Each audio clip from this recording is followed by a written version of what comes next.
Hey, y'all. I hope you can hear me. Because my stuff is acting funky. Hey, Mickey Jor. How you doing? Good morning. Welcome in. Welcome in. Welcome in. Um, all right. So we're gonna try this again, and I'll be over here, and Jenny will be over there, and um, we're gonna watch two trials, and then at lunch, she's gonna do a Richard Allen Delphi trial. Mickey Jor, can you hear me?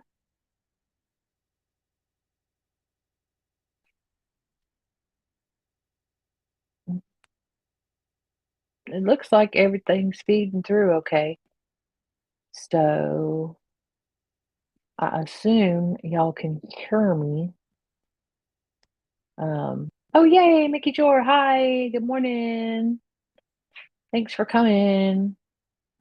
Um, I'm going to go ahead and get us set up so that, let me see here. Let me get it set properly. And there we go. Setting. I'm having some. Of course, my Wi-Fi is a little wonky this morning, but what's new? So they have not started yet. We'll keep an eye on it and see when they start. Hopefully, they'll be starting soon. I missed yesterday. I was trying to catch up on Sarah Boone, and I didn't even do that. Sorry. So I don't know. I don't know what happened yesterday, but I'm gonna try to catch up with today and see what happens. How you doing this morning, Mickey Jor? And everybody, if there's anybody back there lurking, good morning. And if y'all wouldn't mind hitting the like button and subscribing if you're not already, and hit the notification bell so you always know when we're going live. If you're watching on the replay, do hashtag replay. We love our replay crew. We like to know that you're here. So just let us know. I guess it's just me and you, Mickey Jor. Me and you in court. So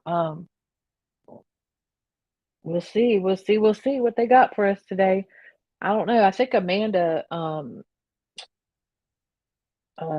the daughter, either testified yesterday or they um had a Zoom or they had a deposition or something. Um, I'm sure she wasn't wanting to testify for the state, but we shall see. I don't know. I don't know. Still, Mickey Jor. Hey Sherry. Um, Mickey Jor, what are you thinking? So, have you been following this Farris case? What are you thinking so far, Sherry? What are you thinking so far on this one? Um, I missed a little bit, but I still feel like I'm not convinced.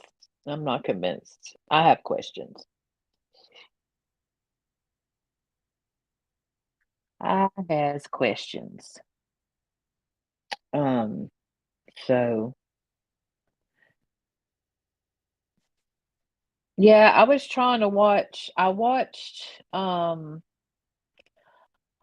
her testimony. I had like so many appointments yesterday. They're killing me with appointments this week. So they I watched Sarah's testimony. I think I got through all of it. And then I was trying to catch up on Delphi and I kept falling asleep. And it wasn't because it was Delphi, it was just I was just exhausted. And so yeah. So I kinda got caught up on Delphi, I feel like they've been lying to us and gaslighting us the whole time, but that's just me. And yeah, Sherry, I have questions. I have questions. And I was hollering yesterday because I could see the chat. Uh, and I was like, I think it was a girl named Julie was saying some stuff. And Jenny was like, yeah, yeah. And I was like, ma'am, I've been saying that stuff all along. Like the credit card. Why do he have to get the credit card from his mama? He always got it from his daddy. I had a question. Why, uh, what was the other thing? Is that girl Julie was saying was like, I've been done been that said that. I done been said that. And uh oh the festivities, I said that too. I was like, why wasn't Gary at the 4th of July? And why was nobody confused that he wasn't at 4th of July? You know why? Because they knew he was dead. Somebody knew he was dead. Maybe they all knew. I don't know, Sherry. Maybe they all knew it. Maybe they were all in cahoots. I mean, I wouldn't put it past that Scott and Melody were trying to um, create reasonable doubt, but I don't know, man. I don't know. I This is definitely a whodunit. And then I was thinking, MJ, the stepmom, her testimony was a little damning, but then she had watched the whole thing, right? So, but she watched the whole thing, and she was trying to say that she found out about their affair when she watched it on the court TV, and but I was my understanding that she had been told prior. Who's calling me on? Who's trying to call me on FaceTime? Absolutely not. We're not doing FaceTime. That's not a thing.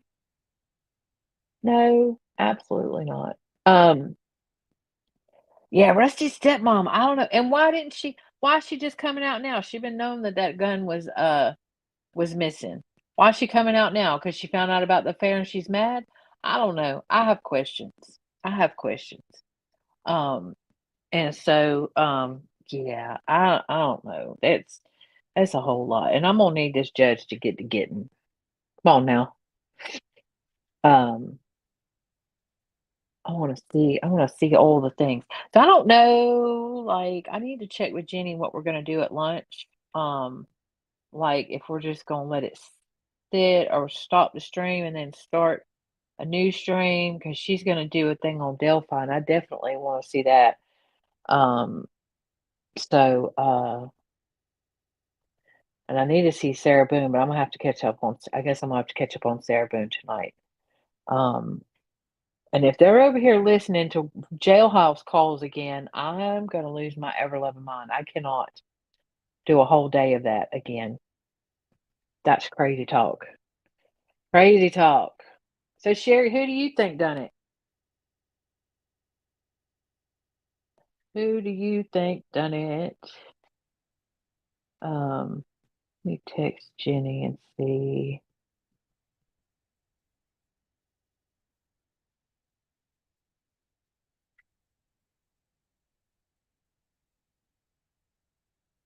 All right. That's the thing, right? Because so I have thoughts about I have words about Rusty because I feel like he loves Melody, but I also feel like he tried to throw her all under the bus to save his own butt. And then when she figured out that he was throwing her under the bus, then he unthrew her under the bus. I don't know. I have trust issues with him for sure. Oh, there's the judge. Hey, Mr. Judge. I like this judge.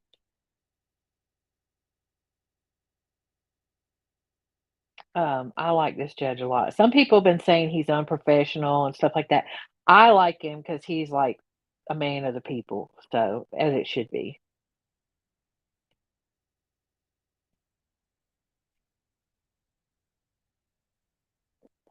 Oh, there she is. She's got her pearls on.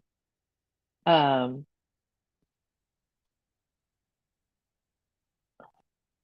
I was looking at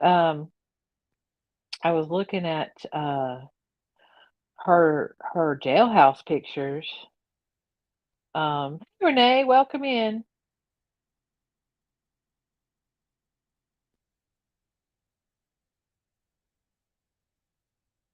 Boone should be going right now. Oh, you don't see it. My bad. Oh, y'all know I ain't professional. StreamYard changed it. There, can you see it now, Sherry? Renee, Jenny is doing Boone.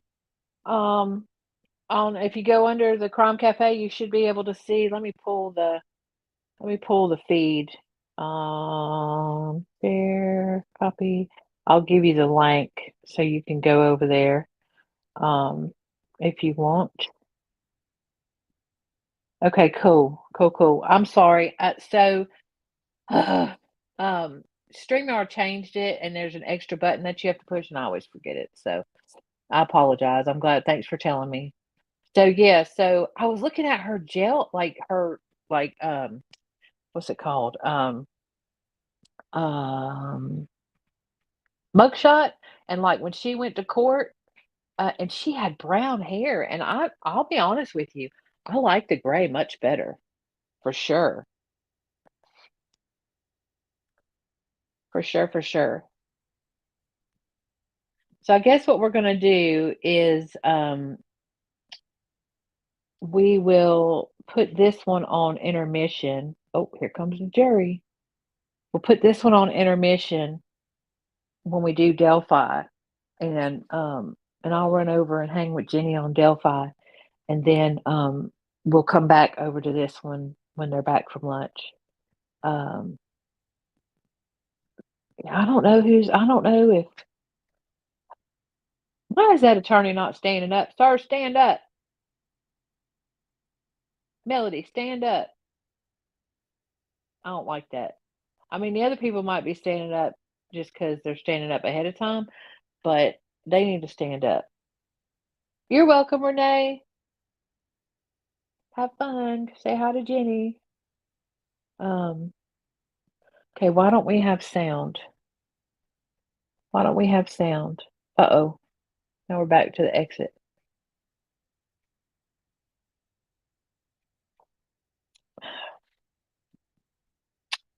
Um,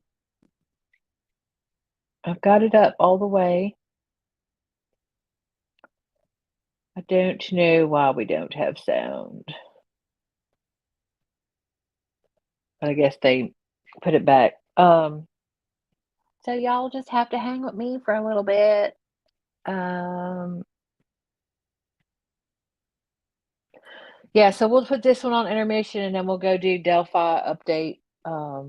There was some crazy stuff yesterday. I still don't know. Jenny said that they said that they found the down the hill thing, but I still feel like we got gaslit with all that stuff. With all that stuff. And I have questions. I have questions about Abby and why she was so they say she was so well taken care of. Um, like, yeah, I don't know. I have so many questions. I'm mad that we can't watch that one. I feel like that's not okay. Um, I don't know what they're doing. The judge came in. What y'all doing? Law and crime? Hello? Hmm. Look, Nightbot right on time. You still with me, Sherry? Am I talking to myself? Mickey Jor? Mickey Jor! Um,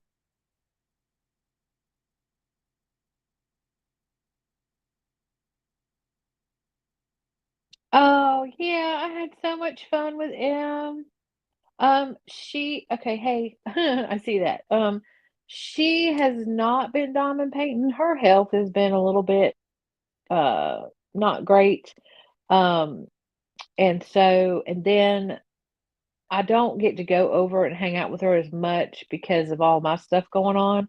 So when I go over there, usually busy trying to take care of things, and she won't pull it out if I'm not there. So I got to get her back into doing it. But we did have fun. I took her down to the beach, um, and we went to eat, and I introduced her to Vietnamese food, and she loves it. She loves it. So we go to that every Monday. But thank you for asking. She's good. She's good. I'm gonna when they get started, I'm gonna mute myself real quick and give her a call. I normally call her in the morning. Um, and so I'll have to call her real quick once this gets started. But yeah, thanks for asking. That's my girl. She's good. Um, she's good. I got to get her back into diamond painting. I don't know why she won't do it when I'm not there. I need to set it up for her somewhere that she can just work on it. But I don't know, she doesn't like to do it when I'm not there. So, let's see. Yeah, we always have a good time. We always have a good time. She's fun. Um, I like her. I like her just a little bit. Yeah, we always have a good time. We go down to the beach. She can't walk on the beach, but there's a pier that we go to that she can walk out on. And so I take her down there and we walk the pier and we sit at the end for a little bit and then we turn around, we come back and and then she keeps trying. I call when I called her yesterday morning. She's like, "Why don't you come over and hang out with me?" I was like, "Ma'am, I got 47 appointments today. I would love to, but um, yeah, I went to the nutritionist yesterday, which I was mad about. And but I don't hate her. She wasn't bad. She was not bad. I'm not mad at her. So I'm gonna go back and see her. I'll go back to see her in a month and um we'll see what happens. But she had a lot of good information, and she had researched. I have a lot of medical issues, and she had researched them all and come up with a plan, and I was kind of impressed by that. And so so we'll see. We'll see. We'll see. This cat's trying to disconnect my stuff today, and I don't know why. So I don't know what they're doing. They need to start. These people need to. He don't never start on time, or maybe they're starting at 9:30. I don't know. I don't know. So what are you doing today, Sherry Jones? Are you diamond painting?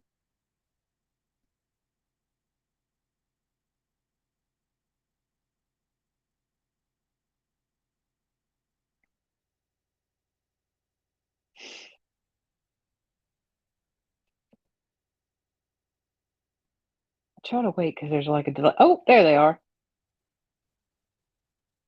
Oh, now they're gone. Lord have mercy. All right.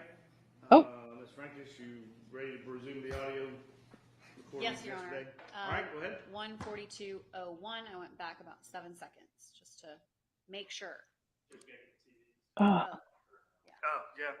Thank you. no.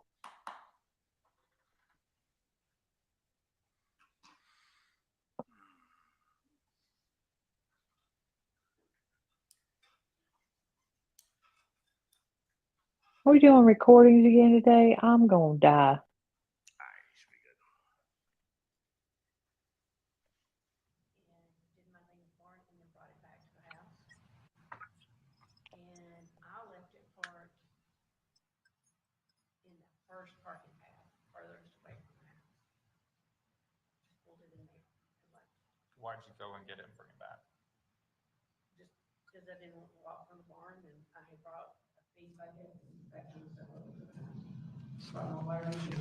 Why'd you drop it off for the night before then? Because You thought you were gonna. So you see what I mean? Like you drop it off to just go to the very next day and get it again. Right. But You see what I'm saying? That's why I was curious why. but to get something walks miles a day. Mhm. I mean, anyway, and I would always walk to that barn unless I'm carrying something and back. It's just. So you went and got it. Did you do anything with it when you went and got it? Because you walked to get it to bring it back to the Well, house. I went over there to go feed everybody. Okay. And you did that, and this is the morning of the 4th still, or is this when the girls were No, there? that was the morning of the 4th. And I Okay. went up there and got it because I had my water in And you can brought it back.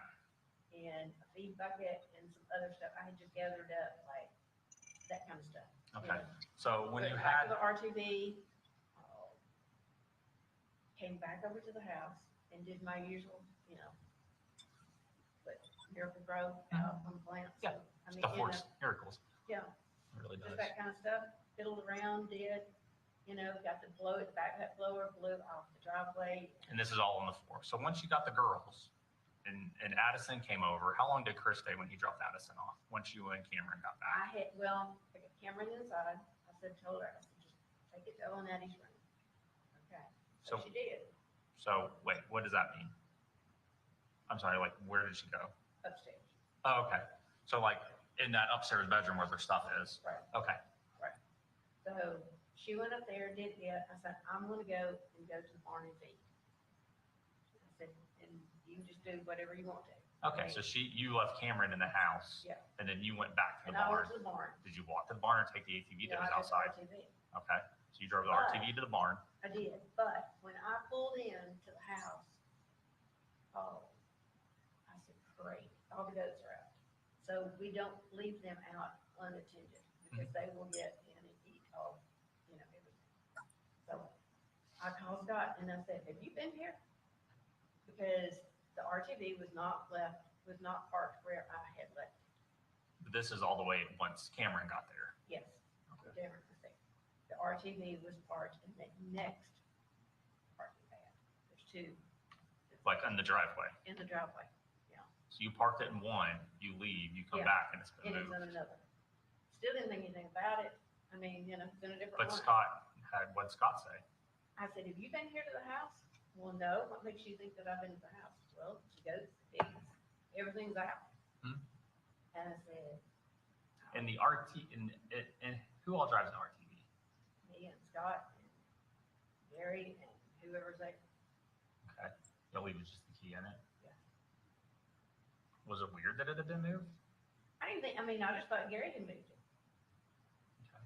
Now, when I was blowing off everything, of course, I start blow from the shed, over just right in front of the shed that's over there at the house.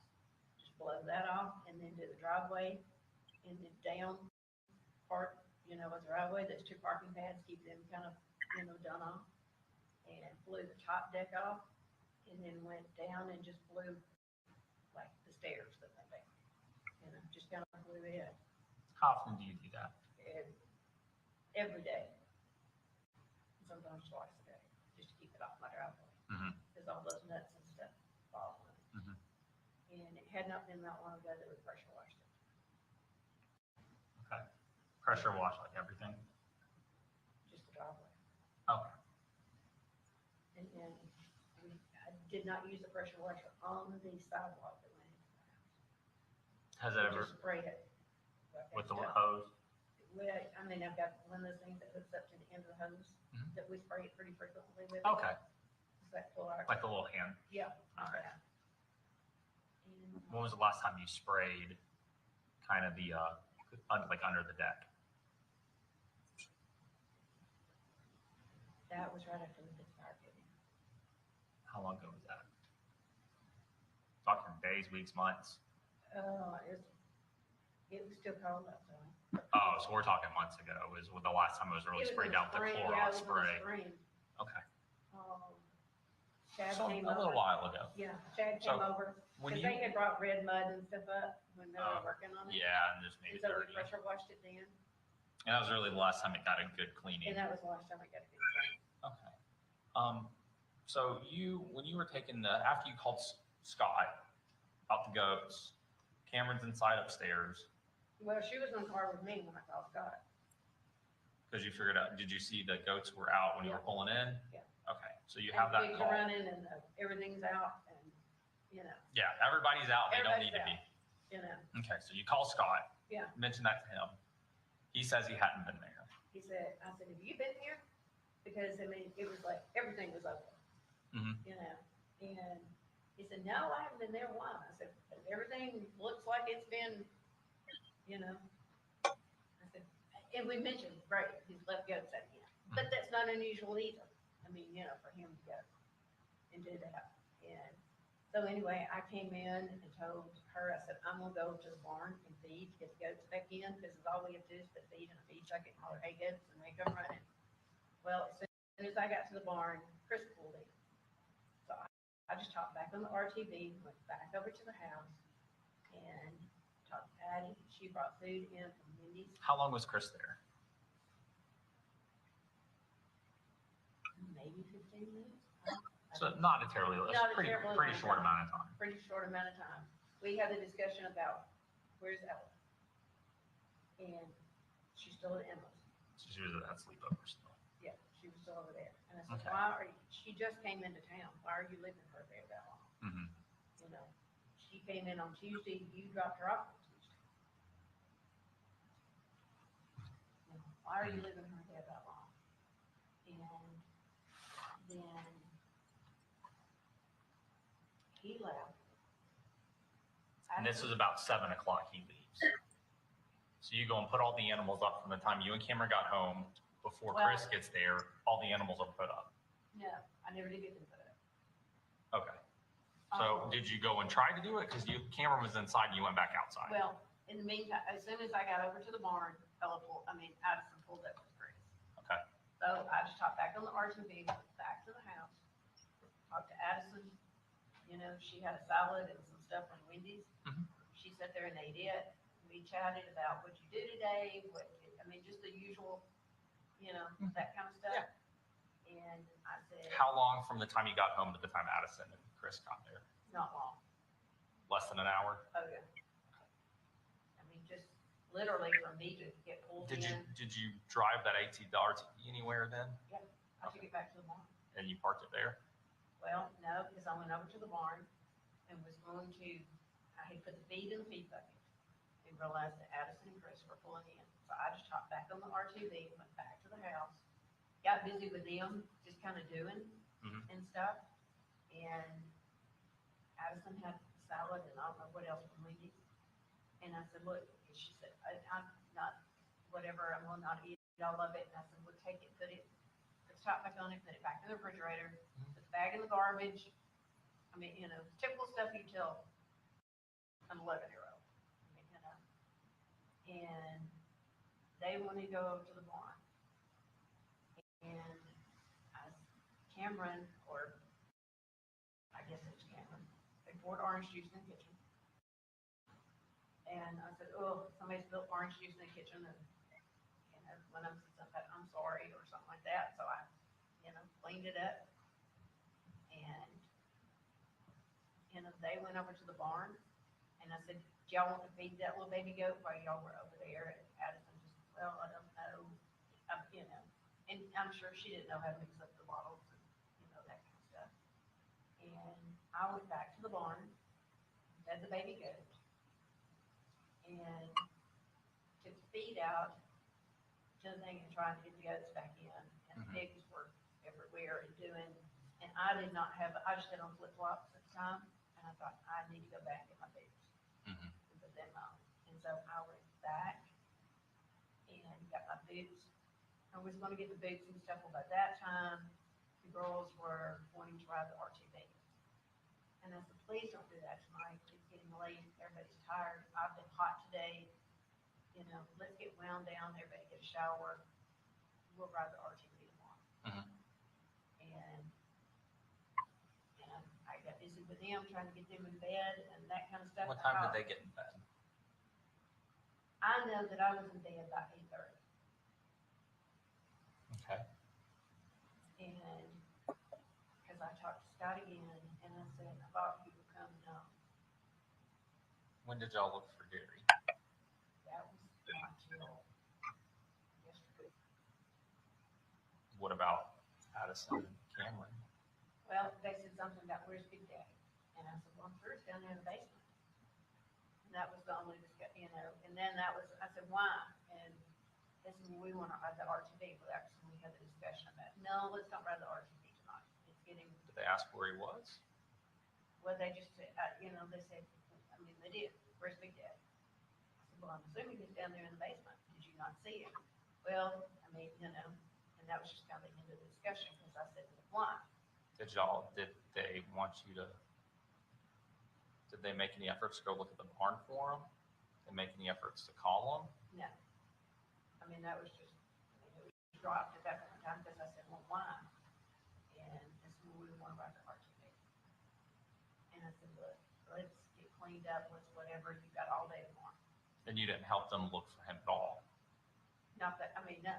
Is it unusual to not see him for an entire day? I mean, it's very usual. I mean, And he's not in the basement? I don't know.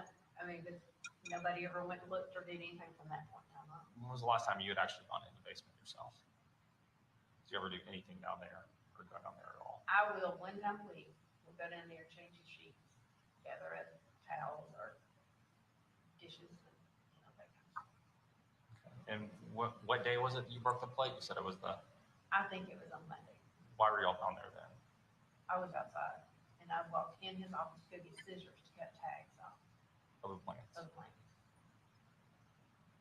And you broke the dish out of frustration? Just, yeah, because it was just like, really, can any of y'all not pick up anything after? Did you drop it? Oh, yeah, Did you slam it? You slammed it. I just slammed it. I mean, Scott was right there when he did it. And Gary was over at the barn. It seems like a substantial thing to smash that dish. It was just, Scott was just standing there just yelling at me. It seems like there was, I mean, it was notable like frustration. everything. I mean, it was like, It was everything was him, going wrong, everything was going. him paying for other people's finances. Well, no, that wasn't even that. That It was was. not an issue at the time. It was Scott standing there basically just, why do you always do this?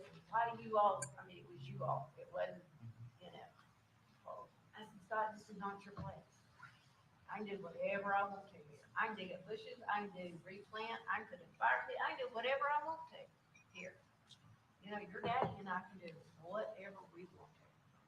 I mean, it was just a conversation that we had, 14 times a week. Mhm. Because, I mean, I'm sure you talked to him, it's his barn. And I don't tell him anything, unless you got a rat in your pocket, there is no need to this discussion. This is our place. Mhm. It's ours. And that's the discussion y'all were having down there? And, yeah, I mean, it was just. And that would be like and y'all The not- second?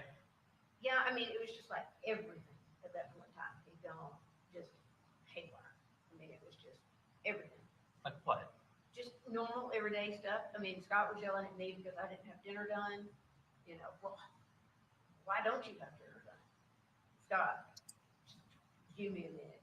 Just, Mhm. I mean, I don't even know what we're gonna do. I mean, just that kind of stuff. Gary, he said, why is Gary going to the barn? I don't know, Scott. But he had walked over there. And because RTV was at the house. And I said, I don't know. Well, what's he over there doing in the garden? I don't know, Scott. I mean, it's just a typical, Mhm. and. So when to your knowledge, Addison and Cameron never went to the barn looking for Big Daddy? They Never went to the called barn him? that night. I mean, Mhm. they just went over there to, Did they walk or take the, no, I wouldn't, I mean, I said, they just walked, okay, over there. so they walked over I there. said, just stay out of the pastures. That's all I asked, Mm-hmm. stay out of the pastures. And they went. So when you went to sleep at 8:30, where were they? They were inside. Okay. And I had told them, I said, look. But y'all there was really no discussion about Gary, nobody being able to find him or talk to him or anything. Have you tried calling his phone at all? I mean, there was no reason, Have they? No. Had anybody? not that night that I know of. Okay. And you went to bed at 8:30? Yeah. Did you call anybody after 8:30? Did anyone call you and you have any conversation at all? I talked to Amanda after I got home. And she called to say, she sent a text, she said, we're home. And I called her after that, and I said, basically the discussion of, we are too. Amanda said, look, we're gonna go to bed early. Mhm. She said, I told Cameron that she's got to turn her phone off, she can't be on her phone after, so she said, please make sure that they adhere to that, stay off Instagram, Snapchat, all that Yeah, all that stuff, shenanigans. all the normal kind of stuff. Mhm. So I told the girls, I said, look, And I did. I went upstairs and got a shower. And got ready for, stuff. And I said, keep an eye on the goats, because I said, I couldn't get the pigs and stuff in. So I'm not gonna try to get one, And I said, I'm hot, I'm tired, I don't feel good, my head hurts. Just the usual, I've been out eating. Mhm. And, because like I said, I had stood in line a long time just to get in. Mhm. And they came back, and I told them, I said, look, y'all got to do a shower. And I said, okay, well, the usual, And I sent Addie a text, and I said, okay, it's time for you all to get in the shower. Because they were upstairs, and I was downstairs, and I had fixed me something to eat. And I actually took it to bed and turned on the TV in there in the bedroom and was doing that. And they said, okay. And they did. They came, I knew they were in the shower, getting ready. And then. Then what time is this right about now? About 8:30, something, on about that.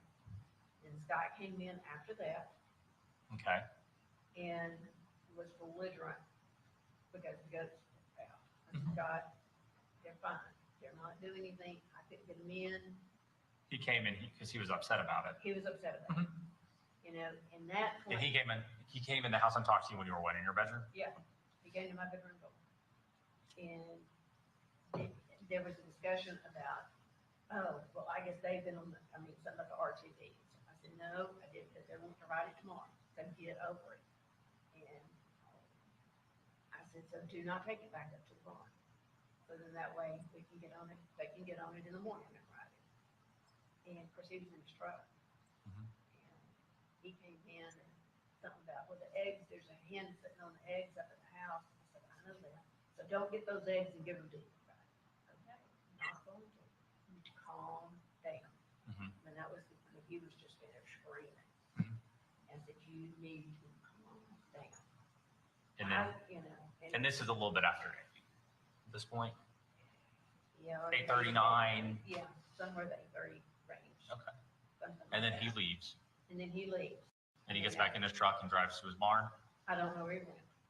But he left the house. He left the house. Oh. And he said something about, well, what'd you fix for dinner? It was just a normal discussion, Well, we ate it late on here. And, as far as a big meal, goes. Mhm. And I said, Addison brought in Wendy's. That was just the discussion. Okay. It's just a normal every night. And then what happened after Scott leaves? I didn't get back up. I heard the girls back in the kitchen. What time did you get up the next day on the 5th? I honestly don't know. It was later than normal when I got up. But you were in bed at 8:30 and you never got up. You didn't go play with the girls. You didn't walk around. You didn't go No, outside. You just stayed in bed. I just stayed in bed. I was done. I was just, and had a bad headache, and that's, I just attributed it being in the sun all day. It got so hot, Mhm. And I heard the girls in the kitchen, sometime 9:30ish, something like that, getting food, which was fine. And then, thinking about it, heard them go back upstairs, giggling and talking, and, that kind of stuff. And the next morning, I think it was around 7:30, 8 o'clock, I went upstairs to just to check on them. Mhm. And they were both in the queen size bed that was in there in the bedroom. And I turned out, they had 2 lights on in there, the ceiling light and the light on the chest. I turned those off. There's 2, all the bathroom lights were on. I actually let water out of the bathtub that had been left in there, just the normal, You kind of tidied up in there while they were sleeping. kind of, yeah, just the bathroom and the, You turned on lights. yeah. And then what time? And then did they get up and eat breakfast? They got. Or what'd you do after doing all that stuff in their room? Then just the normal, feed the chicken, fix me something to eat. And actually, Good morning, Donnie. room to eat because the TV in the study has been acting up. It's Ever Mhm. since we had a new hard drive put in, it's been buffering. Mhm. A good bit, so I just took it back to the bedroom. What time did Amanda get there? I think about it. Did you ever go out to the fire when you were doing your routine? To blow off and all that No. kind of stuff? No, didn't do anything. Water plants, like what was your usual routine after I just tidying went up? and checked together? on the chickens. Okay. Was all. Did you take the RTV or did you just walk? I mean, they're right there at the house. Oh, in the big chicken coop there. Yeah. Okay. In the house. Where was the RTV then? It was still parked there, wasn't it? Which is where you parked it, but it had gotten moved. Right. And so but it stayed But right it stayed there. there. Okay. So that point in time, and during this entire, okay, and at that point in time, you never went to the back, you never rode the RTV, you just checked on the chickens. I just checked on the chickens And and did the usual picking up, putting up everything that unloaded the dishwasher, put the stuff that they had gotten, used the night before, put it in the dishwasher, Mhm. just the normal, picking up, putting up after two little girls had been there. What time was Amanda the first person to come over that day? Yeah, What time did Amanda? I don't know. Were the girls up? Oh, yeah, they were up, What were they doing when they woke up? just upstairs playing. Okay. And then Amanda gets there. Amanda got there and What'd you do once Amanda got there? we went and actually sat down on the front porch. Okay. And then Cameron and Addison came out and sat down. She walked, So it was a 4L out there just kind of hanging out. yeah, just talking and whatever. And the girl said something about riding the RTV. And I said, we'll go there and ask, something about finding Big Daddy. And they came back and they said, well, he's not down there. I said, well, did you look at the barn? Well, then Scott pulled up about that time. He came up and he was dressed. And I said, where are you going? Well, I'm going to go get my hair cut, and I'm going to go to the PGA store, and I'm going to go meet Ted, and I'm going to da-da-da-da-da. I said, really? Once again, you're going to be off and going and whatever today? And I said, the girls are looking for your daddy. Have you seen him? Well, no. I said, simple question, Scott. And so I got up and went downstairs and looked, and he wasn't. But his door to his office was cracked open. So I went in there and, looked through the basement like you typically, would. Nothing was out of So character. you're touching doors when you're looking for them. Oh, yeah. Opening doors. Were you opening it? Did you ever open any drawers? Do you ever go through any of his drawers? Or look at him or sneak around or anything like that if he's gone? Now, I will occasionally get his phone and open it up. Where does he keep his phone? Any of them.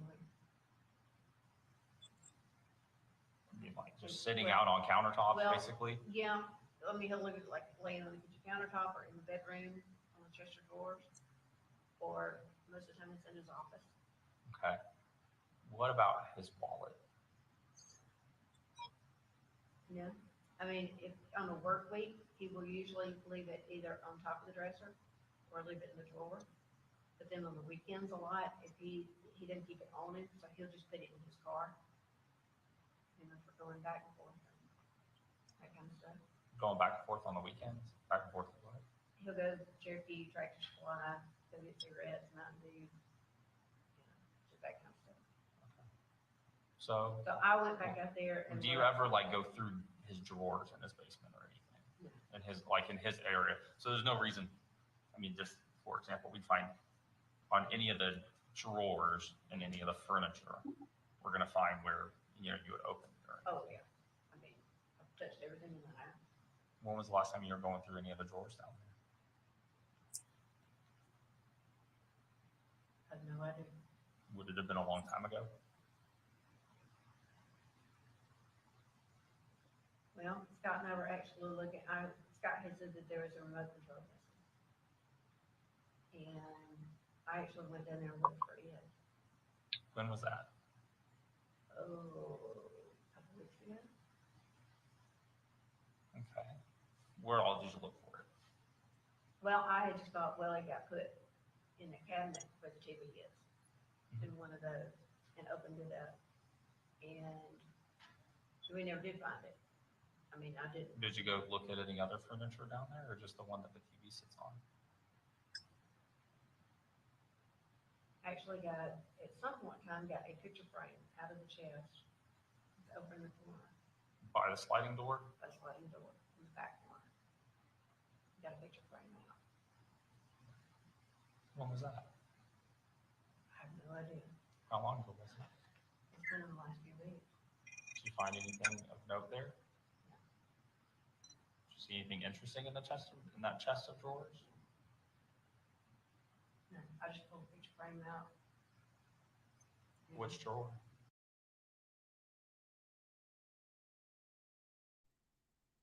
Let me go back, Sherry, because it's hard to hear.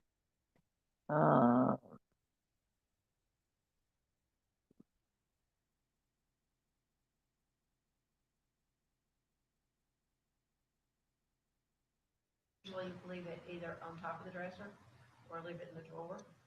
But then on the weekends a lot, if he doesn't keep it on him, so he'll just put it in his car. You know, for going back and forth, that kind of stuff. Going back and forth on the weekends? Back and forth to what? He'll go to Cherokee, Tractor Supply, go get cigarettes, Mountain Dew, just that kind of stuff. So, So I went back out there and do you ever like go through his drawers in his basement or anything? In his, like in his area? So there's no reason, I mean, just for example, we find on any of the drawers and any of the furniture, we're gonna find where, you know, you would open it. Or Oh, yeah. I mean, I've touched everything in the house. when was the last time you were going through any of the drawers down there? I have no idea. Would it have been a long time ago? Well, Scott and I were actually looking, Scott had said that there was a remote control system. And I actually went down there and looked for it. When was that? Okay, she said that he said that there was a remote control system. Oh, a couple weeks ago. Okay. Where all did you look for it? Well, I had just thought, well, it got put in the cabinet where the TV is, in one of those, and opened it up. And so we never did find it. I mean, I didn't. Did you go look at any other furniture down there, or just the one that the TV sits on? Actually got, at some point in time, got a picture frame out of the chest, over in the corner, By the sliding door? a sliding door in the back corner. Got a picture frame out. When was that? I have no idea. How long ago was it? It's been in the last few weeks. Did you find anything of note there? Did you see anything interesting in the chest, in that chest of drawers? No, I just pulled the picture frame out. Which drawer? Second one down. I mean, it's still. Did you know exactly where it was and only open Yeah, that one? I knew exactly where it was. Did you open any of the others? No, I don't think so. I mean, I just looked at the picture frame. Which picture frame was it? It was a glass picture, I mean, like a mirror picture frame Where is it now? in my study. Is your study the one that is, you first walk in, it's on the left with all the books? Uh-huh. Are those all the books that you have read, or are those ones your husband has read, or both? Well, a lot of them were my parents, but You're welcome, Sherry. a lot of that stuff in there was my mother's, my grandmother's stuff. But that is your study, that's where you sit. Yeah, that's where I stay. So, I mean, I just went in there, got that picture frame, you know, put a picture in it. stuck And that was it a back few up weeks on. ago? Yeah. Okay. I mean, I knew exactly where it was, you know. It is, just, you know, nothing unusual. I mean, I go to, you know, like I said, once a week, I will go down there and dust and, you know, take the sheets off his bed and usually run a vacuum cleaner, Mhm. you know, for it. But now, the other day, before the kids came, I had cleaned his bathroom and done all that kind of stuff just because, you know, kids go. Mhm. Everything's all been cleaned up. And had vacuumed the home theater and cleaned a couple of spots because Gary was drinking Mountain Dew because he comes and goes from his office all the time.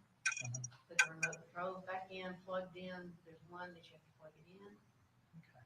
you know, just did the normal, plug that remote in, lay it up on the thing, take the leather cleaner, wipe it off, you know, When was the last time you were cleaning down there? that was a couple years ago. Before the barbecue weekend? Yeah. Okay. So definitely no cleaning down there since then. And real quick, I know you told me earlier, and Now, unfortunately I did forgot. go down there on the weekend when they were there, because Scott was supposed to have had Ted, a friend of his, come over. Mhm. And he did come, and then they scared him. Which Ted? What's Ted's last name? I don't know. Is it like the friend you plays golf with and stuff? Yes. Okay. And his mother was actually supposed to have gone too. And I had gone down there and actually made Gary's bed because they were coming up, and she had never been to the house. So I went down there and made his bed, made sure everything, the lights were turned on And that would have been on Saturday before. Saturday. Okay. That was really the last time you were in the basement, other than stepping in, breaking that dish. Yeah, but that was outside. I mean, I just got it off his desk in there. Yeah, I mean, So also I went other there than and it was the dish incident that happened on like the 2nd, I mean, I just, you cleaned it on Saturday, and you really have not been back down no, there. Okay. until the other day when we were looking for Gary. Okay. And when you were looking for Gary, was anything out of place down there? Was anything unusual? Did you see anything strange? No, but when I was blowing off everything the day of the 4th of July, when I got down there blowing right, because the bathroom that he uses is right at the bottom of those steps down there, and the fan was blowing in there, and you could smell smoke coming, you know, out of it. I'm like, Where does he smoke?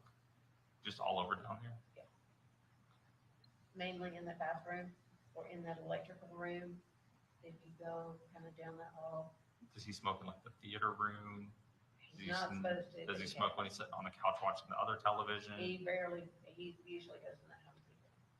It's a nice home theater, though, but And, yeah, I mean, he'll go in there on occasion and smoke, and I'm just like, please don't, we just got this all cleaned up for the fire. Mhm. And, I mean, he will occasionally go in there and sit and smoke. But he does smoke in his office, but he's got one of those big air purifier, you know, things that sits in there. So I'm gonna jump to something real quick. When was the last time you all used the tractor? It was about like within the last week, but days ago, like before the barbecue. And that's when he graded the sand trap or sand thing in the field. Yeah. And that was before the barbecue. Yeah. That's the last time you know it was used, right? Well, Scott hooked up the aerator, I think after that into the backyard, but I don't know for sure. I don't remember exactly when Scott did that. But then the rate goes back on it. Because Scott said something about, well, yesterday, when we were looking for him, yesterday, Scott and I got on the RTV, and, I mean, we'd walked down and around it, you know, everywhere, and then Scott got the RTV and pulled around the house and down, because he's got a trail cam down by feeder. And I said, if you got that trail cam working, is there anything on it? No, there's nothing on it. So that was the end of that discussion. And then I actually had walked down the hill, past the burn pile, you know, down that hill right there, and hopped on the RTV with Scott. And we come back up, and then we took it across the dam over there and looked, you know, just over there, and then backed up, went back up and around, and then we rode up on the road. So you look at the top part of that pasture, you know, up there.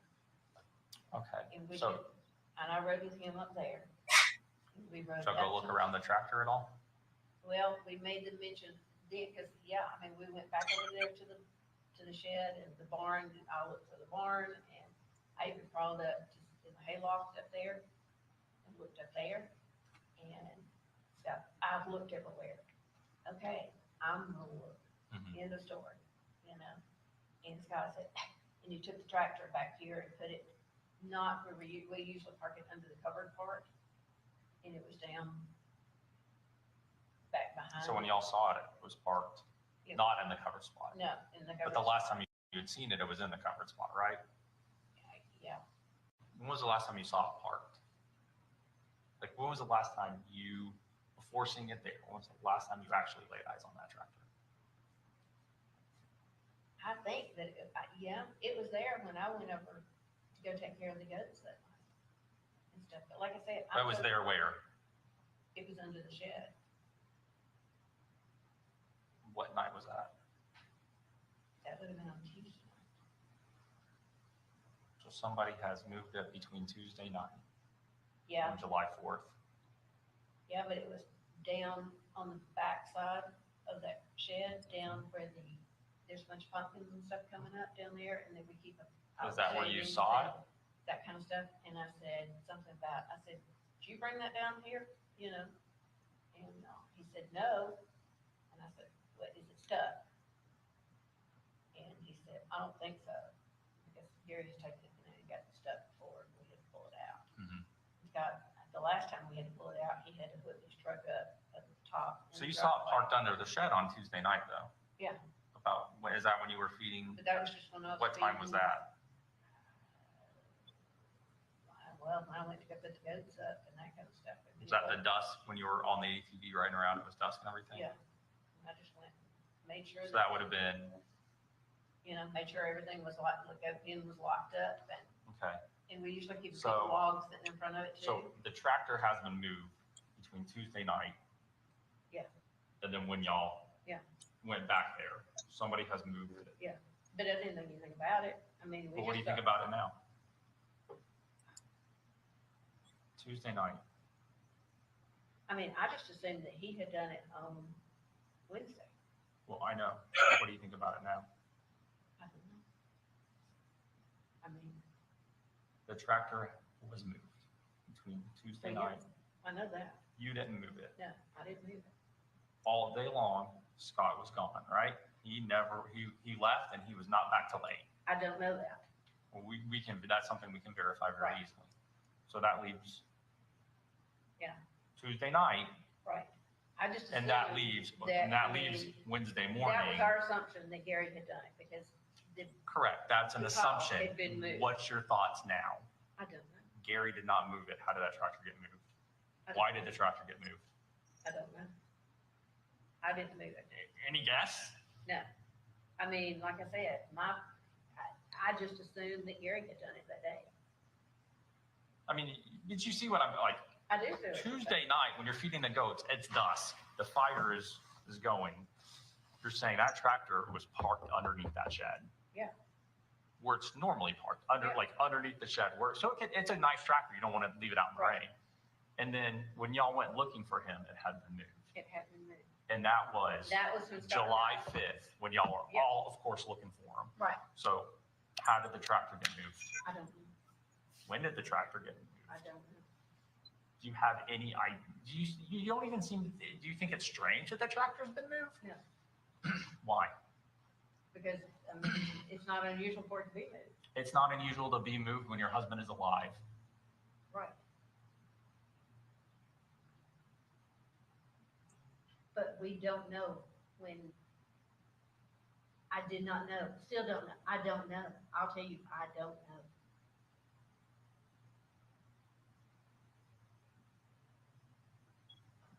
That tractor at that point in time was not, I mean, that was our discussion, mine and Scott's, discussion. Did you, he said, no, I guess he did it. How anal was Gary about it being parked under the shed? It was more Scott than Sam, but it being. So everyone else we've spoken to said Gary was anal about it because it's his money. He paid for it. He wanted it kept under the shed and out of the rain. He didn't discuss the tractor necessarily with me because I am very seldom on it. Even Scott doesn't want me. Scott didn't even want me on that RTV. So Scott keeps the track. I mean, even if I bring that RTV over to the house for some reason, Scott will come get it and take it back. But what about the tractor? Like I said, Was Gary ever known to just leave it out in the middle of the pasture? Or Yeah. did he always put it back? no, he didn't necessarily put it back. He has on occasion run it out of gas. Not intentionally though. If it's able to be crank and ran, he He'll puts it typically back put where it back. goes. Yeah, he'll typically put it back. But that, I mean, I asked Scott, I said, is it stuck? You know, to leave him where that it was. And it was. And it, you know, he said, I don't think so. I saw it. It wasn't stuck. It definitely is not stuck. I It's mean, not I mean- rained I mean, good in a we while. didn't It's go not down there stuck. To it, we didn't, I mean, you know, But you definitely noticed it was not parked where you saw it on Tuesday Right. night. right. So if it's got gas in it and we can turn the key and crank it right now and drive it, that's odd that it's there. That Gary would have left it there. No, not necessarily. Not if he was planning on going back. I mean, because it looked like he was just turning that, the pile, you know, the compost piles that was down there. I mean, that was all the discussion that we had about it. Okay. with And on that. Tuesday night, when you saw it in the shed, that's dusk, when you're feeding the animals and stuff, Right. you were on the RTV. Was that when you had left the RTV and walked back, or was that you had done more driving around before you did that? Oh, no, that was earlier when I, you know, I had gone to check the goat pen and the gate and that kind of stuff. And you had gotten the horses in. This is that night. No, this is before I got the horses. This is when you saw it parked underneath the shed. But it's at dusk. Right. Okay. So a short time after that, at dusk, you're on the RTV. RTV. You had already had the conversation in the kitchen with Gary. About dinner. Yeah. You had already broken the plate. Yes. The food plate had fallen, Yeah. slipped, fell off. Well, And then, yeah, and I left it there while I went and ate. I mean, okay, it was just. that's fine. So now we're, so, I just went in, scooped up more chicken salad, put it on a plate, grabbed some crackers, put it on a plate, went in there and ate. okay. Took it in front of So the TV. we're looking at this tractor in the shed. You're on the RTV. You're out there at the barn tending to the animals. Scott is gone because he is Scott's gone. away. So between, we have some narrow time frames that things could have happened. We can make some time frame. We can make some conclusions about time frames. Gary did not move the tractor in the shed at dusk or after dusk or in the middle of the night. But the tractor is moved. But I don't know how to tractor. I can honestly, I do not know how to tractor. See, but do you see why that's strange? I do. Why is that strange to somebody like me? Explain why this is a concerning thing to me. Because we don't know how to tractor. Explain why that's concerning. Well, I don't know. I mean, I honestly don't know. I mean, you are assuming that he was killed somewhere else and moved. But I don't know that.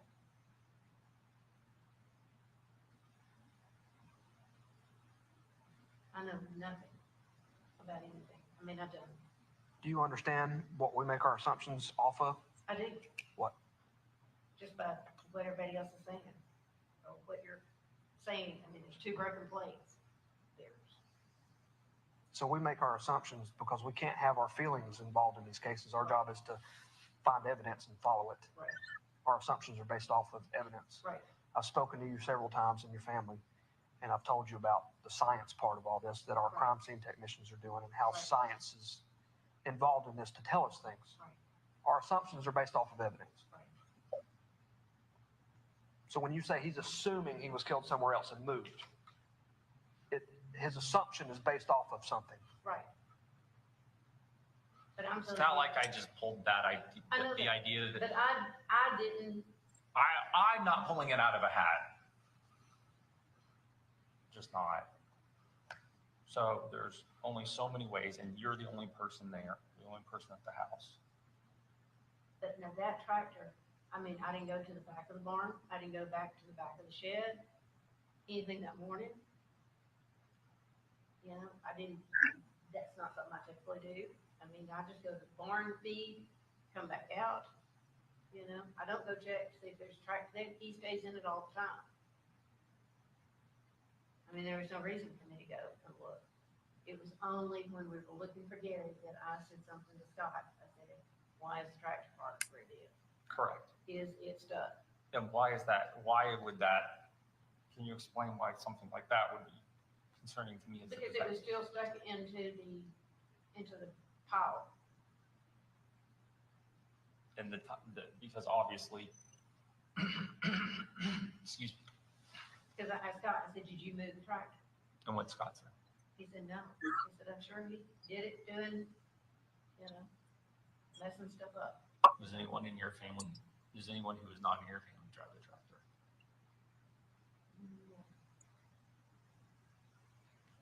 Only Gary and Scott. And And you, like I said, I've been on it, and you were trained springish on how to drive it yeah, recently. yeah, And you have driven it on your own before a couple of times. yeah. I mean, I took it down to the arena and drug it not long ago. It was a weekend that Chad and Amanda were there.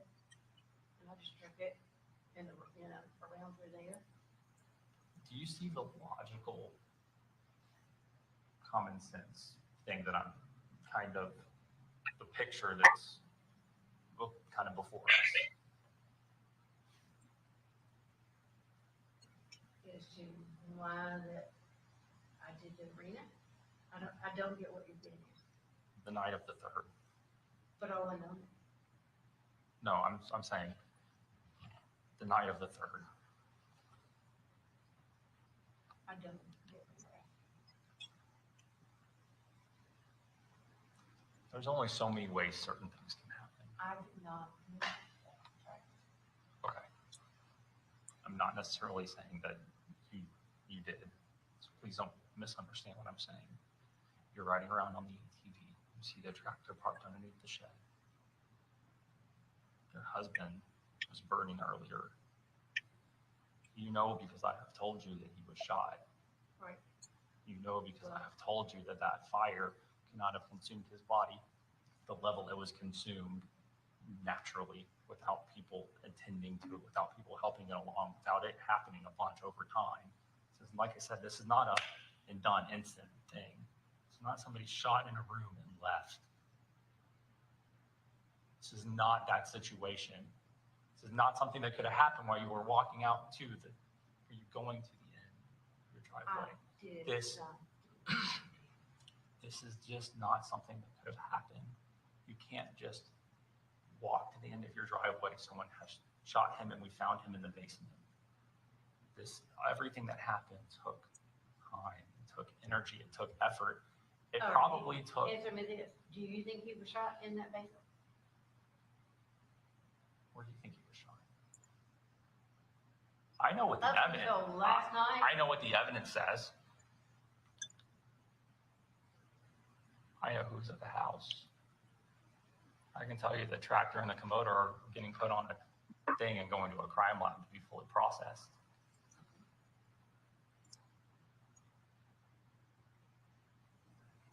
I don't know. I can tell you that, and no, I'm not, and that's why you know what? I know y'all had a horrible relationship. I know that. did nothing to him. I've never told my kids that I hope you never let Dad die. I would have never told my children that. And I don't know why different ones of them would tell me that at different times at independent interviews when they hadn't had a time to talk. That doesn't make sense why that would be. What I look at when I do that, and just a side note, Now, and I'm not saying, and I'm not saying you were frustrated. I'm not saying you didn't make the comments out of frustration, but to say you never made the comments when both of them agree on almost even the phrasing of them in entirely separate independent interviews is a heck of a thing. That just doesn't I would happen. tell Scott is, we're gonna put this place up for sale, and you're gonna have to go get a job and make a thing on your own. This is way too much for me to take care of. I did. I told him that on a very regular basis. We're gonna keep on if we're gonna put this place up for sale. But Gary would say the same thing too. It's too much. It's too whatever. It's too expensive. You know, I'm having to do for the other kids. I'm having to, they're doling out. They're taking money. Chris is draining us. Gary was just giving money away like it grew on Like it grew on trees. trees. Like y'all, he was giving money to everybody. Yeah. It's not, from what it sounds like, he controlled your spending a little bit more than probably would compared to how much he was giving away to everybody else. Yeah, I mean, that's. Everybody was saying, it sounds like everybody was suckling on the teat for a farm phrase. They were, except for Amanda. Of course, she's got a. Sounds like her husband's well, or fiance's well off, so, wow. Compared to y'all, so, sounds like all the other three were living off of daddy. And I have no doubt, based on some of the text messages I have seen, that frustrated you Oh, yeah, they did. to like no end. To no end. I mean, I had told Emily not long ago, I mean, it was like last week, that I said, look, just giving you a heads up. I said, because I know that she was talking a good bit. And I said, look, I'm giving you a heads up that Chris is still taking money, he's booked a beach trip, I mean, you know, I said, and I gave the whole long list of things that he, Absolutely. you know, that he did. And I said, I'm giving you a heads up, this is stopping. This is crazy. I'm gonna stop the insanity. You know, and my thing was the girls were going to come in. I was going to sit Jenna down, Chris down, and explain to her how much. I mean, you know, and I had even talked to Amanda about. Did you tell Jenna? She said, well, what is it? She said she's getting the advantages of it. Is it concerning to you? That he keeps taking money. No. Is it concerning to you how much money he gives away? Were y'all struggling financially? I'm not privy to any bad. Did he ever get on you for spending money? Not bad. I mean, he would occasionally say, you know, what program. That was one of the things. What did you spend $38 for? What about the $50,000 about 10 years ago when you weren't in Alabama attending to your mom? Yeah, I mean, Was that a point of contention in your relationship? He had held that for taxes, something like that. well, I mean, it was basically, I took half of what was in an account. And at that point in time, we had decided to separate. And, you know, that was not, you know, he knew I did. I said, look, you know, at that time, that was the only account that I still had money on. And I had been in touch with Lisa and Emily. That was when Emily was What happened with all that money? they just set the bank account, and just over time, it got used for different stuff, my mother, and just, you know, all that kind of stuff. Do you have any caps on spending or anything? But I also know not to abuse it either. What happens if you abuse it? I don't, Well, what happened if you did? I don't do it, Why would you cut off your phone? just because, I mean, it's like I could go leave. I mean, because it sounds like he made an effort to cut off your phone. It wasn't like he just forgot to pay the bill. Right. Sounds like he made an effort to do it. It He seems incredibly controlling is what it seems like. He is very controlling to everybody. It's not just me, it's to everybody. I mean, even when the girls were in school and that kind of stuff, their debit cards were hooked to Has he- his account. And I worked domestic violence for many years. Has he ever been physically abusive towards you in any way, shape, or form? Has he ever threatened to harm you? Not really. Not really, as in, like, how so? The only thing that he would do was about 1 or 2 o'clock in the morning, he would come bust a door in, you know, to the bedroom and just stand over you and just scream. Why didn't you get this done today? Why didn't you get that done today? Why didn't you get, I mean, you know. But I always attributed to the fact that he sat down there and smoked cigarettes, drank Mountain Dew, and He drank a lot of Mountain Dew. he drank a lot of Mountain Dew. You know, and you get him calmed down, you need to calm down. You know, and you could talk him down out of it. So if he got irate, you could easily calm him down. Yeah. I mean, it would be, okay, we're not doing this. We're not going to do this. You know, and I had even bought a thing that, I mean, it's behind my door. You know, it's a prop that you put the door in the night that he would get that way. I just stick it under the door, and then that way, you know, I wouldn't have to worry about him coming in. I'd just stand there and yelling. And stuff. That would be when he would pick his time. He'd come in, he wouldn't say anything to anybody. You know, he'd come in, eat, you know, his iPad sitting right there, his island in the kitchen. Wouldn't say anything, but then he'd go down to the basement, and then he'd come back up. You know, well, why did so-and-so do this? And why did Emily do that? I don't know. Why don't you ask them? So, okay. So, this, But then after he had got. does he have any life insurance policies or I anything? have no idea. That I he- know he had one that he had canceled it several years ago. Who would stand to benefit if something happened to him? Sounds like he freely gave away his money. Yeah. did anybody hate him?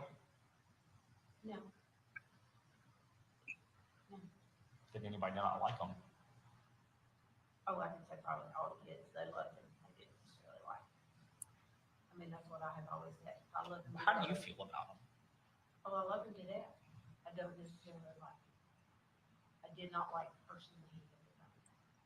He was the sweetest, most whatever person. Did you like the way he treated you? But I have another thing to say. So that's saying you did not, is what that tells me. Right. You didn't like the way you were treated. He didn't treat you well. He didn't treat you like a husband should treat his wife. No, He didn't care for you. no, but that was normal to me. He was not emotionally there for you. No. It sounds like y'all even interacting in front of Addison did not even speak to each other. I mean, it would be. It sounds like y'all barely even interacted. Correct.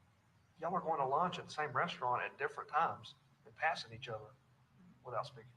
And y'all didn't even sit at the same table or anything.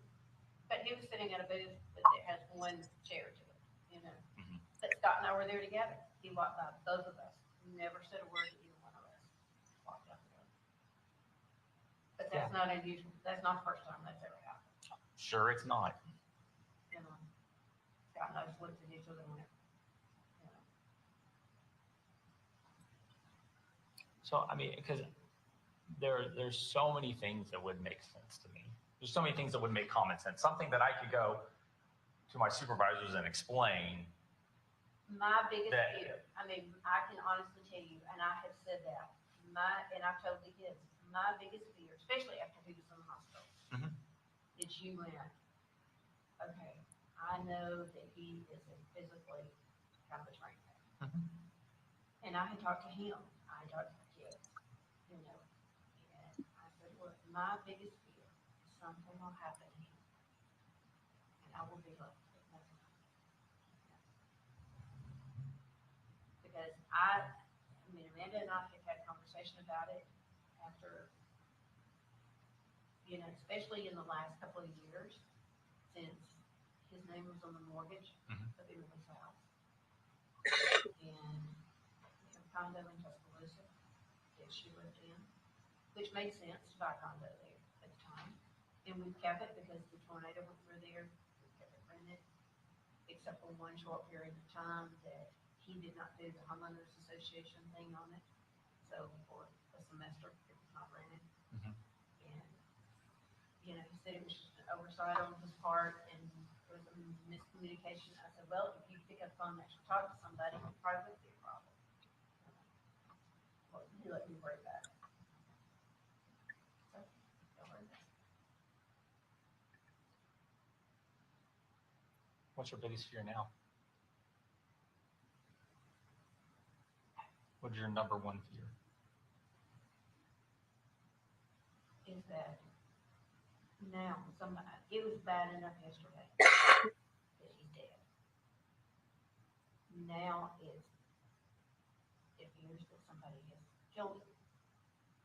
So we've got to get to that. Plus then I've got Amanda calling me first thing this morning that Emily is trying to get to the bank records, Mhm. which is, I've been told about that. you know, understandable.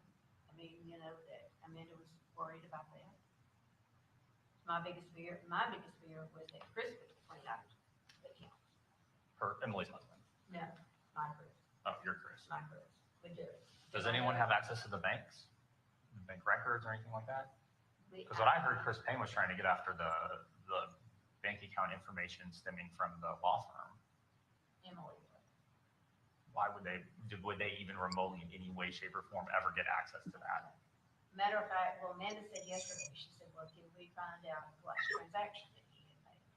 So I called Emily and I said, you don't have to be on any of the bank stuff, please. She said, no. I said, Is okay. anyone on the bank stuff that you I don't know? know. So,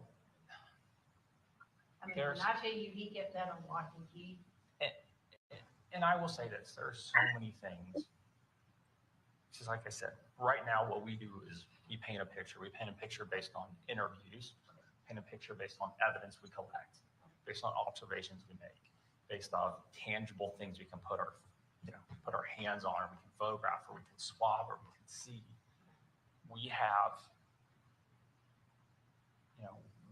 we have countless detectives there now, crime scene techs. We had a forensic anthropologist out there. So pictures, and it starts out small and it gets more and more things get added in. So, you just put layer after layer after layer You're saying there's blood in the after collar. layer.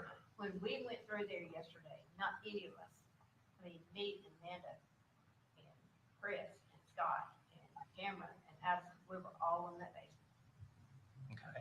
We saw the blood. The problem is, you're looking for a 6'5", 300+ pound man. True. You're not looking for drops of blood here and there. No. Drops of blood here and there that have possibly been cleaned up and missed. As he said, we have trained crime scene investigators who have been to schools who are looking specifically for that. We're not looking for a 6'5", 300+ pound man anymore. We know where he's at. People aren't walking through with flashlights. They're on their hands and knees. They're spraying chemicals that illuminate blood. I mean, how much blood are you talking in my basement? I mean, would I have seen it walking through there? There's blood in the basement. I will tell you that.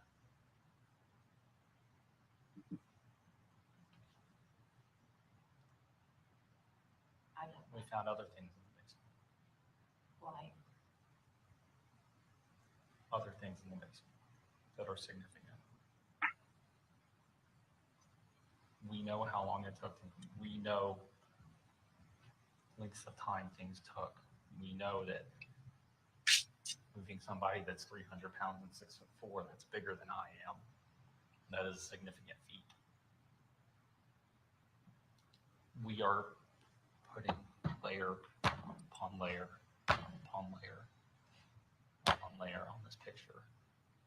And right now, the only thing you're saying, bear with me for a second, the only thing you're saying is that you don't know anything about anything about anything. That does not, and you know what?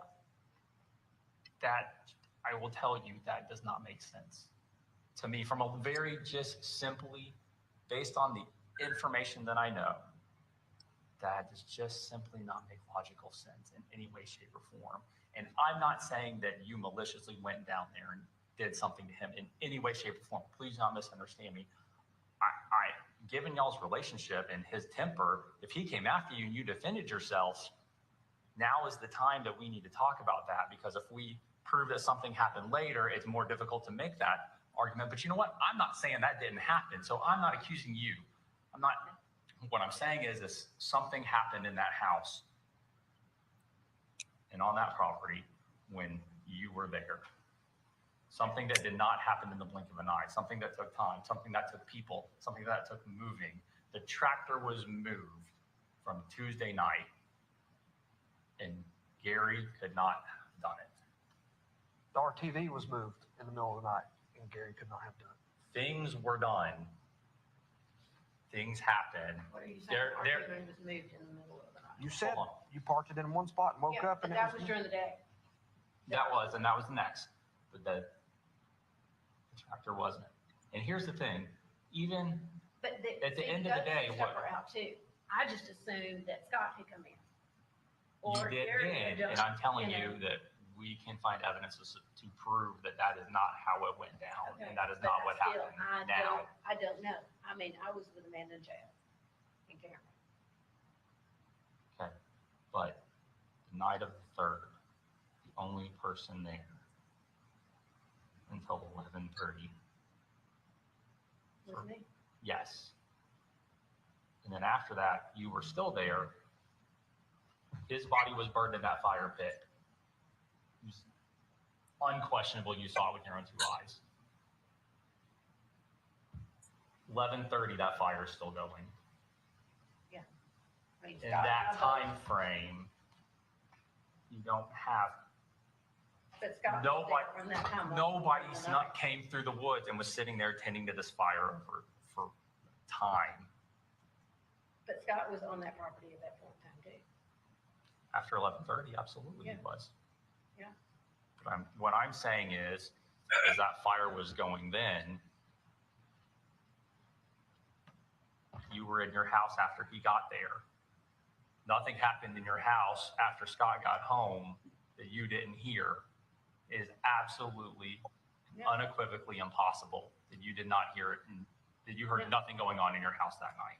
Right. So we are looking at narrow time frames, and we are looking at significant periods of time and effort and manpower and energy. And the I don't know anything does not make sense. It doesn't jive. It doesn't match the evidence, and it just doesn't work. But I don't know the time frame. I mean, I know when I saw him.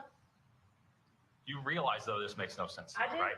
And you realize that I have had hundreds of conversations with people that have lost loved ones, people who have had loved ones shot and we didn't know who did it, people that have had loved ones who they have done something bad to. I have had these conversations with people on both ends of both sides of the spectrum. I've had countless ones.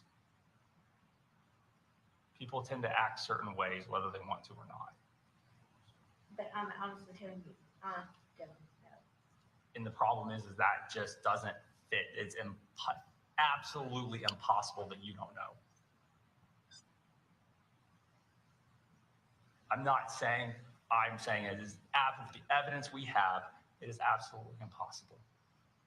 And like I said, I'm not saying that something terrible didn't happen in there. He didn't attack you. He didn't catch you with your boyfriend. I'm not saying that. I'm just not. If you were defending yourself, you were defending yourself. Yeah, there was no defense. There was no argument. There was no nothing. I mean, Scott was there when I broke the plate. Gary was in with the barn. And that was the second. The night before, the day before. Yeah, or, I mean, you know, So I think Monday night. So is there another plate broken? You keep talking about the plates. We've got two. Yeah, Why do we keep going back to broken plates? I mean, because You there's keep evidence of a fight, of a, whatever. There's evidence. There's evidence. But And that's what I'm all saying. that I know. Your statements about I don't know anything, I can't answer that question. None of that makes sense. When you're out and about on the property, you're in the RV, the tractor gets moved, the evidence we've gotten in the basement, the evidence we got from his body. I mean, I didn't see anything out of the ordinary when we were all down there yesterday. We There was did. nothing out of the ordinary. We did. Walking down there, I'm telling you, just taking a quick glance, looking for a 6'5", 300-pound man, you're not going to see it. We are on our hands and knees with flashlights, We are looking underneath. combing chairs. every inch of your basement, finding every cobweb you've missed when you dust. And we're finding this stuff. Whatever, it's a good point. It's there. It's going to come out when we release our reports. It's there. We're not bluffing you, I promise. And I'm just telling you, I'm not, and like I said, I'm just saying that I don't know. If you had, if somebody There else was came no over, we need to know. argument in that basement. We did not argue that night. There was no, I mean. What happened that night? Before we break, I'm gonna give y'all a little instruction. I've done this in other cases as well. This evidence is being offered to you for the statements of the defendant. I want to caution you that what the officers say during the interview are non-testimonial and may or may not be true.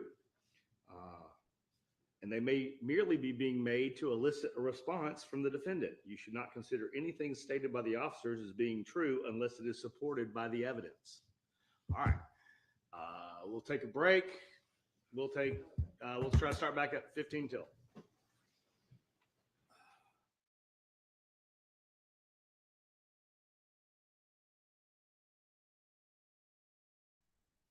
Hey, Aurelius. I think I said that right.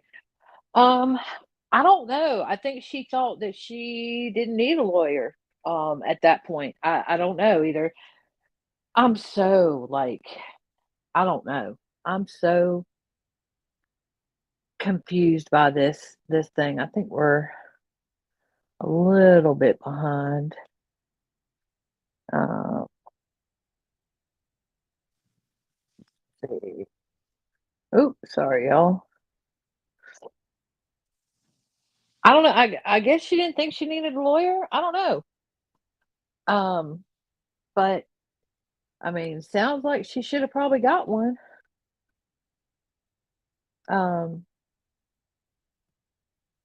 I don't know. The math ain't mathing for me. The math ain't math. I bet she was offended when they said we gonna find every cobweb. She was like, "There ain't no cobwebs in my house." But she was a neat freak. All right. I think that's got us to the beginning.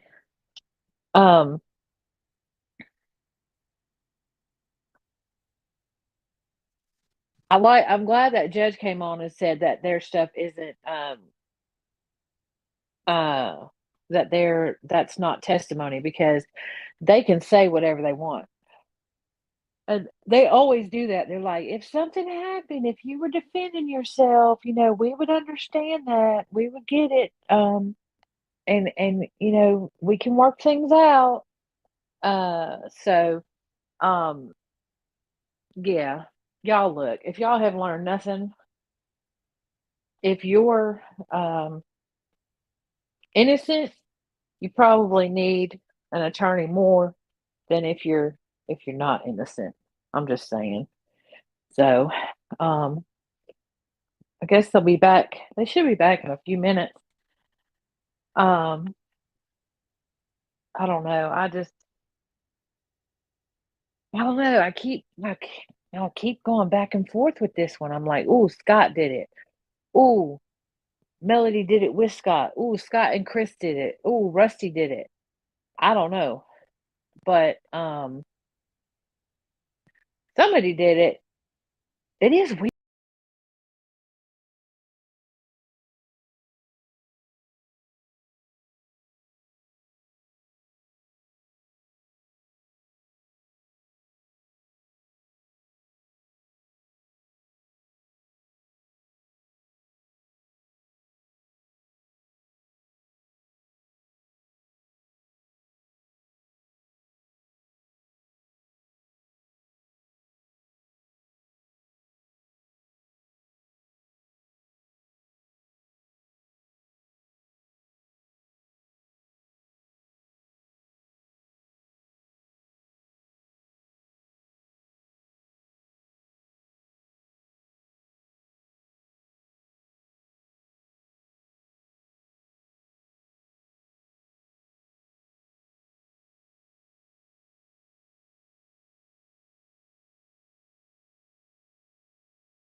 Sorry.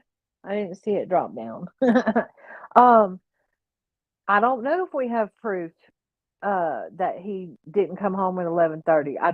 I mean, the only proof that we have are the text messages and his testimony. So that's the thing. Most of the stuff that we have is all these people's testimony. So who's to say who's lying and who's not? I don't know. And then MJ was watching testimony. She wasn't supposed to be watching testimony, or it's questionable whether she was supposed to be watching testimony, because she may be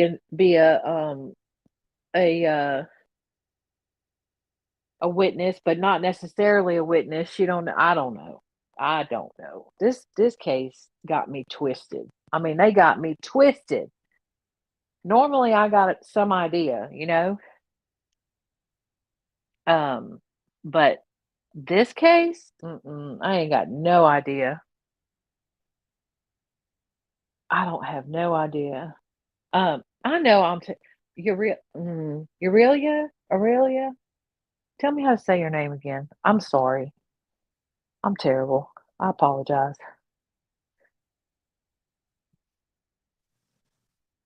I don't know. What I know is that she didn't do it by herself. That's what I know for sure. Um, and really, she couldn't have got him in the tractor by herself. She didn't do it by herself. And I don't believe he was shot at the burn pile. If he was, then somebody planted that bullet in the basement. And somebody said, I think Jenny was the one that said that that bullet, Aurelia, I got it, yay. Somebody said that bullet had his DNA on it, so I don't know how that happened. Because there was no blood down there, and I don't want to swear to it because I have missed some stuff, but I think I remember them saying that that blood downstairs didn't belong to Gary. Now, how you gonna have a whole bullet down there with his DNA on it, but you ain't got any blood? I don't understand. I don't understand at all. Oof. Oof. Aurelia, what do you think? What's your thoughts? I mean, I'm with you that she should have asked for a daggone attorney, but I say that to everybody. Let me look here and see. I know that the Delphi. Okay, so 12:05. So we'll put this one on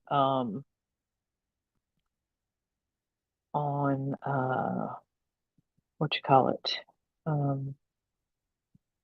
Why can't I think of it?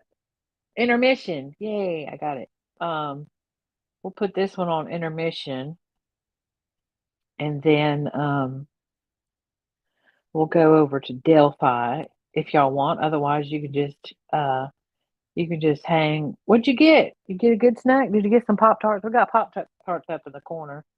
I'm wishy-washy too, and I ain't never wishy-washy. Like, I might be dead set and then be like, but maybe this or maybe that or whatever, but I ain't never like this. Like, I cannot put my finger on what happened at all. At all. Like I said, the things I know. Oh, looks like Sarah Boone's going on a break. The things I know are that she didn't do it by herself. Let's see. Small and older, so hard to deal with big guy on her own. But she's corn-fed country girl. They're always strong. You ain't wrong. Hey, Toxic. How you doing? Hopefully we can give you a good distraction.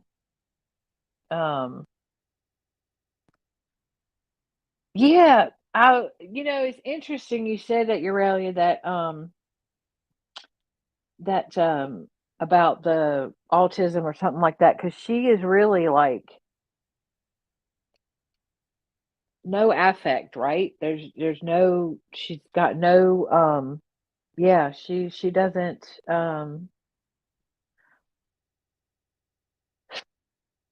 I don't know.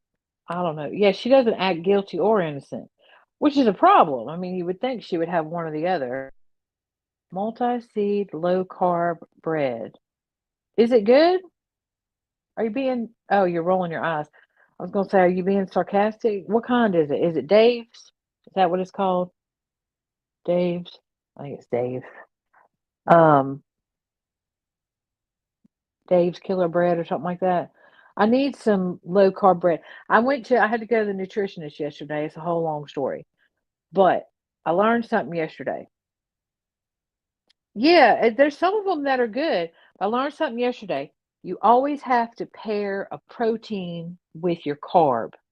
Okay, so if you pair a protein with your carb, you have a more steady rise and fall of your blood sugar. If you don't and you just eat a straight carb, your blood sugar spikes really quick and then drops really quick. And that's where you get that that crash. Oh, Kroger. I know Kroger's. I know Kroger's. So look, so like the protein, let me look at my paper. She gave me a really handy little paper too. Look, I had a whole attitude when I went to this nutritionist because I have a lot of health issues that work very hard against me. Yeah, go get some cheese, put some cheese on it. Yep. Or you can do peanut butter, an egg. So yeah, I'm looking at this thing right now. Hi. We're on a break too. How you doing? How you doing?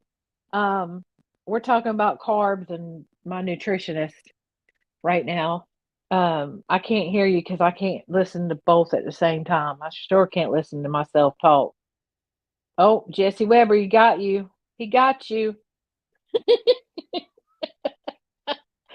Um, so Eurelia's having a piece of low carb toast or bread. So I was asking, I'm waving at you, but you can't see me. I was trying to yeah, tell everybody hey. Okay, so it's Kroger brand, which means what's it called? Carb Master? Kroger. Who do I have here that's Kroger? I got somebody here that's the same as Kroger. Might be Harris Teeter. I'll have to check. I know that Dave's Killer Bread is pretty good. But I was learning them from the nutritionist. When you have a carb, you have to have a protein with it.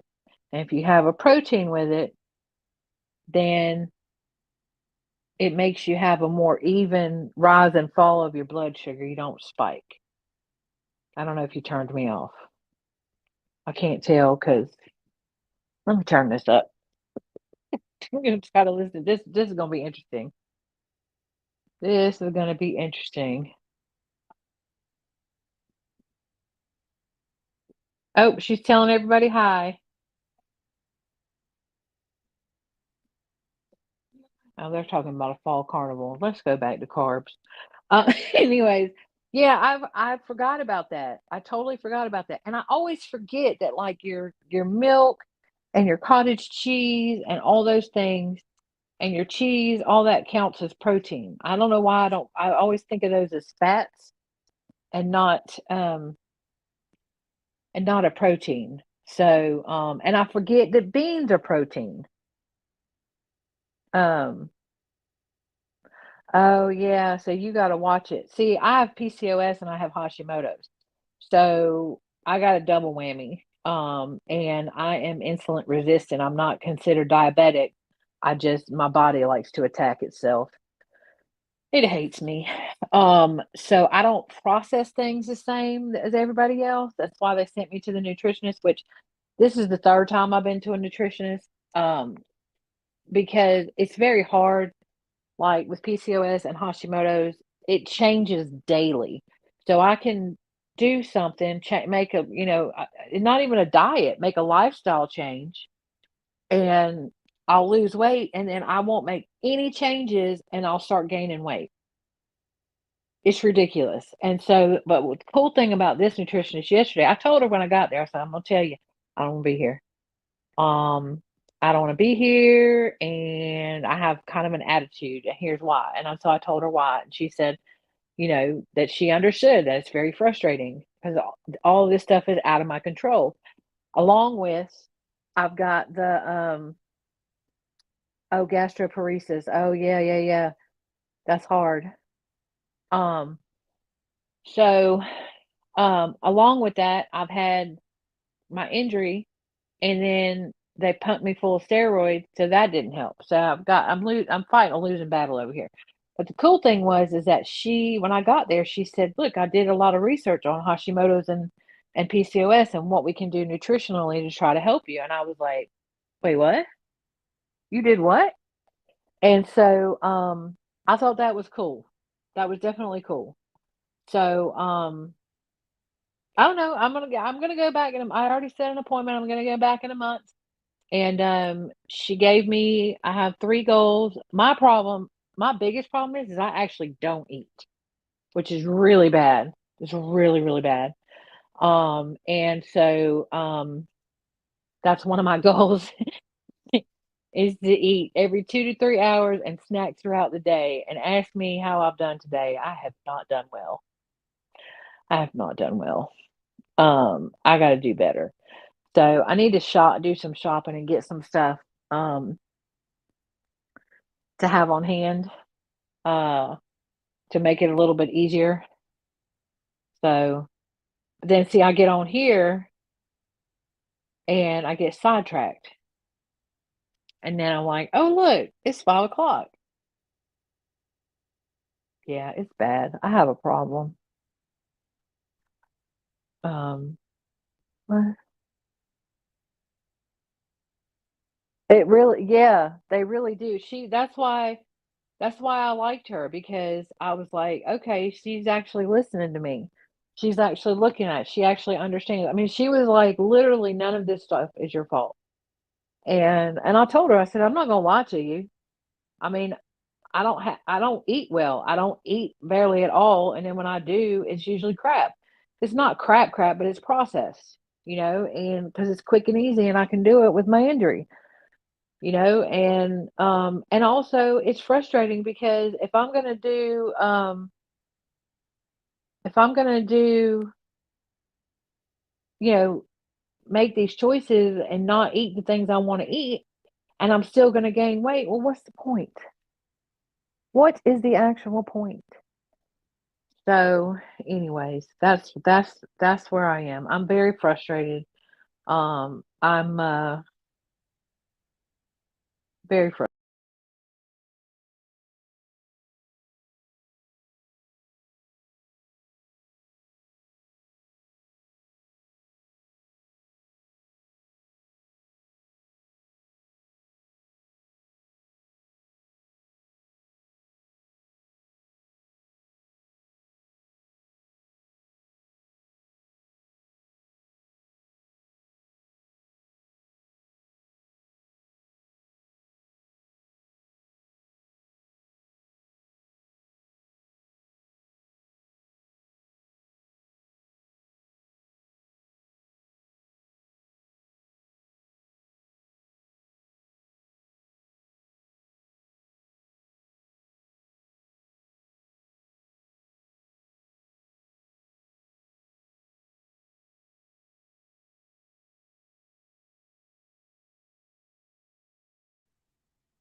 Thank you, Sherry. I'm sorry. I'm trying to pay attention.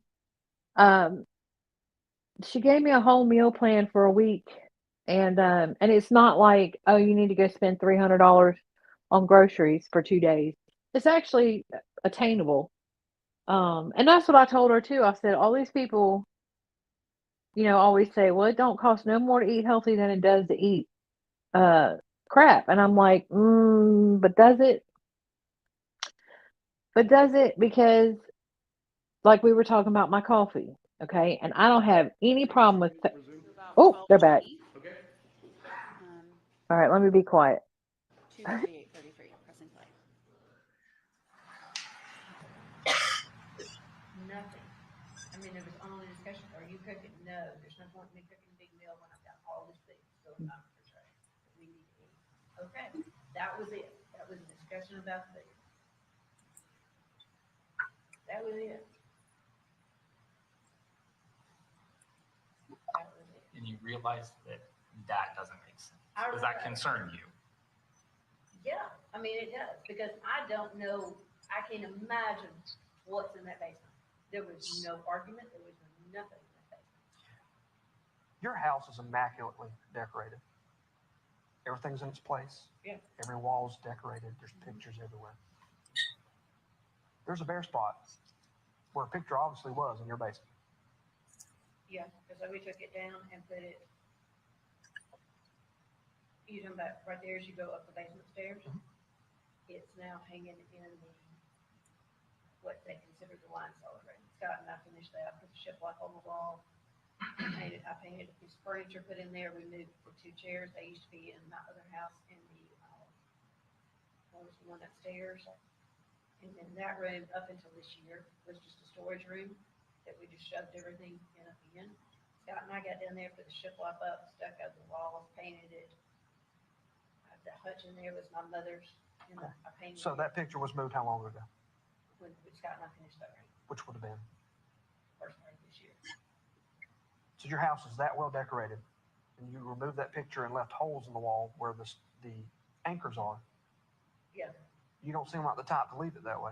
You know, it was just one of those things, we moved it, and I knew that I was going to paint the entire wall to do it. But that basement was repainted during the fire, and there was several other things that, Scott actually did the, tile work that's underneath there. We had to rip off some molding and stuff when we did it. And it's got still all be, touched up and done, and I was just gonna have Chris's painters come in and retouch up several other places through the basement, and it was just my thing, I'll have them fix it when they do all that. Because that was part of we paved it to the basement. Scott and I painted it the first floor. And I, did paint it out to the fire, because Scott and I chiseled that in the kitchen area, and then on down the hallway into that thing, there was tile down there, and Scott and I chiseled it up and got it, everything ready for the flooring to be put down. Okay. And, that was just part of the deal that Chris's painters would come, and do the touch up and stuff that was done from it. And I just left it. Okay. But that big picture, yeah, I moved it to that room. It's down there on the very end. That was a picture that was hanging. Makes sense. Like my study, I've been painting on it now for quite some time. And the ceiling, I put a coat of primer on the ceiling not too long ago, and have not come back to finishing coat on the ceiling. So, it's stuff doesn't get done like what it used to. Yes, every wall in my house, that you've got to understand, my other house was, everything was bought for that house and everything, so we bought a house intentionally so that all the furniture could come back to it and have a home for it. Sure. And that kind of stuff. So, I've bought kitchen table, it's the only, I've bought that since we've been in the house. Other than that, that's it. There hasn't been anything else bought for this house. Like I said, Scott and I got down there and did what they consider the wine cellar down there. And did it this year, and he burned the walls and did, but he and I worked on that together.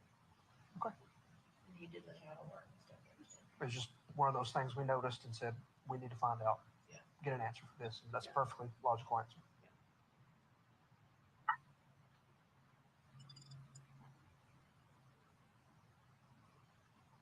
Scott can attest, Scott's the one who moved it.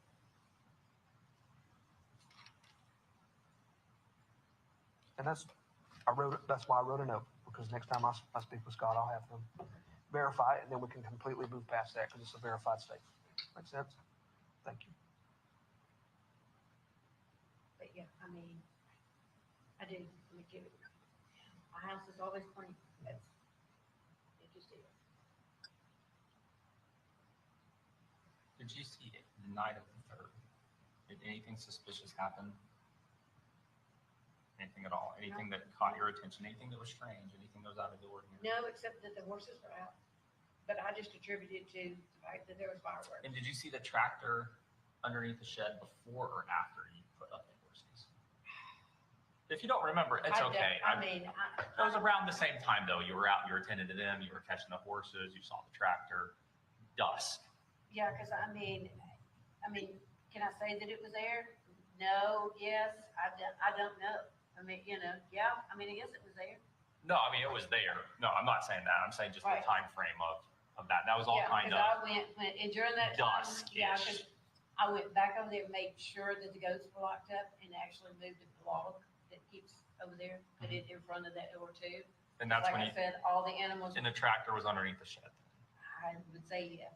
No, you said absolutely, you were exceedingly positive of it earlier. Yeah, I mean, It was parked under the shed. yeah. I mean, I didn't notice anything out of the ordinary that it would be, you know, is there. And because I can remember thinking, I thought, at some point in time during all this, I thought that the aerator was on the tractor. And it wasn't. The rate was on it. And, I mean, I can't change implements on it, so. Never done it, hadn't tried it, not going, you know.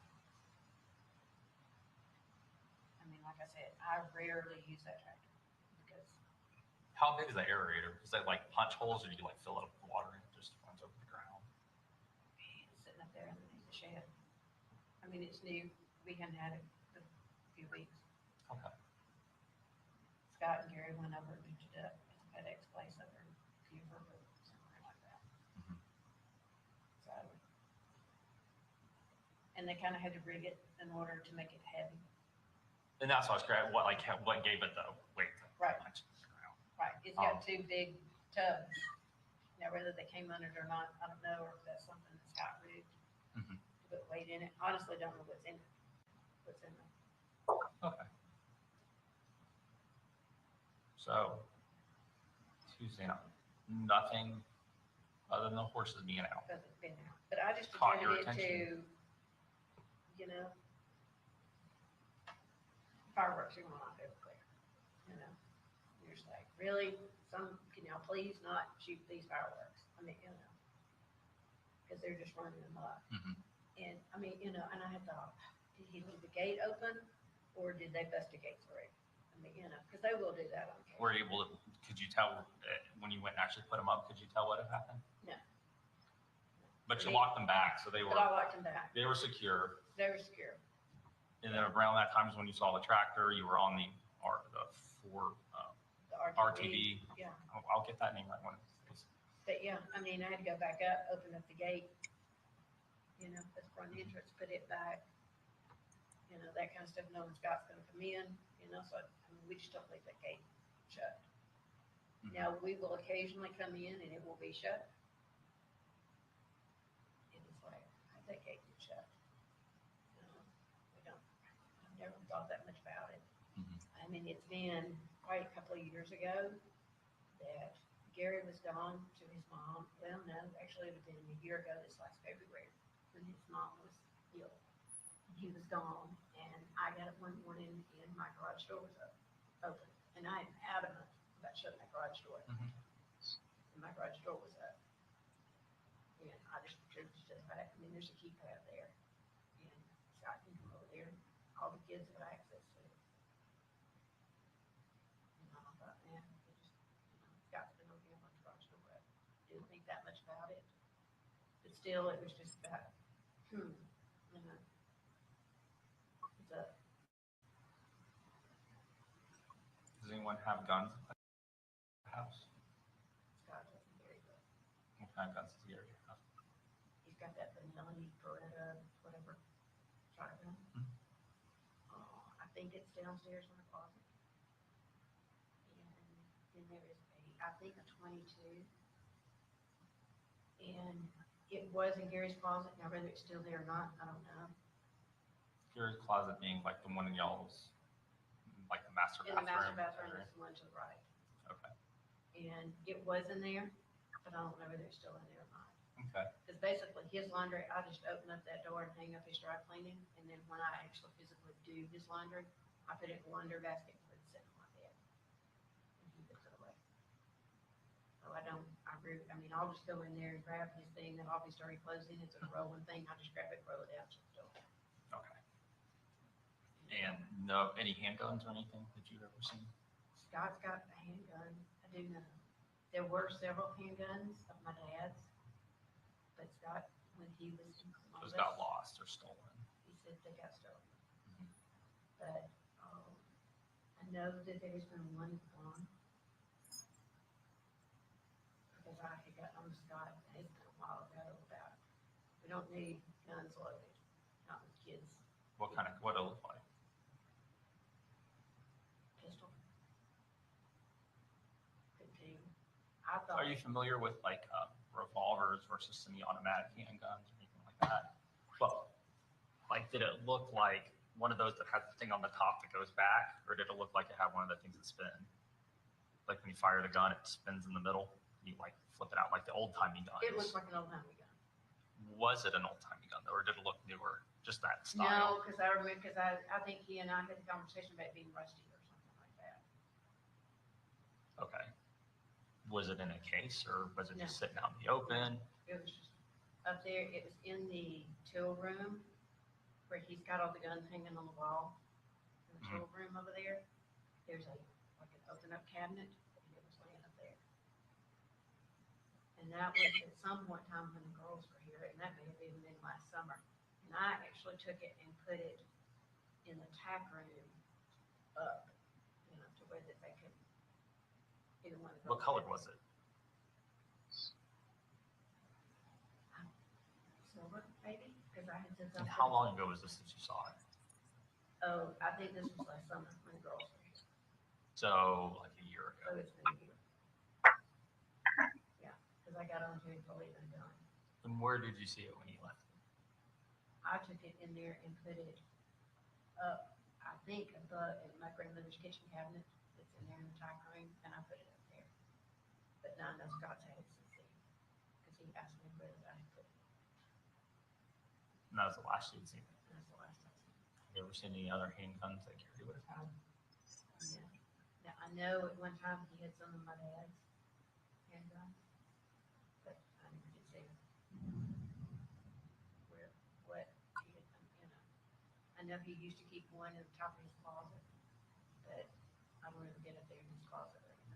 I know I painted it back, I don't know, 3 years ago in his closet. He took everything out of his closet, I painted it, and he put everything back. Okay. In his closet.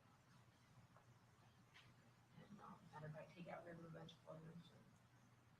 What if I told you we found evidence of the shooting in the basement? Not saying he was shot there, just simply saying evidence that suggests that he was shot was found in the basement. In my basement? I would be very surprised. Okay. We'll be surprised.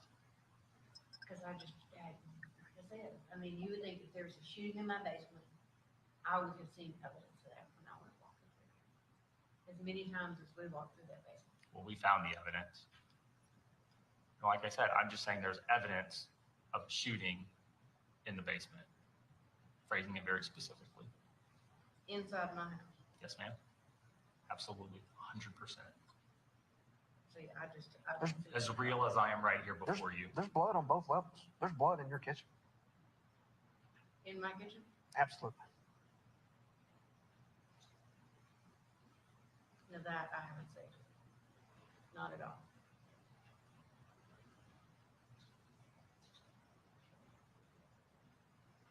I mean, like I said, I added, Cameron or Addison once spilled orange juice in my kitchen, and I got down on my hands and knees and cleaned up that orange juice.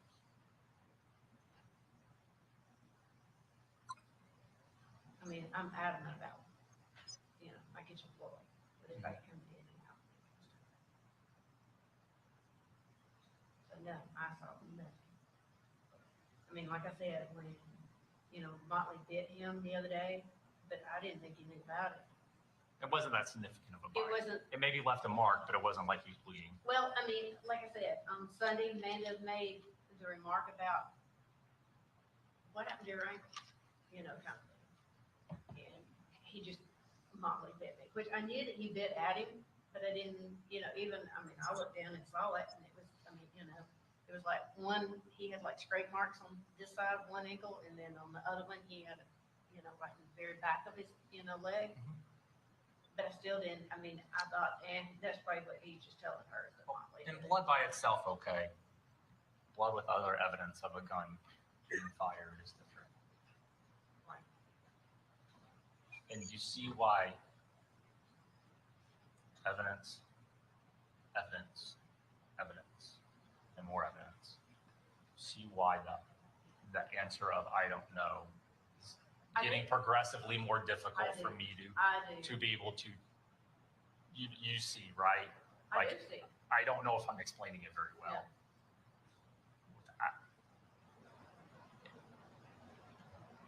It is just insufficient for what we have found.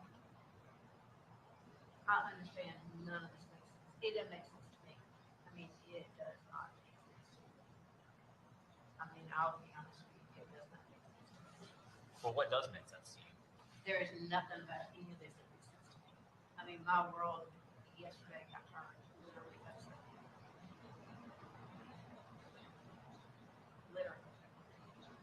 And then last night, he told me that, you know, evidence of the shooting. I mean, it was just, I mean, we discussed them telling the kids, you know, and stuff. How do I walk in and tell my daughter? I mean, that, I'm just numb at that time. I mean, we have been here for like hours. You know, he brought Scott in here, talked to him, and then was it you who told Amanda last night? I didn't tell her.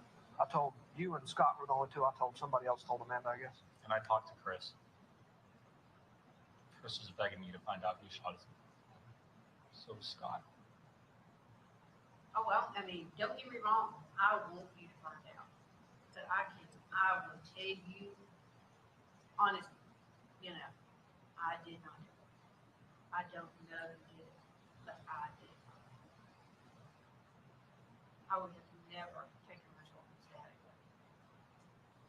I had my daddy to die when I was 36. I wouldn't wish that on him. Well, and you know, there's even, and here's the thing, there's even provisions in the law for things that are like self-defense. There's provisions in the law for things that are like things that happen at the spur of the moment, you know, crimes of passion, if you will. Yeah. Like things that are just so insightful that people just react without thinking. These are all outlined in the law. Things, and what I'm saying is without a doubt, it does not make sense to me that you don't know anything. It does not fit the evidence we've gotten. I understand. And with you sticking with, I don't know anything, and I didn't hear anything, and I didn't see anyone, and I didn't hear anything, and this body got burned over the course of a significant period of time. Someone had to come out there and tend to it and work at it and pour stuff on it. Clean up the house, clean up the tractor, clean up the RTV.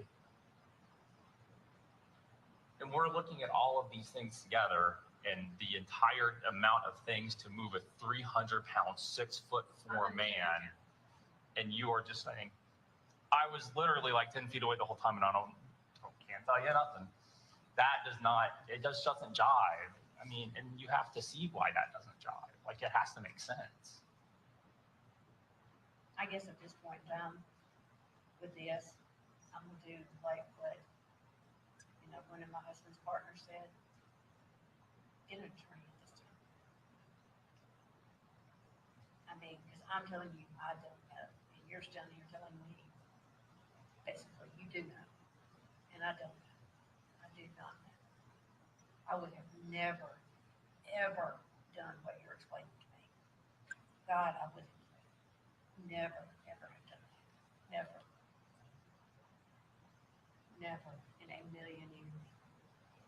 I had nothing to gain by him dying. I had everything to lose. Everything to lose. Like I said, my name was on nothing. Nothing.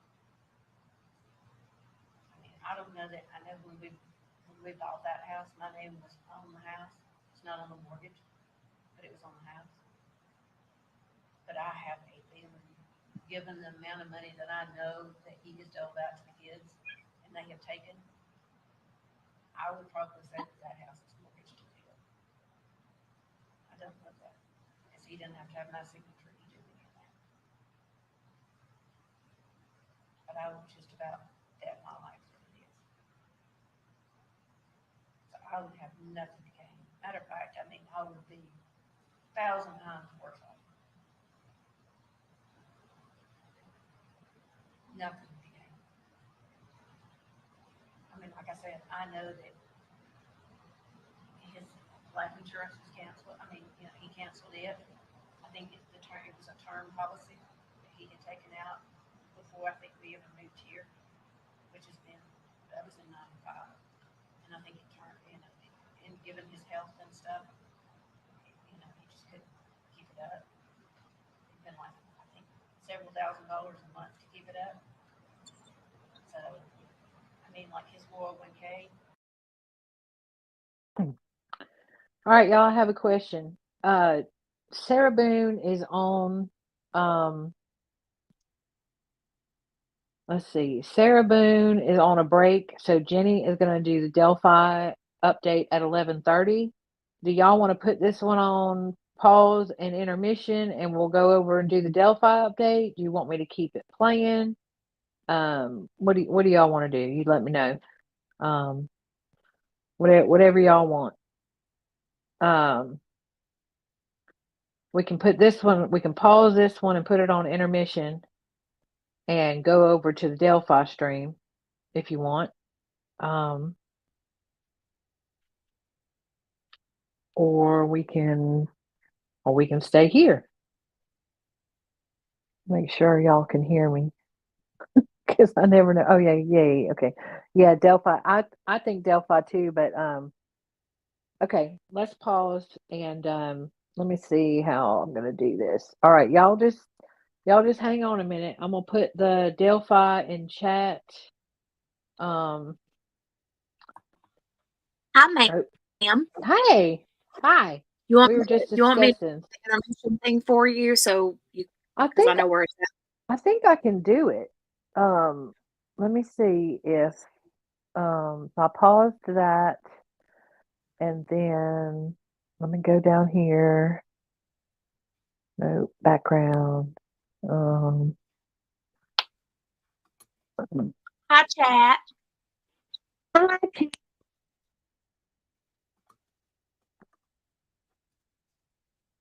Where is it? There's Sparkle. Copy of a copy of a copy. I don't see it. Where is it? Are you talking about the video or the banner? Do you do both? Yeah, you can do both. It on the brand thing, it's under the video clips. I see back in red abstract channel, crime channel, countdown. Red. Oh, there it is. I see it.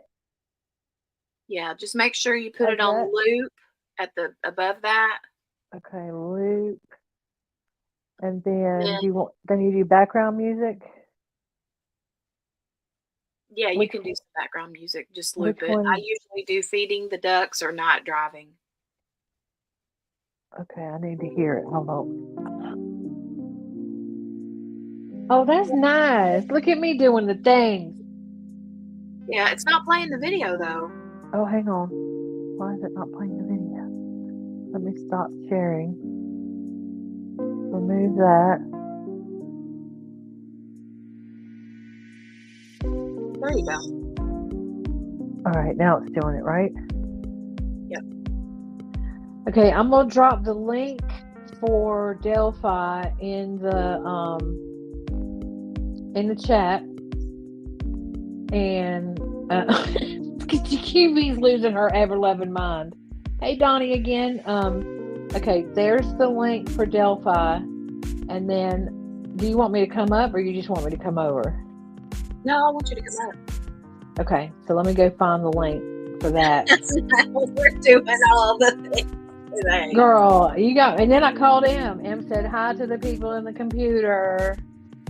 God love her. She cracks me up. And last night I was talking to my dad, and Spin said, tell your daddy I said hey, and so I told him, and he said, hi to the person that I don't see the stream, and StreamYard is doing the most. There it is. I got it. Okay. I'll see you over there in a few minutes, everybody. All right, guys. See you in a minute. Bye.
Hey y'all, are we back? Is everybody back? And this, and that. Hey y'all, see if I can remember what I'm doing over here.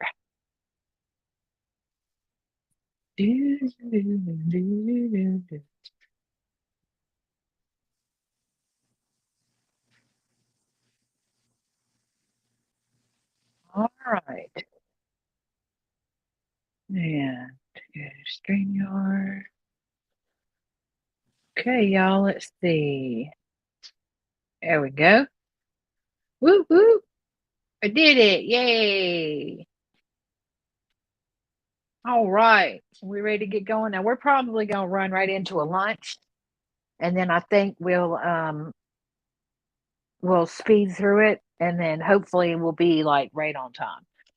And then Jenny's gonna come over here and grab y'all about 4:30, because I've got somewhere I need to be, but I will hang out with you until then. So let's go. I know I had fun back, maybe a couple of years ago or so, thing for him to draw money out of the 401k. That was when Emily got married. He was going to use that to pay for her wedding, which was to the tune of $30,000. And I'm like, why are we taking money out of the 401k to pay for a wedding to a guy that is a felon? But I went down to Wells Fargo and I signed it for him to take it out.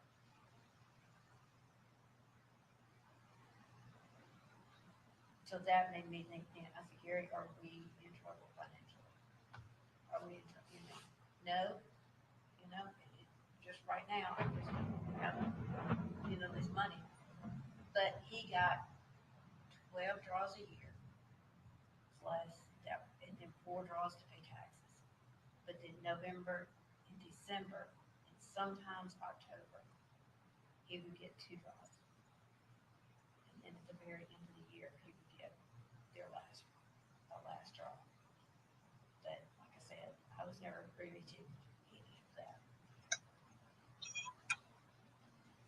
Now, he did make mention that he was going to tell Chris and Scott that they had to make a tax payment in April. And he said not to be going out and spending anything unnecessarily on that, which, I mean, that's just a standard procedure, you know. In April, you just don't. I've never, I mean, you know, he does all the taxes, all that kind of stuff. I know he files them like mine, you know, every year. And I know this makes no sense that I know nothing about the finances. I know it.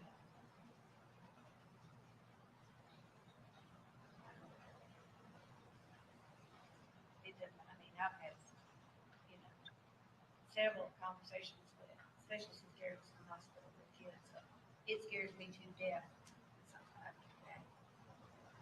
I am petrified that something will happen.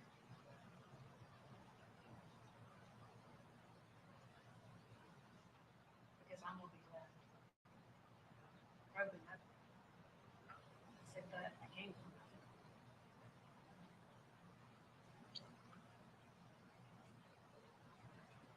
I mean, like I said, you know, I don't spend an extravagant amount of money. Yes, my house is furnished very nicely.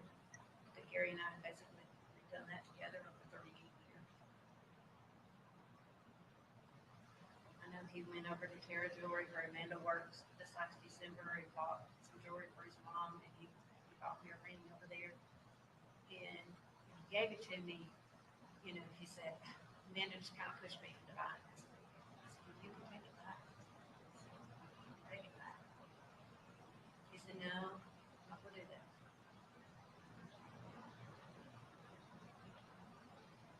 I mean, like, he bought me a neat coat like several years ago.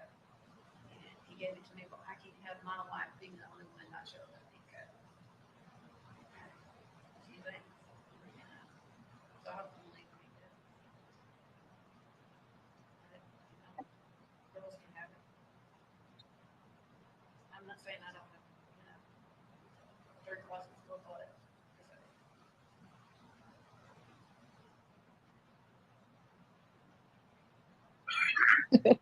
Jerry, you crack me up. Brenda, you might want to get some earbuds or something if you have them, because the sound on some of this is really hard. I've got it up all the way. It's the feed, it's not me. But you might want to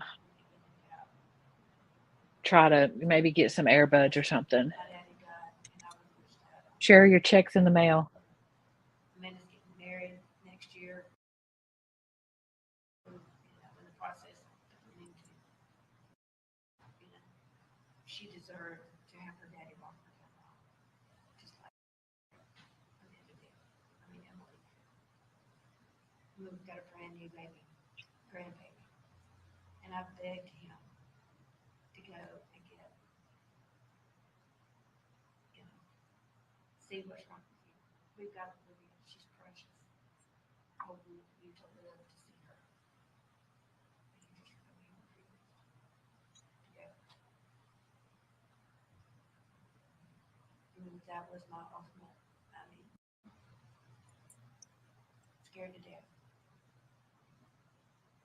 that something would happen to him.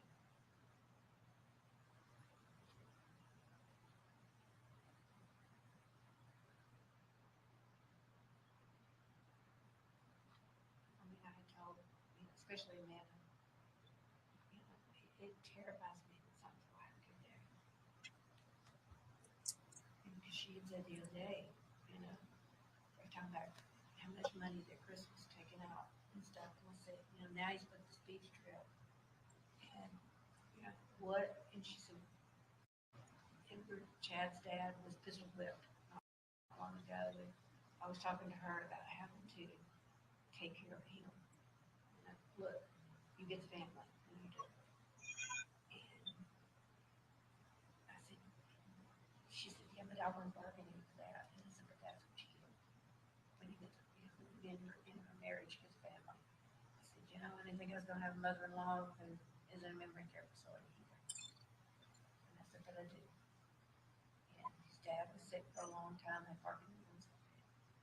You just get it. And I explained all that to her and whatever, and she said, well, I keep putting it in perspective that if something happens today, she said, we'll probably have to take care of you. And I said, I don't believe that. I don't know. I said, no, I said, look, I just kind of sugarcoated it. And she said, you know what's gonna happen is that Emily is probably on everything, or will want to be on everything, and she will control it. And Chris Payne is going to take it all, swindle it all away, just like he did his mom's stuff. And you will be left with nothing. And then she called this morning, the first thing. Emily's already trying to get in, you know, to the finances. So, here it goes. And Chris is having a fit because, you know, I called it, somebody at the firm and said, look, we need to put a stop on everything. But how do I do that? I'm not on the accounts. I can't call those things. I can't walk into a Wells Fargo and say, hey, you know, I'm not allowed to do anything on that. He said, I'll call appropriate people and see what I can do.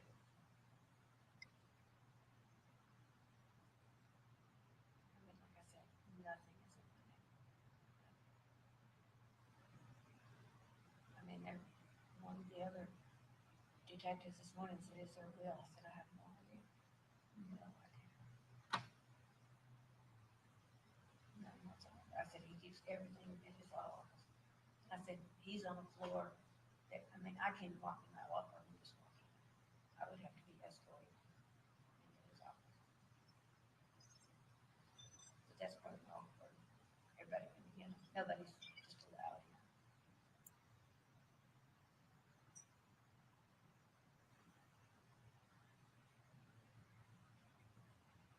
I mean, there'd be a law firm. But I called him today and told him, I said, look, if anyone shows up, or Chris Payne shows up, or even my Chris shows up, don't let them get in that office. Just because I thought, well, they just escort them, and then they can put up kids, and, you know. I mean, I haven't been down there. I don't think I've been into that office since I know I went in before we bought this house. Because Amanda and I went in down there to get all the Alabama pictures in the basement. And we went and picked it up. And that's the last time I think I've been in that office. Was that many years ago? And I still have reason for now. But I mean, that was the conversation that Amanda and I had. As we went to a wedding thing. And that was when Chad was talking about his dad. And it was what, the day or two after that. Because he got home hospital. And they were trying to figure out what to do with it. And that's when we talked, you know, and that's when we had that conversation. You know, she said, it terrifies me. I said, oh, it does me too. She said, because we could be in the same way. We'd have to take care of it.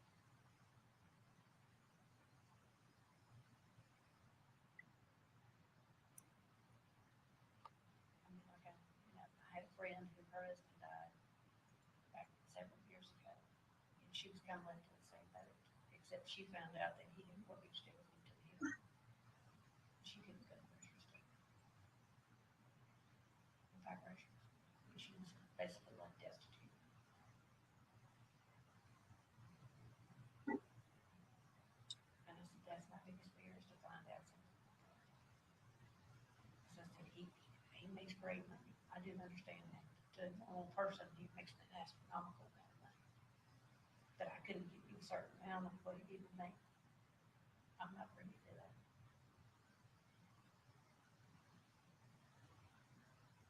I mean, there was nothing that came through. I mean, I basically know what goes into that bank account, you know, on the 31st of every month, or the 30th, depending on when it falls. There's, you know, about $20,000 that goes into that line. But you see, in our place, it's expensive to keep it up, especially when you've got 3 other kids that you're, then it only $3,000, and I don't know how long that's been going on. I mean, he could have been doing that as long as she's lived in that house. I don't know. I mean, like I said, they live in a $40,000 house, they live in $60,000 vehicles. It's furnished to the hilt. Everything she wears is designer. And I, like I said, we've done the spreadsheet, it don't add up. And Gary couldn't be making a house payment all this time.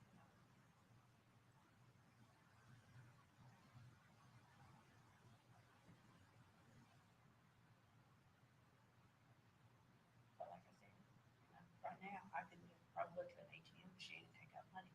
Because as soon as he'd be gone, it'd be like that. Like when my dad died, that's what happened. And my parents owned the business.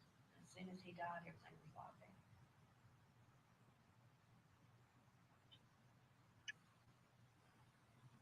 I mean, the only money I have is what's in my wallet, which is probably about $100.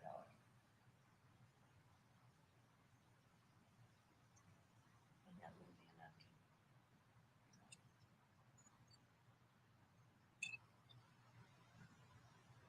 I mean, yeah, I could go and, fill the vehicle up, go eat a couple of times.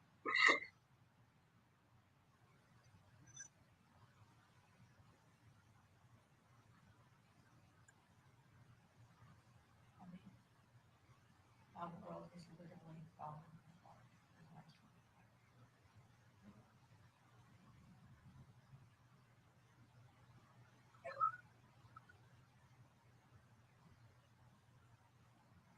I mean, I've got 4 kids. Yeah. Person's got to have their demons. They do. They've always got her. The guy that she's married to.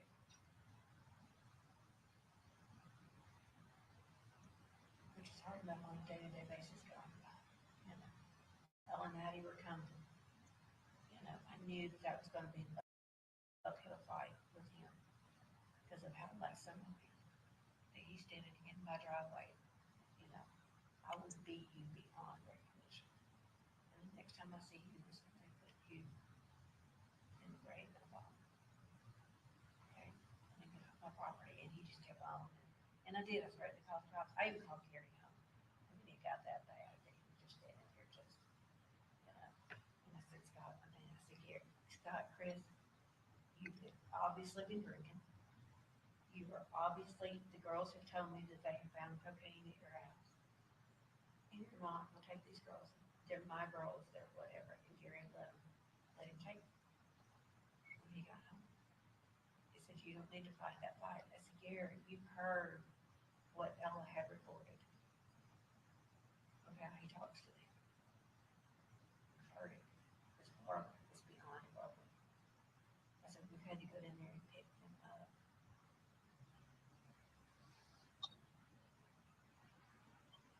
And I know that Chris absolutely despises me because I'm the one who preaches to him all the time.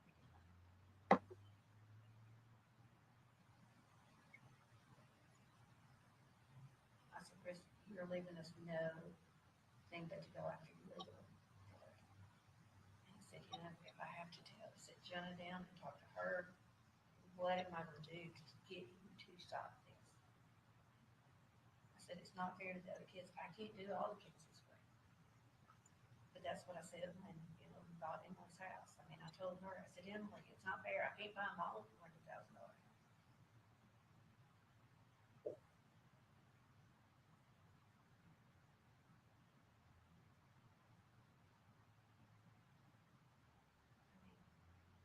It's a horrible situation. I mean, it's like I told Amanda this morning when she got there to the house, I said, this has become a spiraling out of control in a matter of hours. And I don't know.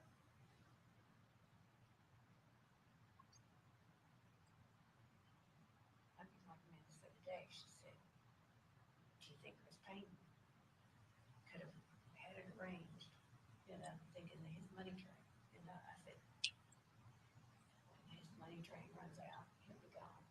I mean, Emily was his 22-year-old mistress. He was married when they started seeing each other. I said, he'll live a high drive. I think that was Gary's biggest fear, that Emily would be left with a baby.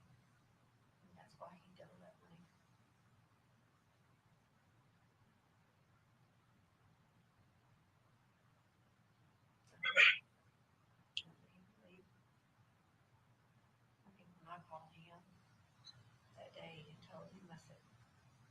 taking Chris Payne to jail. They brought their newborn baby and they reported him to jail. And I asked, I said, can you just come? Please come. And like, I think she talked to him and whatever, told him whenever he didn't come. So he did. But I wound up staying 2 weeks. Just to get them, him going to court, all that kind of stuff. And see if he was going to be extradited to Tuscaloosa.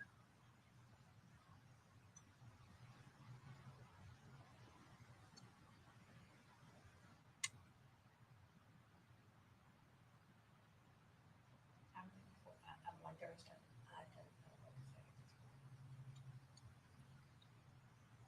I mean, like Amanda said yesterday, she said, Chris and Scott, she said, I can tell you right now, Chris and Scott are going to do everything to implicate you. She said, I hate to say that about my own siblings, but that's what they're going to do. She said, because they've said enough to me all the time. She said, that's what they're going to do.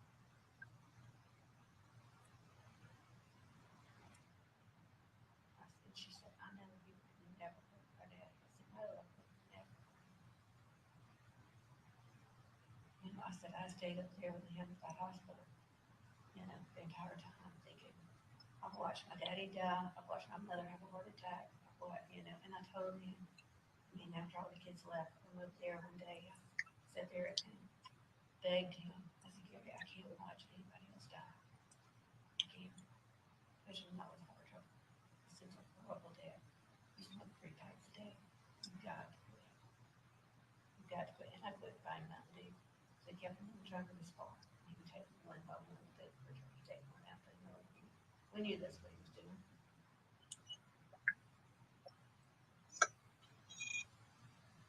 But I couldn't make him stop.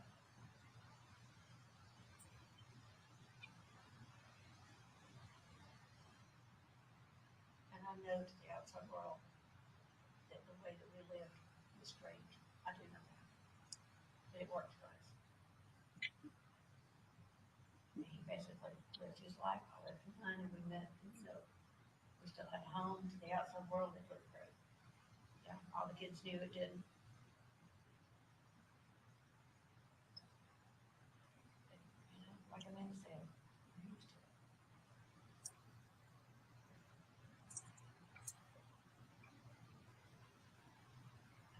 I mean, we couldn't even ask him, like, how's your mom doing? He would blow up. It didn't matter because she's fine. Gary, I just saw her, she's not fine. But that was an imperfection.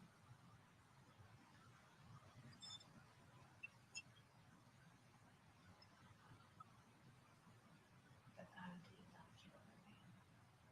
And I do not want to do.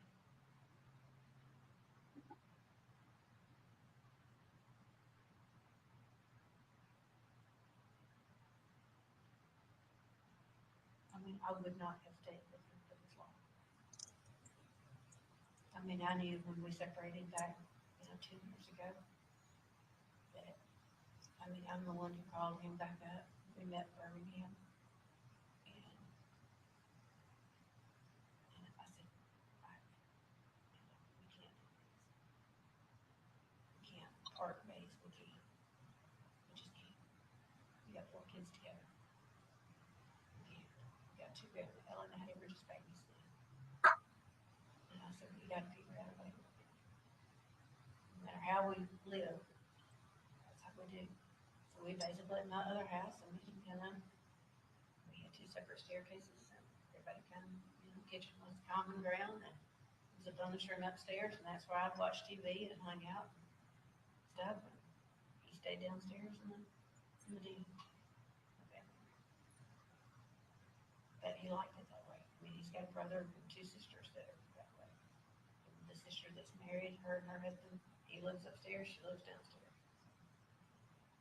So that was normal to him. His parents lived very different. I mean, we're that way too.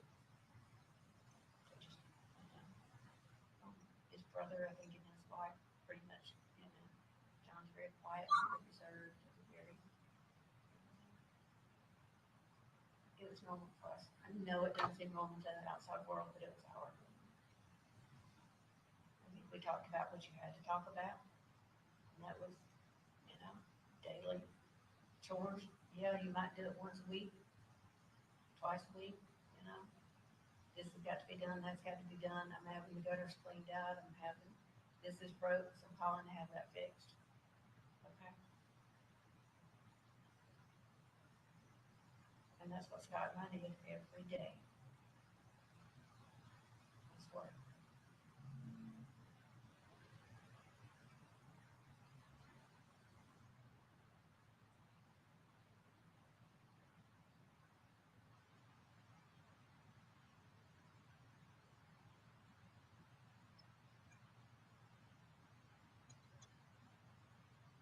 But I promise you with all that I did not forget. And I do not forget.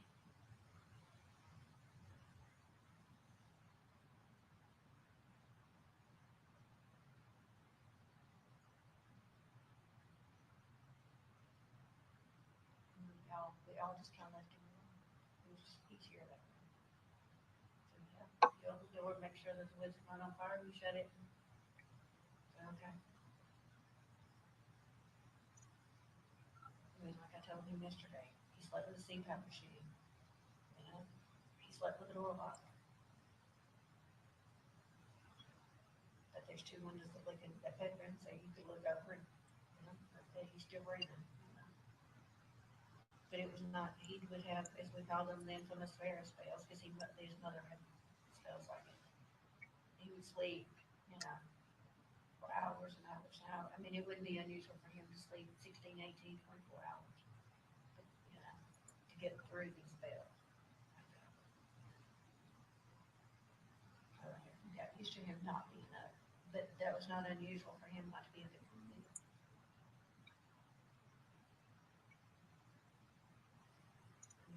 It was Scott when he called, he said, I'm third playing golf.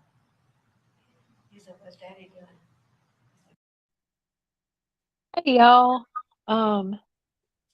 Slight change of plans. Hey Jenny. Hi. I am gonna unshare my screen. Can There you it is. just give me a heads up about like maybe a timestamp to look for? Yeah, hold on a second.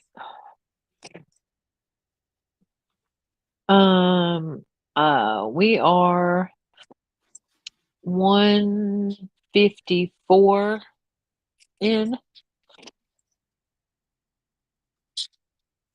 1 hour and 54 minutes. Yeah, we're behind, and it should have. Well, she's always got her hand on her face, No, but it should say golf. He's supposed. Daddy doing well. I haven't. Is kind of what it says. But right at about 154, just keep an eye on it because they should. I would imagine they'll be going to lunch soon.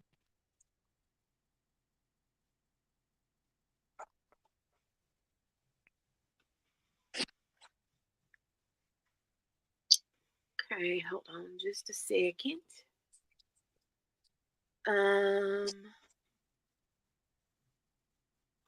Yeah, she's always got her hand on her mouth, right? She does always have her hand on her face.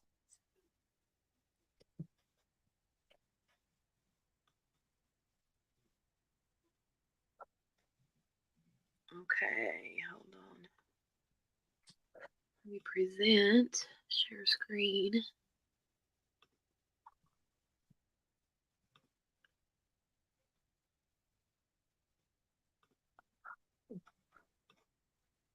Okay.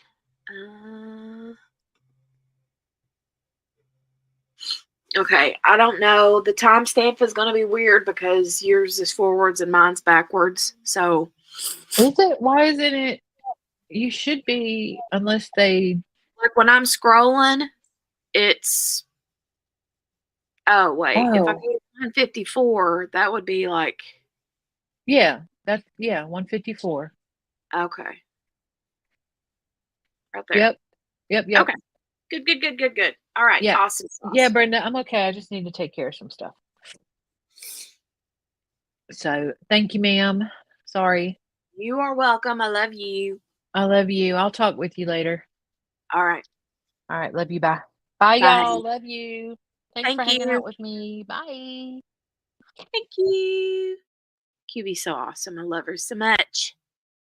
All right. Sorry. I got like a hacky choking fit. So my voice is all kinds of wonky. But I'm going to continue to play this. And then I'm currently also streaming Sarah Boone. So I'll stream here and we'll hang out with y'all in the chat. Okay? Okay. All right, let's go.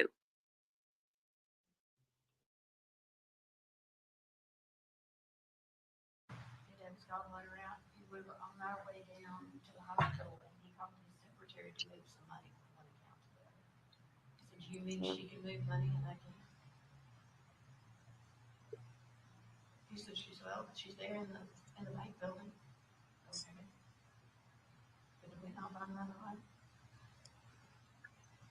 You just didn't argue with him about it. It was easier not to argue.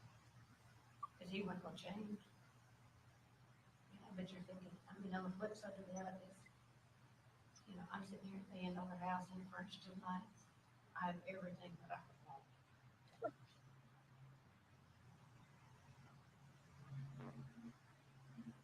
I just don't love it. But, the best been 38 years. I mean, I raised the kids when they were.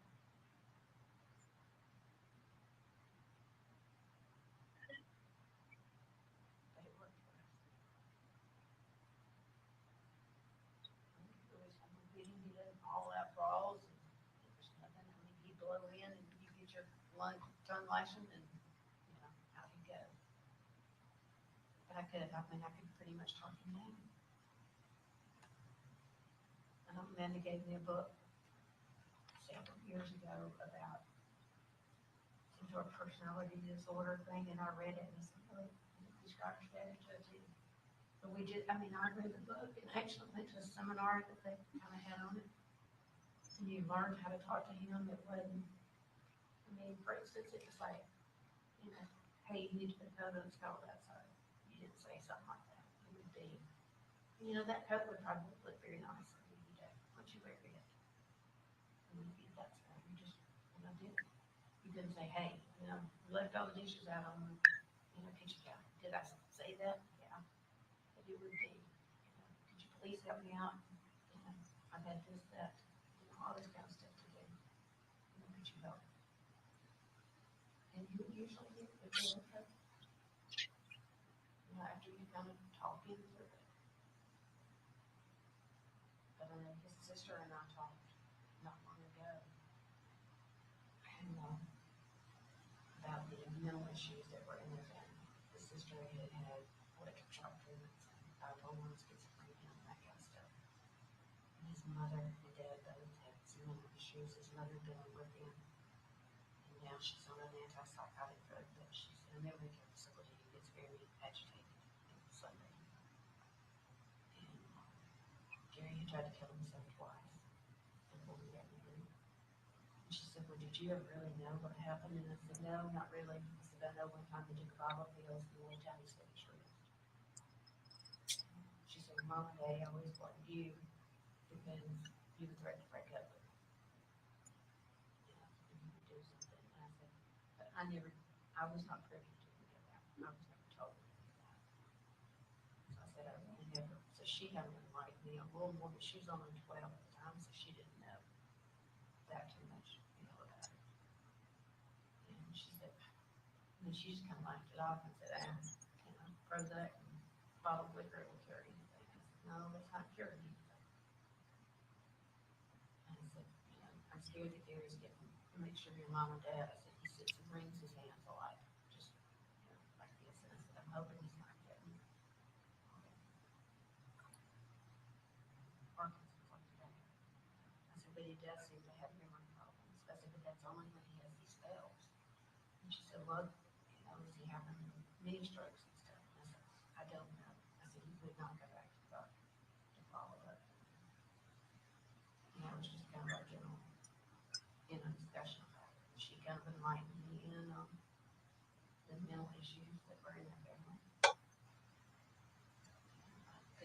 something that was never really talked about.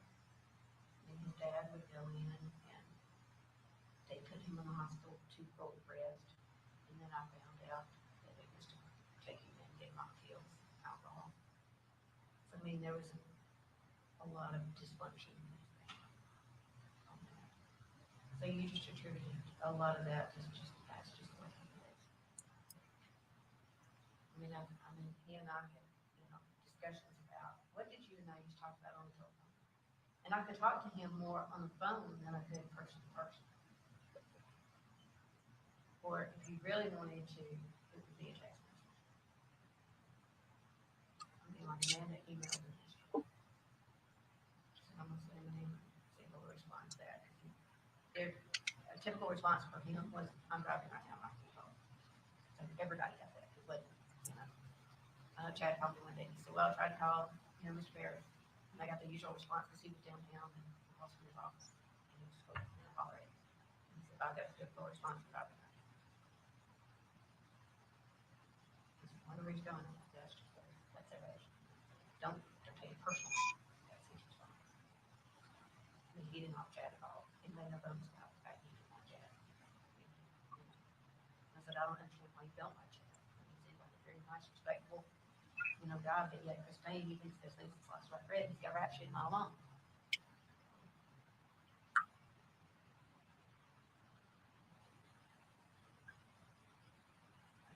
I don't know if you know, I don't know what to do. I talked to Harry Darlington this morning, and they're all showing up back in my house. Got one job to come down there and get the banking and stuff. I'm worried about my other. I said, I'm telling you right now that home cards out on Jack. This is what is going on. I said, I will call you back and give you the information, and then I get back to you completed. I mean, I talked to him, but he said, I'm still having to work on things. I'll get back. I said, well, this is man's phone.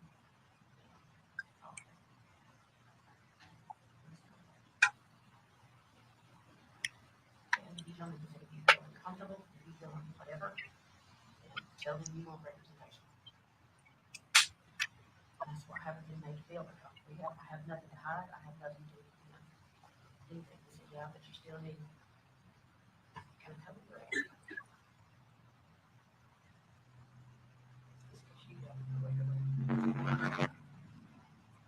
I said, okay.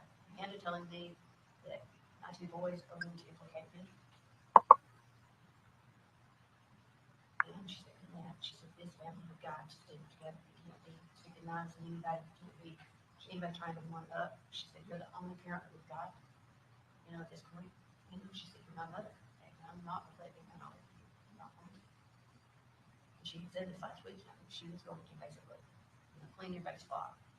She said, I'm tired of everybody running over you all. And take it and take it and take it.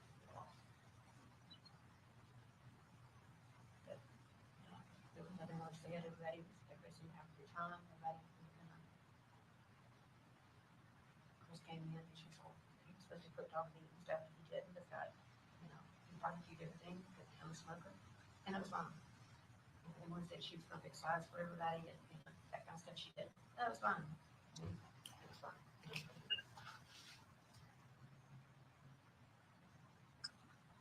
Like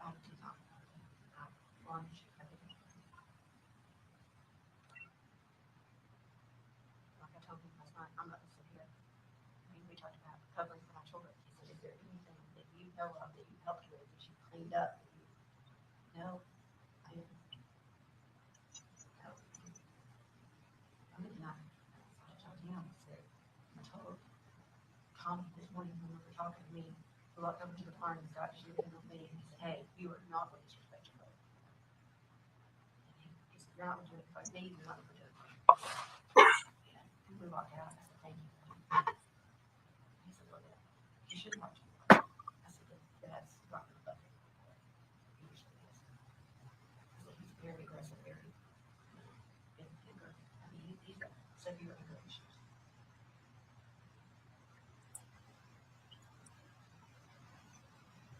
I mean, I'm not gonna lie, but he's been that way all his life. But since I got back to Iraq, it is far worse. Like I told him last night, we went down to Columbus, and he was going through basic training, and he was on the last leave, he got in trouble. And then after he got back from Iraq, he worked for a little business that was up in Roswell, an import-export business, and he was fired from that. He was moving stuff downtown to Florida. And he took somebody with him he was not supposed to. You know, I'm gonna do what I want. And they fired him on the spot. And he never works again. I mean, nice to have him. He's got to do his job. He's got to do his job. And he did it 7 hours a month. And he come here and doing what he decided to make him not work. So I can make him work. You cannot be funding him. But I just said, when I get Scott work, he does a good job. I mean, I honestly couldn't do it without some help. And I told him, I said, look, I'll move you out and I'll move me, you know. I have a better word, I'll move him next to me. I said, is there a lot of them around here who work for me? I said, I've got to have some help. This is way too much for me to do. I mean, Gary and I had talked about putting it up for sale. Just because of the expense of it, everything of it, it was way too much. After I got kicked, I couldn't ride anymore. It was what it was. It had gotten where there's so much work. And I told Gary, I said, neither one of us are enjoying this place. As beautiful as it is, as immaculate as it is. I mean, it's gorgeous. I love it. But, you know, so much work.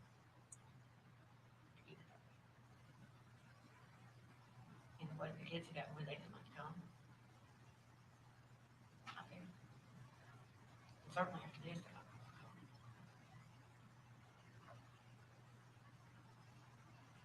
But, I mean, even when Gary, when kids would come, Gary would say, you know, something about, y'all are not helping do the work and do, you know, that kind of stuff. So they just got there, they just stay, you know, stay away.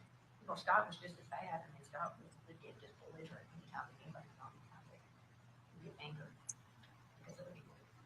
I mean, he was, you know, back on that gun for the summer. I mean, I was going to be here for to the 18th, and then I was going to be for the rest of the month. I mean, I was just, oh, I don't know why they have to come in here. I mean, he was angry because the girls right here and not the forecast. It's God, it's, you know, when Cameron and Jack get married, she did become my granddaughter. No offense or that's about it. She's my granddaughter. I said, you know, I had my daddy that raised me was not my biological father. And I said, you know, he married my mother and treated me like he was, you know, I was his. How could I not do that? That precious little girl. I said, Chris Payne's got 2 other kids, but he never sees them. So I've seen them 3 or 4 times. And they've been together since 2015. And they don't see him. He's in Christmas and you know, maybe once during the summer and then, you know, maybe once in a while. So he didn't, you know, but, so it's like I really took myself off when they lived here. But then they moved away from here. It's 3 years ago.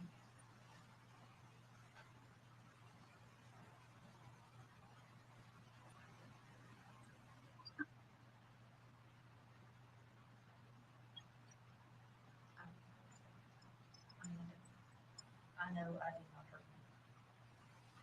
I didn't, and I don't have to.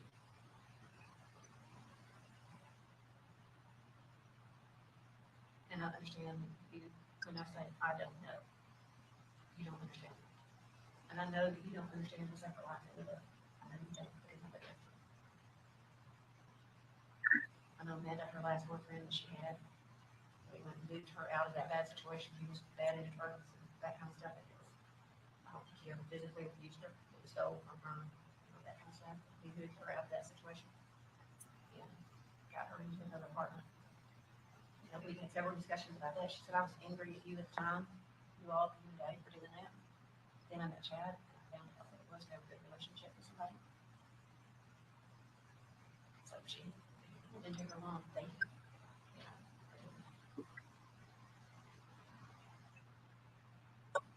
and I said, oh, you just stay happy. I don't care if you marry a dog catcher, but whatever. That's what I want to do. She said, and she does. She has a beautiful ring that she worked for very much. she said, you know, you've always said, you know, what you want me to tell you. And she said, and that's what I want to do. I said,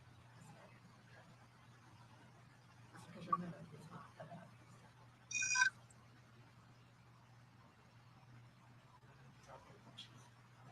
She seems to be the only one that seems to that.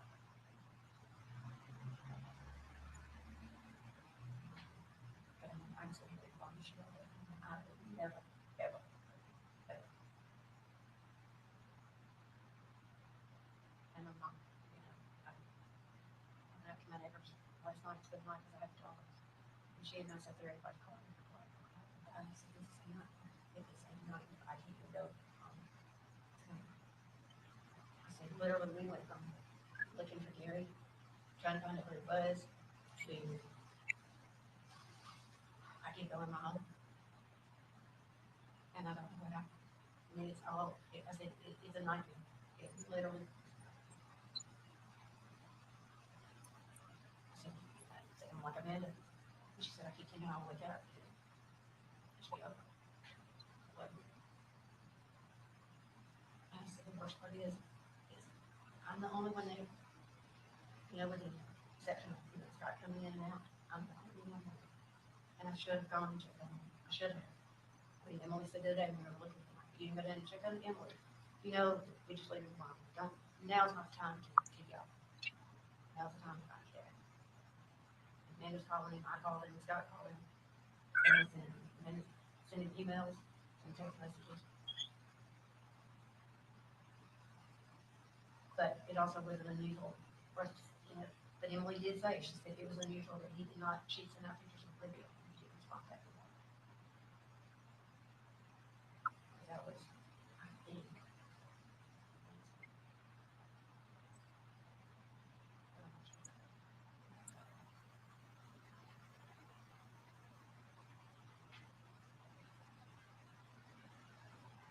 I mean, this whole thing has goes to me.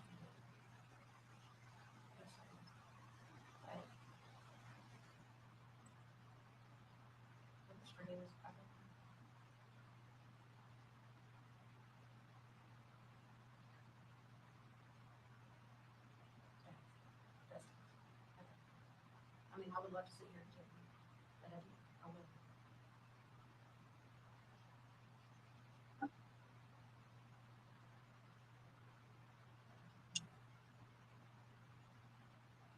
I wouldn't have paid for that. I would have never, ever done anything to take my children's family.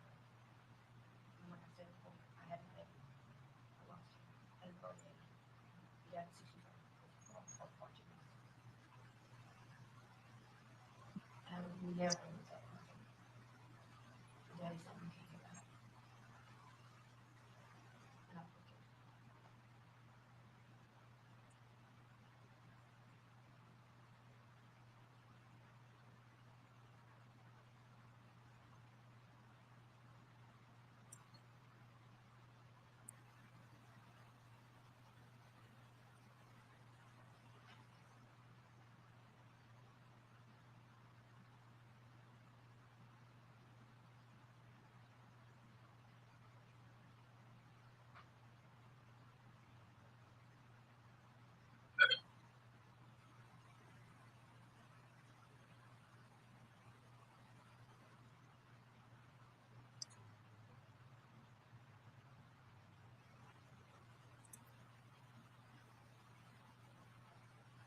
What did you do?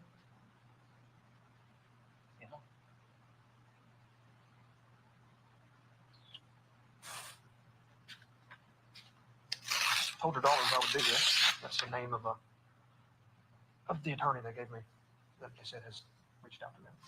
That's his contact information. I don't know if they have a meeting set up or what. As far as I know, I've been here with you. I think they're still out there. So Is this the one that Amanda gave you? yes, Do you know who else here? at this point I do not, because I, the last at least 2 hours I've been in this room. So I don't know if they're going to get through or what. If you don't have anything else to state or any questions for us, we can walk out there. I mean, like I said, and this is not what's happening. I can't even think of this one. I mean, but I can sit here and tell you all day long. I did not think I can promise you.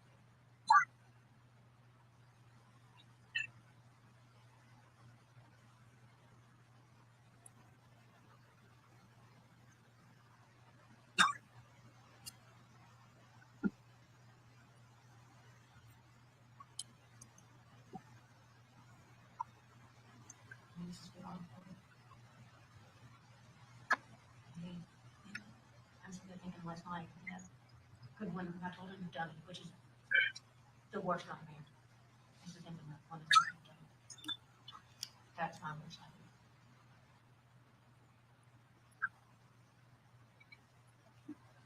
That is my worst nightmare. But yet, I can't sit here and cover it.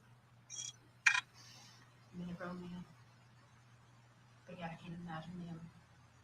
I can't imagine anybody doing that. I mean, it's horrible. I mean, men are not talking about their community. That is horrible. I said, but I know that what's got some in Iraq was not horrible. I said, I can't imagine that. I said, I thought that I had lived my worst nightmare. You know, my daddy died, he's got one to Iraq, my mother, everybody, and that's like I told Chris, my Chris, back several years ago when he was in college and he was arrested on DUI. And I told him I thought I had made the first walk that I'd ever made. And that was when I walked out of the hospital with my daddy died. But this is the worst walk I've made ever. Walking my whole new chest.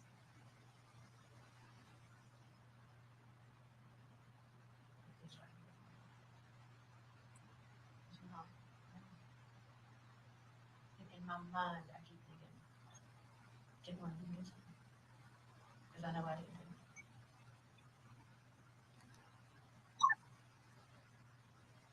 So I did.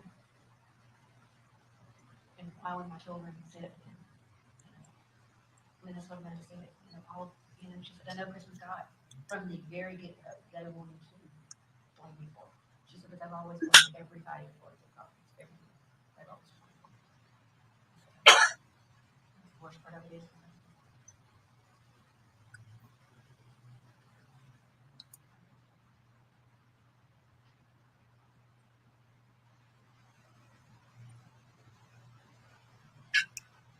I promise you I did not. I promise you. I mean, I can't even walk up. I mean, I can't walk out there and look at either one of my kids and say, did you do this? As hot-headed as Scott is, I still can't ask him that question. Because I don't want to.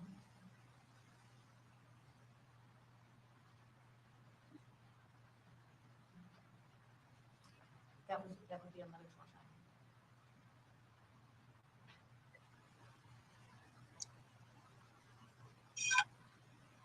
But like was asked, who has to gain from it? I mean, I certainly don't.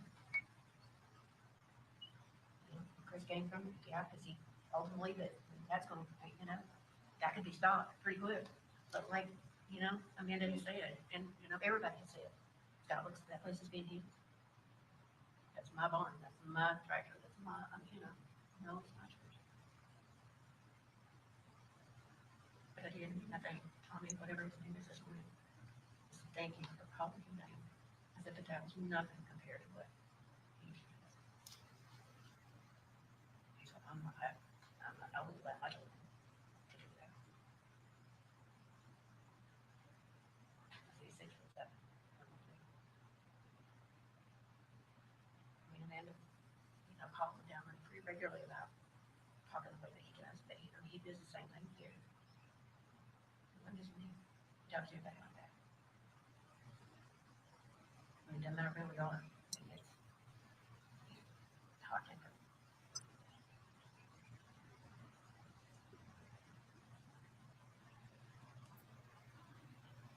It's like this morning.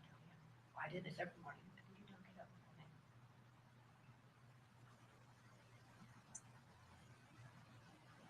I mean, that's right. It's in Gary's name. He's right. The card that he has is in Gary's name. And Scott has nothing.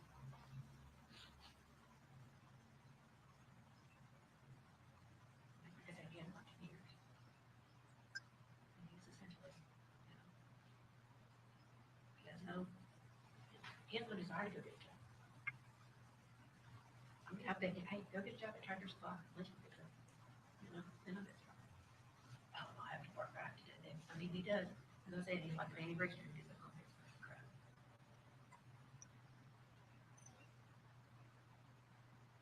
I mean, I love him to death, he's my child, but he is what he is.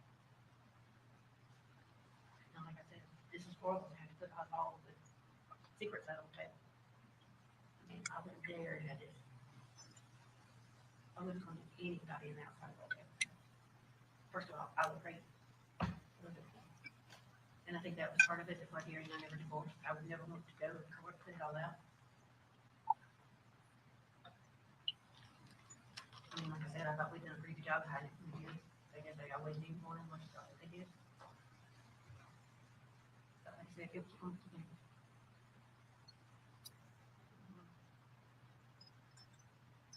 Back several years ago, they did things for the Juvenile Diabetes Association. And he was Father of the Year. And that was just the biggest. I said, well, God, bullshit. You know, like he's never been there. Yeah, he's there, like Amanda said in her speech, he's there with his track. But, you know, they all loved him. They didn't necessarily like him. But they loved him.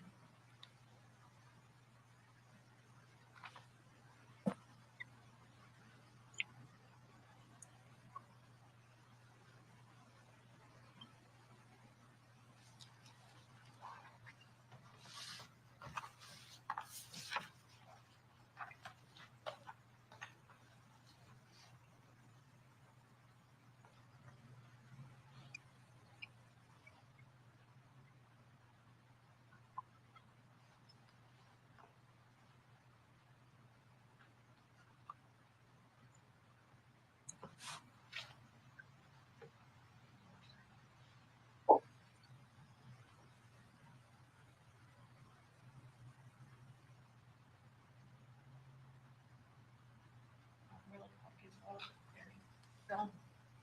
He's gone. And I don't know what.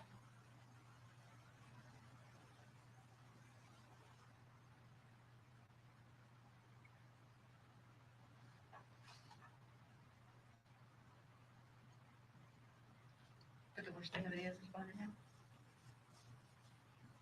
Do you understand that? Because if it's one of my children, that's the worst. I can understand that feeling. That's the worst.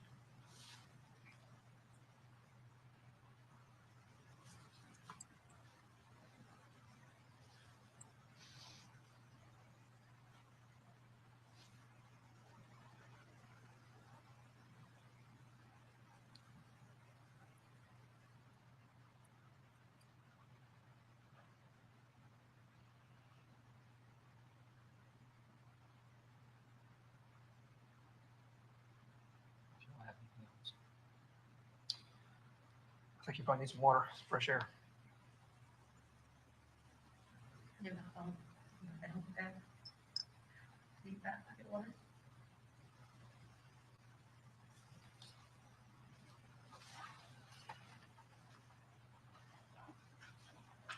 Should not have to do this.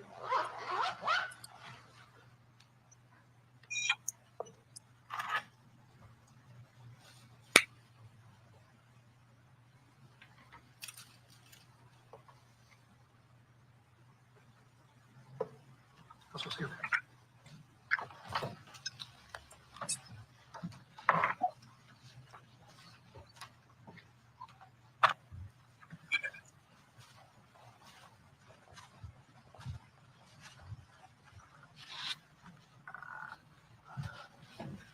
Straight. I'm gonna have to use my key.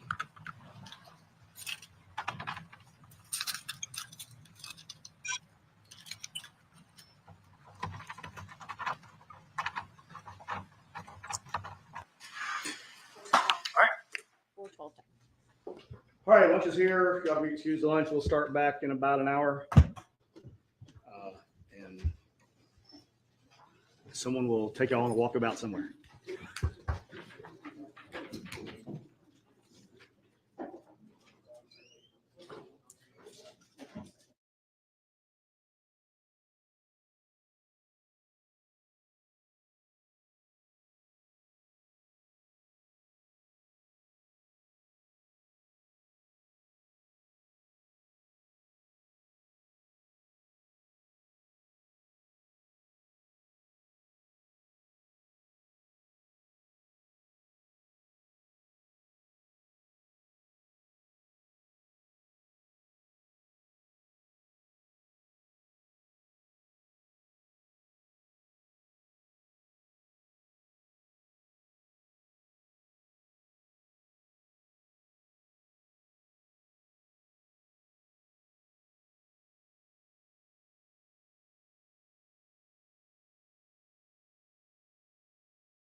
QB is Beetlejuicing me right now.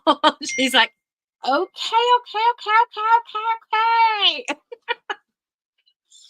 Okay, I'm sorry.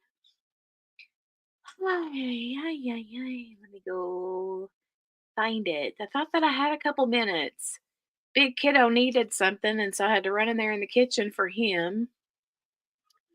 And he's in there waiting on me, so let me scooch past their lunch. Okay, looks like they're back right about here.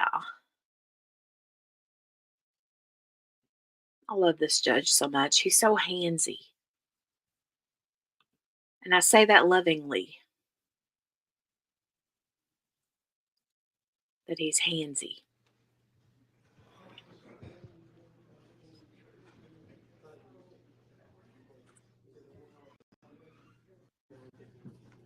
All right. So, Okay. Thanks, yeah, Sherry. it Thank was you, a good QB. question. I haven't talked to Lord, Laura have much. some Didn't know what to sauces. do about the case. And I was thinking about that. So someone asked about voting. So I have a thought for y'all. We're doing a field trip tomorrow, which I've kind of. He is a pin clicker. You're right. He said they're going on a field trip tomorrow.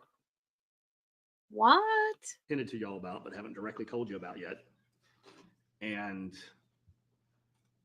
the way, so I'm just going to go ahead. So the way that's going to work is we're going to go out to the property tomorrow, and y'all are going to walk the property. The lawyers and I are going to go out and do a scout team advance ahead of y'all, and we're going to review the path that we're going to have y'all take. The media is going to come with us, and then they are going to follow that. We're going to figure out the route. We're going to walk the route with the camera. We're going to excuse the media from the property. Now they may be sitting down at the foot of the hill at the driveway. Then y'all will come in. We'll walk the path. We'll exit. No one's going to say anything to you, and y'all aren't going to talk about anything while we're out there. There may be a witness or an agreement that the lawyers are going to have me read to y'all about what's different there or what, that kind of stuff. Now, we're going to bring lunch in for y'all. We're going to go out immediately. So there's going to be a period of time when we all leave the property and y'all come back, and we're going to have some time to kill while we need to eat lunch and y'all don't have anything to do. I can check in on having the bus stop at the Buzz, which is the Veterans Park over on Highway 20, which we're going to be going by. And that is an early voting location. And anybody who wanted to could vote tomorrow. Is that something y'all would be interested in? Throwing that out. Okay. So, Judge, are you for real right now? Are we for real taking this opportunity? Taking this whole opportunity for a field trip to get voters in there. I mean, hey, whatever works, whatever floats your boat. But I'll be like, now wait a minute. I am sitting here doing my daggone duty as a juror. How dare you? I'm sorry. I love him so much. y'all don't have to. You're welcome to. And as far as Sherry said, do we get to see? I'm assuming so because he said the media would be there. So I think what he's going to do, what he's saying is that the media may be at the foot of the hill or whatever while the jurors are up there taking a look. But from what I gather, if they weren't going to allow anything, then he wouldn't have said that the media would be there. I mean, he would just tell the media they don't have access. So I assume that we'll get to see at least something. But anyone else can just walk around or go up the climbing wall that they have out there, right? Okay.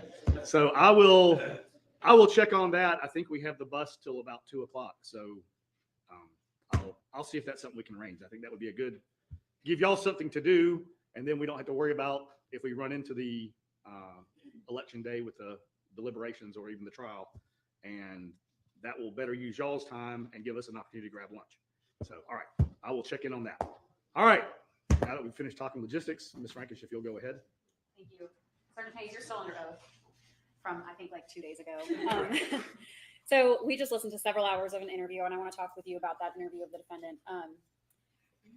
Are you trained in any of your continuing training or from posts in how to conduct interviews with witnesses? Yes. Let's talk a little bit about that. Are there different strategies that you're taught to use in certain situations that you're in with different, let's say, witnesses, suspects, victims, et cetera? There's several different interview and interrogation techniques. And in this interview in the beginning, you kind of proposed to her alternative hypotheses of what could have happened. Can you describe that to the jury? Yeah, I believe specifically you're talking about when I offered, if something happened and she was defending herself and something happened as a result of that. What is the purpose of that in an interview? Providing alternative theories, sometimes it makes people feel at ease that, what they might have done and isn't as bad as they thought. In the beginning, you asked Ms. Farris a lot about Scott Farris. Why did you do that? Get everybody's opinion on, everyone. We really concentrated on Melody and Scott in the beginning of this investigation because they were the two people who lived on the property with Gary. We believe them to both have the most intimate knowledge of what might have happened. And at one point, it sounds like you stepped out to receive more information. Tell the jury about what was going on while you were interviewing Ms. Farris over the several hours that we heard. The search of the property was still going on. I was sent to go, do these interviews. So not only was I getting information from the scene of what they were uncovering, I was being asked, what she said so far. Is there anything else we need to look for, check on, anything like that? When you were interviewing and when the detective at the time, Kuykendall, was interviewing Ms. Farris, did either of you ask her about the financial situation of the family? We did not. Was the beach condo that was supposed to be for the following weekend on, I believe, the 7th, was that a topic of conversation among the family? Yes. Is that why that came up in your interview with Ms. Farris? Yes. Was that something that you wanted her to tell you all about, her perspective? It had been brought up several times, so we were curious as to that situation. At some point, you bring up Rusty Barton. How did you learn about Rusty Barton? During the search of the house, they found a credit card in her purse, credit debit, I can't remember, in her purse with the name Roy H. Barton. And that name was brought to my attention. Did other family members bring up his name? Yes. Throughout her interview, did she ever mention having an open marriage? No. Did she ever mention Gary having other relationships? No. You asked her about Ted Wiley. How did you know about Ted Wiley? I believe family members on the scene had mentioned the name and told us about the affair years ago. When you asked her about Rusty Barton, well, let me back up. You asked her generally, and I can't remember if it was you or Sergeant Kuykendall, if she was currently in an affair with anyone. Yes. What was her answer? She stated she was not.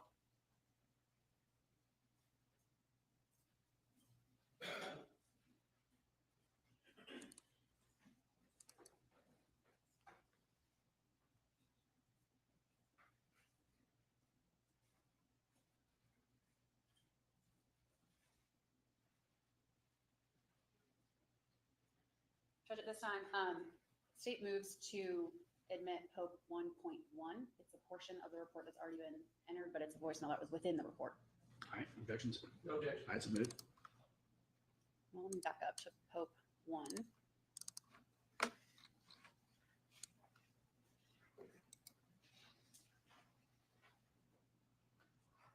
All right. I'm showing you, Sergeant, Pope 1. And on page 13, it's item 48, voicemails. Can you read the date on that, please? June 18th, 2018. And who does it say it's from? Melody. What's the phone number? 6.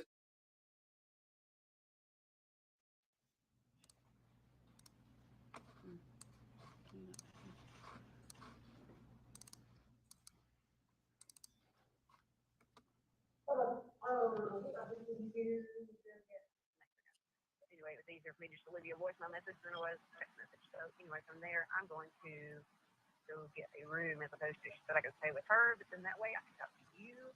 So anyway, touch with you in a little bit. I love you. Bye. And the report, this was from Rusty Barton's phone. Is that accurate? Yes.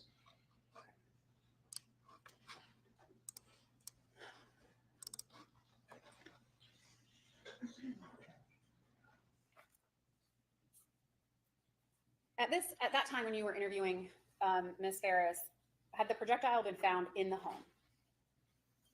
During which interview are we on? At any point throughout the interview, Yes. was the projectile in the home found and Yeah. known to you or Sergeant Kuykendall? Yes. Was that something, that's not something you ever provided to Ms. Farris as a detail. Can you tell the jury why? Certain things you don't tell people. You try to get them to tell you. You don't want to give them, all the information. You want to see if they provide anything or if they can corroborate anything for you. When she was told about the projectile in Gary's bone, in his rib, what was her response to you? She asked me if we knew what kind it was. Why was the tractor such an important topic in this interview? We knew Gary was a large man. We knew Melody was a small woman. Running theories through our head of, how this could have happened. If she did it, if she had help, if she didn't have help, we tried to think of everything. And we noticed the equipment on the property, the RTV, the tractor, and all that. And obviously that was the theory. We knew she knew how to use it. And we believe she could have used it to move the body if needed. And were family members pointing out to you the location of the tractor? Yeah, we've been told that the tractor was parked somewhere that it should not have been parked. It usually was not left there. The condo from July 7th, that also came up. Was that, and I've already kind of talked about this a little bit, but was that a significant event that people seemed to focus on throughout the investigation? The condo, The beach condo. the beach trip. Yes.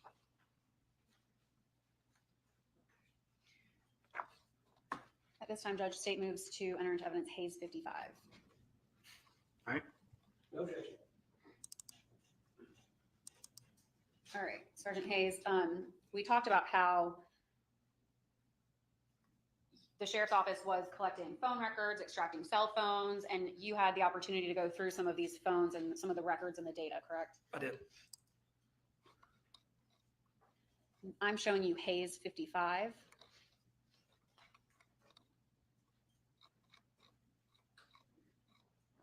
Okay, I want to start with item number 1. Who does it say that it's from? Ella Farris, And who does it say that it's to? Melody Farris. What is the text message? It states, "I want you to come to the beach." Okay, what date was that sent? July the 3rd, 2018. I want to move on down to the next one. And this is a text from who? This is item number 2. Text from who? From Gary Farris, To who? appears to be to Melody Farris and Amanda Farris. What day and time? July 3rd, 2018 at 3:11. And he is telling them what? I was planning to go to the beach with the girls. Item number 3. Who is this from? From Emily to Melody, What time? What date and time? June 24th, 2018 at 5:57 p.m. Okay. And what does Emily say to Says, Melody? well, Chris mentioned something about a beach trip. And what was Melody's response to Emily? I'm not paying for him a beach trip. He's still charging us cable and phone and airline tickets to us. And what does Emily say to Melody? That's just what he told me. He said Daddy was wanting to go to the beach. And then on July 2nd, 2018, what does Melody say to Emily about this? Just giving you a heads up about things. Chris continues to charge us cable, phone, and airline tickets to Gary's checking account. Charge their honeymoon and their beach trip. The year you got married to us as well. Now another beach trip after I told him no and why. He never paid back Jenna's ring that was financed by us. I have had it. I'm taking measures to stop this insanity. And on June 25th, 2018, what does Melody send to Amanda? It said, did Chris talk to you about this beach trip? He wants to take the girls down there the weekend after the 4th. Let him take them. I haven't gotten past him standing on my porch, telling me he was going to beat me unrecognizable. And then only time he wanted to see me again was when they put me in a box in the ground. He continues to take money every month, of which you do nothing about. There's something terribly wrong with not being able to take a beach trip with grandkids without so much drama. I guess such a trip is not exciting enough for someone like you. Okay, so that was from Melody to Amanda. Yes. Seems like a bit much, so let's clear that up. We'll go to item number 8. Who's this from? From Gary to Melody. What does it say? It says, did Chris talk to you about this beach trip? And what date was that? That's June 25th, 2018 at 2 o'clock in the afternoon, 2 p.m. What was Melody's response to Gary? What beach trip? And then Gary says what? He wants to take the girls down there the weekend after the 4th. What's Melody's response? Let him take them. I haven't got past him standing on my porch telling me he was going to beat me unrecognizable, and then the only time he wanted to see me again was when they put me in a box on the ground. Or that he continues to take money every month, of which you do nothing about. And then what's Gary's response to Melody? There's something terribly wrong with not being able to take a beach trip with grandkids without so much drama. I guess such a trip is not exciting enough for someone like you. So that's essentially what this conversation was, right? Yes. Okay. That was sent to Amanda. All right. So then on July 2nd, 2018, what does Melody say to Gary? Did you book a condo for Chris and Jenna? And what is Gary's response? I booked one for me and the girls as well. And then on July 2nd, 2018, what does Melody say to Amanda? I got Gary's phone. He booked and paid for a condo for Chris and Jenna. I'm beyond furious. What is Amanda's response? Oh, big surprise. And what is Melody's response to Amanda? He is wrong for doing it, and when I specifically said no and had just reason. What is Amanda's response to Melody? Yup, Chris will never grow up. And what does Melody say back to Amanda? But yet he refuses to help you with the dentist. And then what does Amanda say to Melody? Yup, can't stop him. It's ridiculous. What is Melody's response to Amanda? This is the last straw with him. Can you read that date one more time? That date is July 2nd, 2018 at 10:07 a.m. Okay, and that was Hayes 55. So throughout her interview, she mentioned to you, who did she keep telling you that booked that condo? Chris.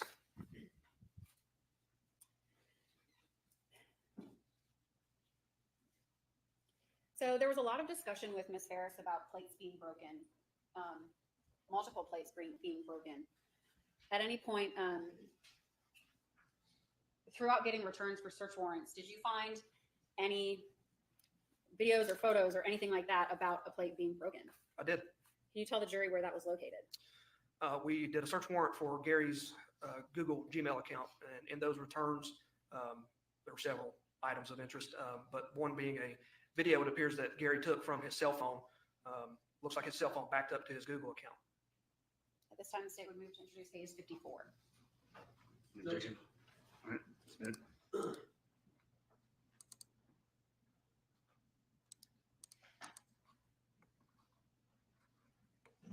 Leave the plate. Take it upstairs. Minor temper tantrum. Because I had supper tonight, and it was fixed for me, so I'm sure I'll be feeling poorly here in minutes. We'll see. Sergeant Hayes, can you, let me pull this up.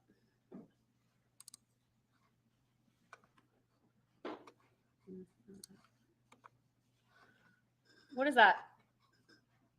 This is strange. This is the file within that exhibit. I can't move that. Titled metadata. Can you please put on the record the album title of that? 7/2/2018. Okay. And album creation date? You can't. July 3rd, 2018. Okay. Thank you. I can't do that.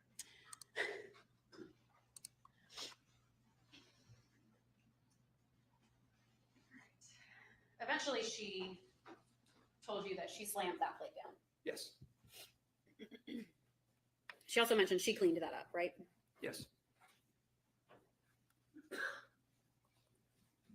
When she was confronted about a second cell phone, what was her response?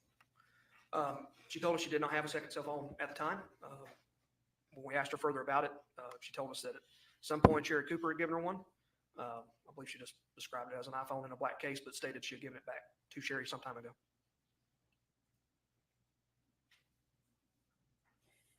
There's one portion in there where y'all are talking about money, and she mentions that, well, was money a big topic with her? It was. She brought it up continually. And what was her issue with Gary and his money? That everyone, according to her, was taking it from Gary. But not her. Correct. And did she tell you, what did she tell you about her access to money? She said she had limited access. What did she tell you about the cards that she had? The card she did have, Gary would get an email if she spent any money. He would question her even for $38 Kroger purchases.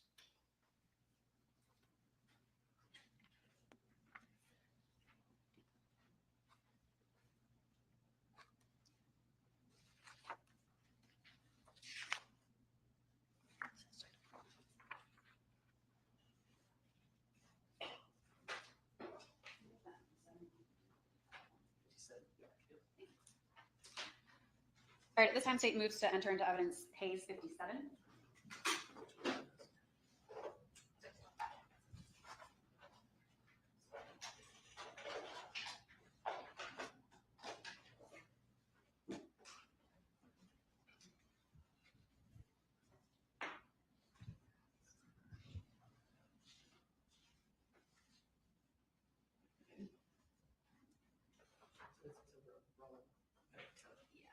Search based on those documents. And then here's an attachment.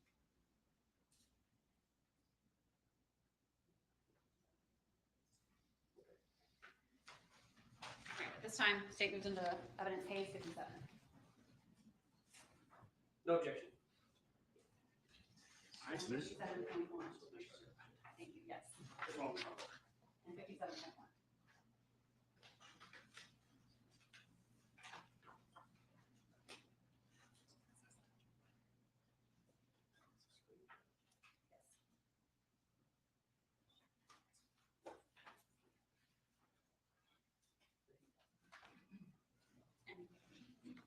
57.1. No objection.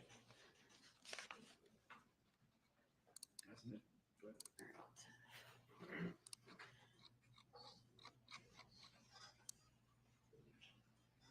All right, this is back in February of 2018, and I'm looking at item number. Oh, sorry. It just What said, is "Don't that? I show-" don't read It just it. said, don't show this message again, and then we look at the. Oh, again. sorry. I don't read stuff like that. Get away. Okay, can you please read item number 1, to, from, and the date? From Melody Farris to Emily Farris, date February 10th, 2018, 10:48 a.m. Scott just left, going in a limo to North Georgia for a wine tasting. I'm home working. Things have to change. And what does Emily say? Did he rent the limo? Melody's response. Don't know, for Justin's birthday. And then Melody says one more thing. Taking Ashley. What does Emily say to Melody? I'm not taking care of him when we're in our 50s. What does Melody say to Emily? And if I say anything, I get chastised by G. Wayne. What's Gary's middle name? His middle Gary Wayne. Farris's Gary middle Wayne name. Farris, yes. What does Emily say back to Melody? I don't get it. What's Melody's response to that? And he has a credit card. I don't even have that. Insane. Okay, now I want to jump back to 2017, September of 2017. Item number 9 in this same exhibit. Amanda says what? Call me when you get off. Well, actually, sorry, this is, I believe, Melody to Amanda. You can scroll down and make sure, but it's in her sent folder. So, Call me when you get off. okay, and then the next one. Your daddy has shut down my debit card, giving you heads up for your hair, yet Scott has debit card and credit card, and Chris is still using bank info to pay his cell and cable to tune if $800 a month. What does Amanda say? I won't worry about my hair then. Some things never change. What does Melody say to Amanda? He may turn it back on, especially when he has no dinner, no clean clothes, and no dry cleaning. He said that if I have no money, I have to stay home, and he is going to tell you for that if you still choose to talk to me, then he will know how you all truly are and will have nothing to do with you kids.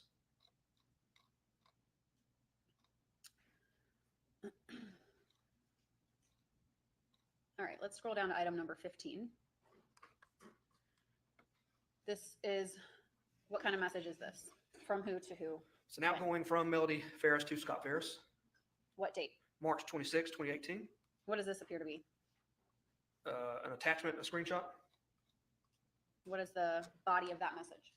from your father. What is item number 17? From Melody Farris to Amanda Farris, What's the date? March 26, 2018. Is that the same date as the previous 2 items sent to Scott? Yes, Is it the same attachment? it appears to be. What does the body of that message say to Amanda? from your father, so help me God. Let's see if this will work. Okay. So I clicked on the link of the attachment and it brought up this attachment. Uh-huh. Okay. Now we're going to go to item number 1 under data files. What is this? Is Here's it another- a screenshot. what date was it created? March 26, 2018 at 12:03 p.m. And this is Hayes 57.1.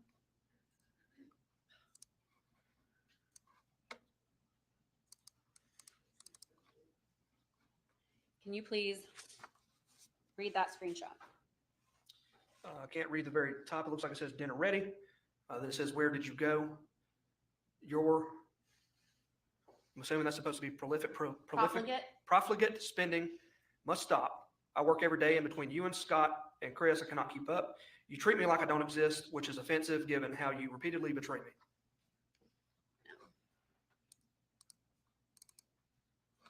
Go back to Hayes 57. Does that appear to be the same text message? Yes. Just looks a little edited or cropped. The screenshot? Yes. And that is the same one she sent to Scott and Amanda on March 26, 2018. Yes, it appears to be.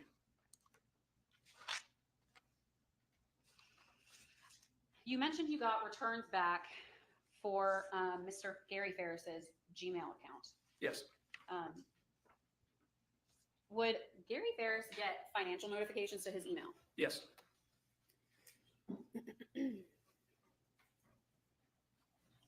And this jury has heard, and so have you, Sergeant Hayes, that Mr. Farris has got an email from Rusty Barton's ex-girlfriend.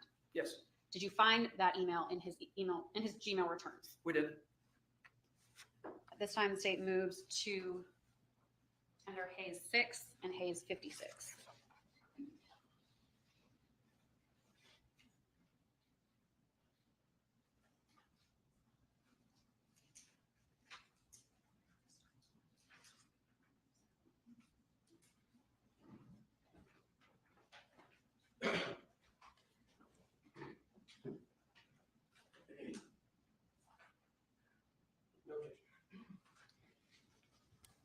At this time, I'm going to tender Hayes 6.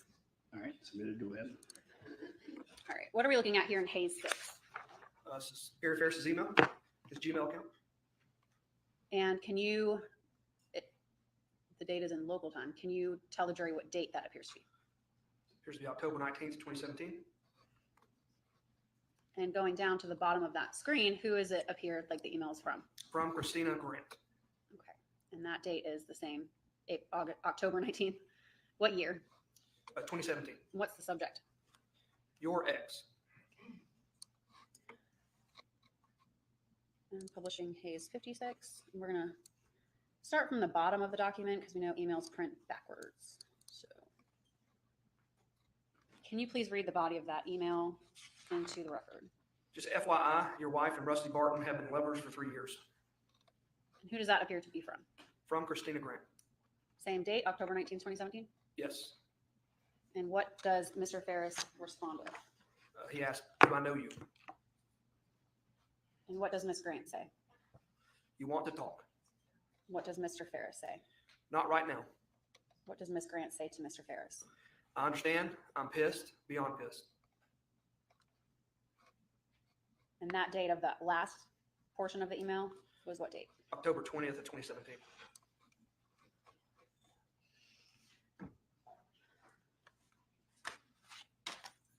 I'd like to talk about these financial alerts. When Miss Farris was talking about what all she did when she woke up on July 5th, did she mention going anywhere? She did not. Did she mention driving off the property? No. Making any phone calls to anyone about going anywhere? No.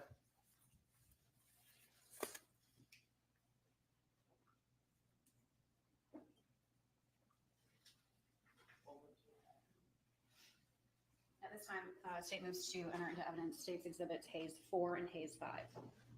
No objection. All right, good. I'm going to start with Hayes 4. So you got his returns back from Google, Mr. Farris's. Yes. where there were several transaction notifications. Yes, Okay. Were there any for the morning of July 5th? there was To where? Walmart. And I'm showing you Hayes 4. Can you read that total into the record? The total amount was $450.43. What's the transaction date? July 5th, 2018, And can you read the last 4 digits of that card? 1727. I'm going to show you Hayes 5. What is Hayes 5? It's a Walmart receipt. And was Walmart able to provide the receipt for that transaction? They were. Now, I want to show you on page 2 of 5. It says date here, 2/8/1960. And then it looks like 14 hands, 750 milliliter. Do you know what that is? Appears to be a bottle of wine. And whose birthday is that? Melody Farris. And what account number is listed there? 1727. Okay. And the total matches that transaction? It does, $450.43.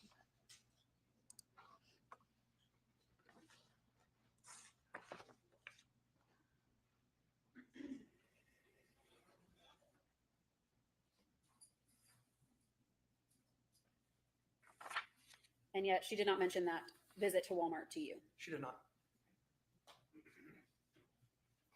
I want to talk a little bit about Rusty Barton. Well, let me ask you this. Did you ever find throughout the entire investigation a .38 revolver that could have been involved in this crime? We did not. After interviewing people for that first month in July, would you still get calls from Chris and Scott? Yes, And did they ever come to you together to talk about the case? they did. How long did you speak with them for? I don't recall the exact time. It was well over an hour. And did they maintain contact with you throughout the investigation? They did. All right, now I want to talk about Rusty Barton. Can you tell the jury how Miss Farris came to be arrested? How she came to meet him? How she came to be arrested? Oh, to be arrested. I'm sorry. After the autopsy result was finalized and published by the GBI, and we had positive identification on paper documented from the Georgia Bureau of Investigation, we took warrants on Ms. Farris. We started looking for her. We didn't know where she was at the time. It had been almost a year after the investigation. I had not had any much contact with her since. We soon discovered that she was in Tullahoma, Tennessee with Rusty Barton. And how did she come to be arrested in Tullahoma, Tennessee? Sergeant Pope and I took another trip up to Tullahoma and began looking for her. We asked the local police department for assistance. We went by Martha Jane's house to see if she was there. She was not. The Mercedes, Gary Farris's Mercedes that she was driving, was parked in that driveway. We went to Rusty Barton's residence where he was living with his daughter. His truck was gone. I believe we tried to call Rusty. Hadn't spoken to him in a while either. He didn't answer. I reached out to Bobby Carter, which was Rusty's attorney. Got him on the phone, explained to him what was going on. Bobby Carter called me back not long after and said, I got a hold of Rusty. They'll meet you at the Tullahoma Police Department in about 20 minutes. Prior to this, was Mr. Barton still recording their phone calls? Yes. And did Collier also record their text messages? Yes.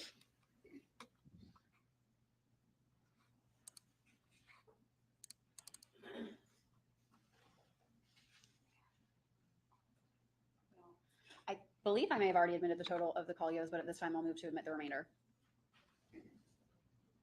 I can't remember, so no objection. Okay. And then state will move to tender. It's titled text messages 18 within those. No objection. At this time, Sergeant Hayes, I'm going to show you text messages 18, State's Exhibit.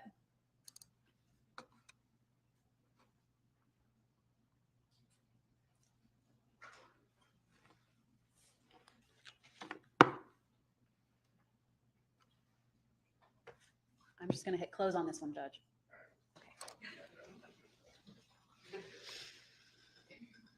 Okay, what are we looking at here, Sergeant Hayes? This is a printout or whatever you want to call it of incoming and outgoing text messages between Rusty and Melody. All right. Does it also appear to list their calls? It does.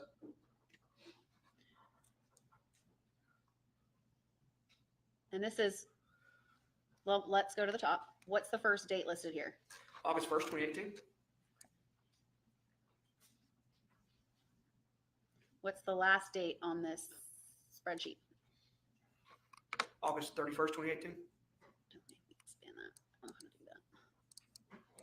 Okay.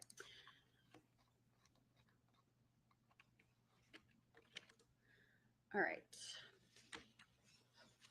I'm showing you field 522 on that exhibit. What is the text? It says incoming. What is that text? It says plain gold band. And what does 530 say? I love you. Be strong. Hand on your waist.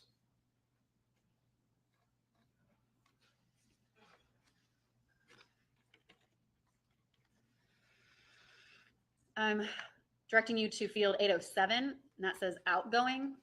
Can you read that in the record, please? You think I'm having fun with all this bullshit? I can't drink enough to make it okay. And that says outgoing. Yes. In August of 2018, was Mr. Barton recording phone calls between him and Ms. Farris still? He wasn't. Judge, the next call I'm going to publish is an hour. All right. Break after. Right before we get started with it, I guess.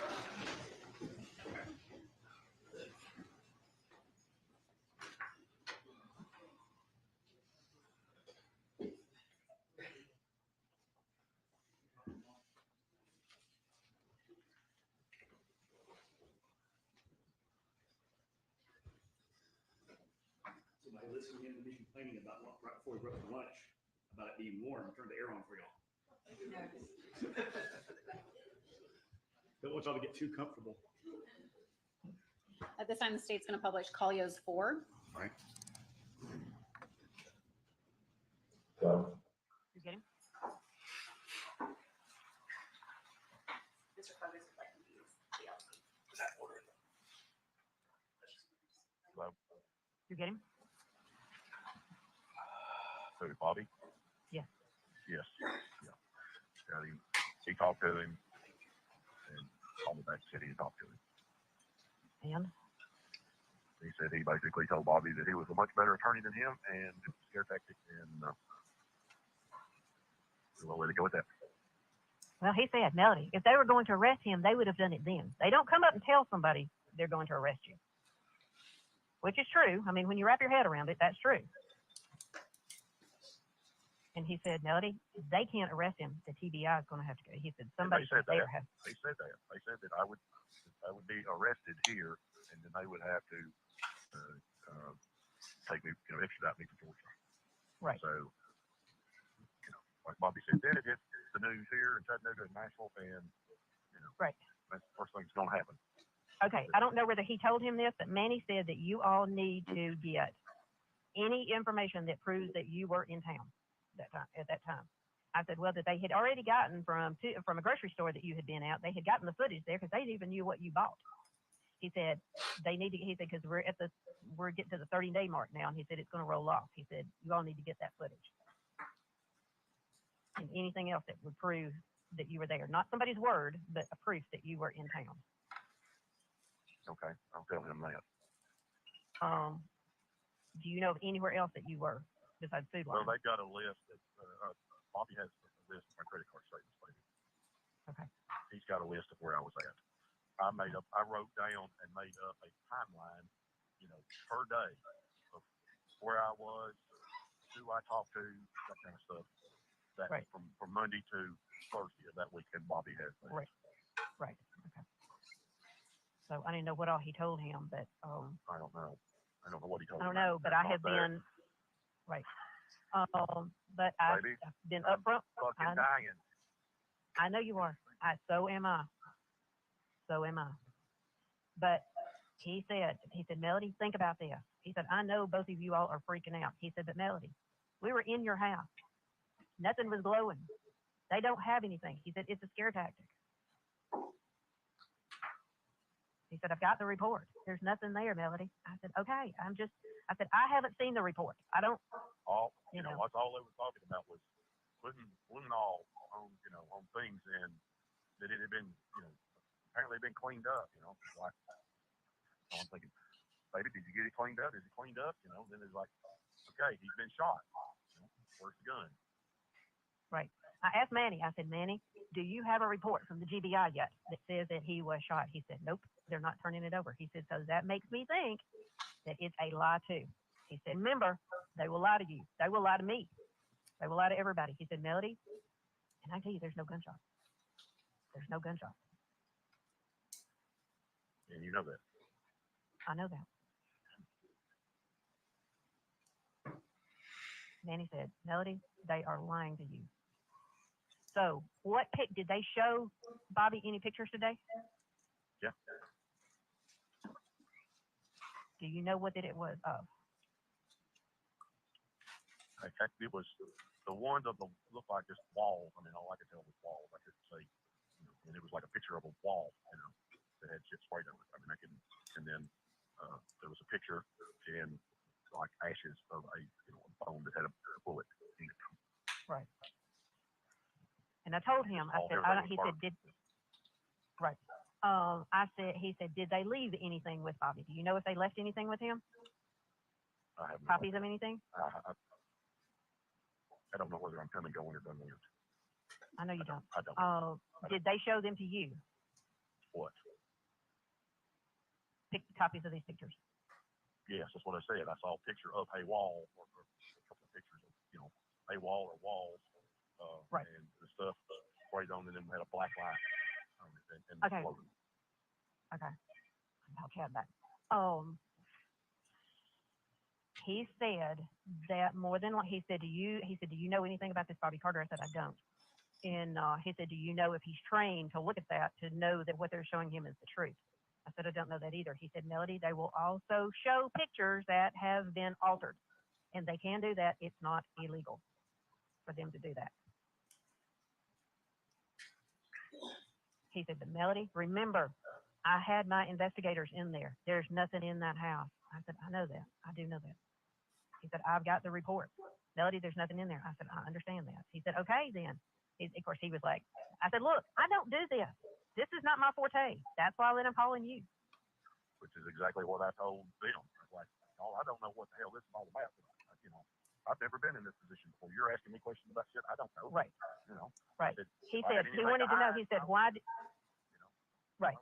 He said, why did he get an attorney? I said, why did he get an attorney? I said, well, I said, his wife was a court reporter, and he had lots of friends who were attorneys in town. And I said, he did not talk to them without a lawyer.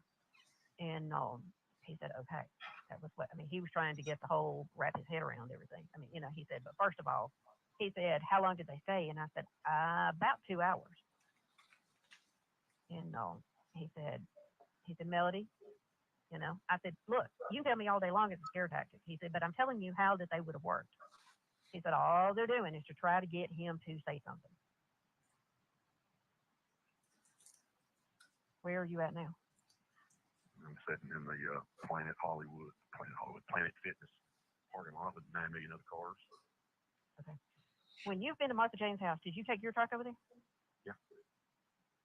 See, she told me that she told me this morning, she said, well, I might not should tell you this, that Rusty hasn't been coming in his car. He's going and borrowing somebody else's car to come to my house.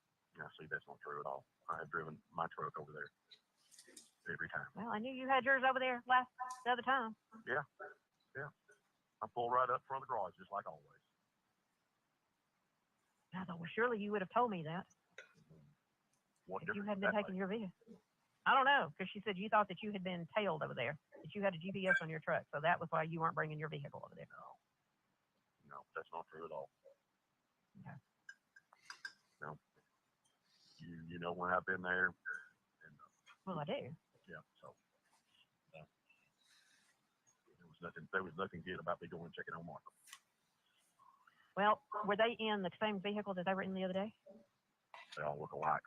Yeah, I mean, it's one of them dark gray, blacked out, you know. Right. Dark well, the other day when they came, last Tuesday when they came, did they go all the way back to Chattanooga and then turn around and come back to Oklahoma? I don't know. And Martha Jane told me, she said, well, they got all the way back to Chattanooga, that you had told her that they went all the way back to Chattanooga, thought of another question, and then turned around and came back and asked you that other question. I don't remember whether that's right or not. I really don't. That could have been. I don't remember. I didn't think that there was enough time that had elapsed for them to drive all the way to Chattanooga and back. Yeah, me neither.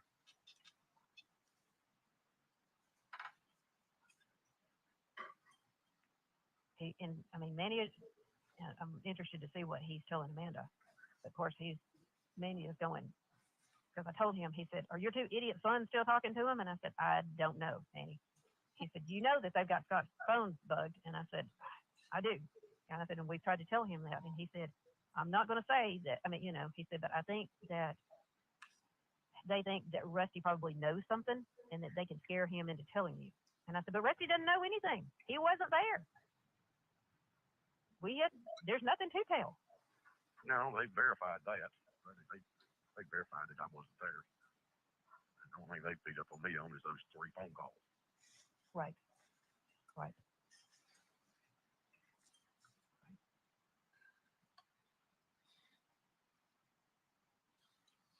He said, all they're trying to do is scare you all. I said, no shit. Well, they're doing a good job of it.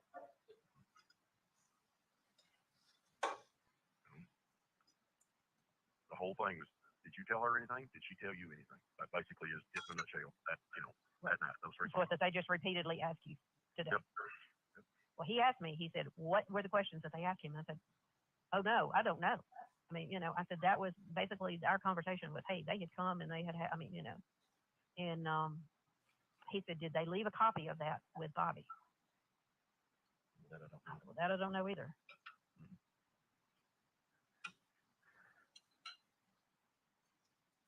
So that was what he said. They're trying to scare him. So I don't know what all he told Bobby, about you not talking to him anymore or anything like that. He said, because the thing of it is he said, how long has he talked to him? And each time I said, oh gosh, I don't know. He said they've got somebody who's talking to him, and he's the only one that's talking. That's why they're coming back and talking to him. He said, because not any of us are talking to him. Like I told him, I don't have nothing to hide. Right. I wasn't there. I didn't have nothing to do with it. I don't know what happened. I talked to her that night. Yes, she called me 3 times. I talked to her that night. We just talked. It was just normal shit. How did she have all that going on, doing all that, and all y'all are talking about are the horses and that kind of shit. I'm fucking scared. Because there was nothing going on. Yeah. Because there was nothing going on. I didn't tell her nothing. She didn't tell me nothing. Yeah, because there was nothing going on. My fucking eyeballs are running plumb out on the stem, baby.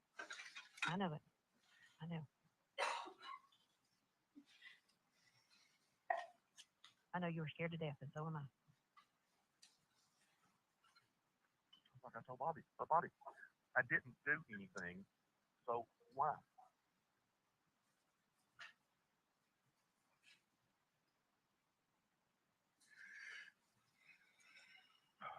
Baby, are you sure the house is clean? Baby, there's nothing in the house. I'm telling you, there's nothing in that house. Manny took his investigator through that. We went through that entire house. There's nothing in that house. Nothing. I can assure you, there's nothing in that house. And here's the thing of it is, there was no gun. There was no gun. What makes you so sure that the cops didn't find anything? Because there was no gun there. Well, I don't mean just mean gun. I mean anything, everything. I mean the whole, blood, whatever. Because there was none. The 2 pictures that he says that they have, which they had them marked on the wall. You could see where that they sprayed everything. Technically, there was 3 pictures. There was one right inside my front door because they had tape up, and you could see where that they had sprayed the wall. And it was like little sticky notes with like little numbers on it. And the marks are still there on the wall. They're very blatant. You could tell it's where somebody, like a dog, has come through and shook. They're tiny. We're talking the size of a lead in a pencil, you know, that unless, I mean, I didn't, you don't see them on the wall, and if it hadn't been for the tape on the wall, I mean, you know, the pinpointed, you know, off. And you could see the stuff that they sprayed on the wall, you know, to eliminate, quote, blood. Manny's guy came in. There's nothing there. They sprayed right up inside the basement door that comes up into my dining room. They sprayed that table. They sprayed the floor. They sprayed the door. They sprayed that. There's a piece that comes out. It's like a built-in cabinet and stuff there. They sprayed all that. They sprayed the floor. There was nothing on there. Nothing. Then they sprayed downstairs in the basement. There's a wall that separates, that kind of goes down there, that where you go around and go down the hall to the bedroom and the bathroom and all that kind of stuff. And then there's it's like where the stairwell goes down. They sprayed that entire wall. They sprayed the bar top, and they sprayed the floor all down there. There's nothing on it, nothing illuminated. But that's what they're talking about. That's the 3 places that they're talking about. And there was nothing on it because we were in there on Sunday. There was nothing there.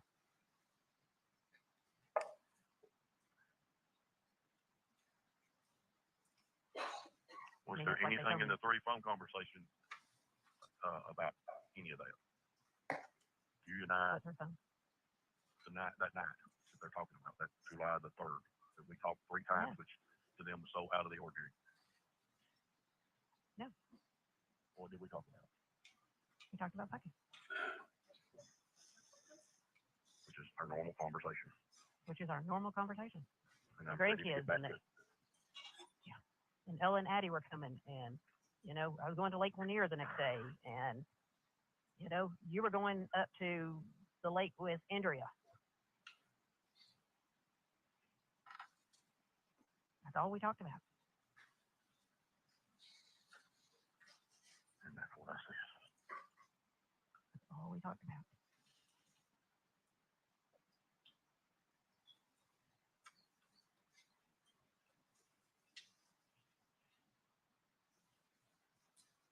Where are you? But I honestly, in my gut feeling, I think that you are the only one that they've been able to, quote, talk to. They're not talking to anybody else, as far as I know. I mean, they could be talking to Chris and Scott every damn day, for all I know. But that's what I'm thinking, is that you are the only one that they're talking to, and they're trying to scare you into saying, hey, she did it. I mean, that's what Manny said. Do you trust him? I said, I trust him with my life. He said, then okay. He said, then maybe. Do you know who did it? Who killed him? No, I do not. No. Somebody killed him. No. No. Who could have done it? I don't know. I mean, Chad said today, he said, Melody, Amanda and I on our way to go get pizza and coming home from getting pizza last night. He said, you know, we did it as outside person looking in, you know. He said, I'm not going to sit here and tell you that Scott did it. He said, but there's too many peculiarities when it comes to Scott. There's too many.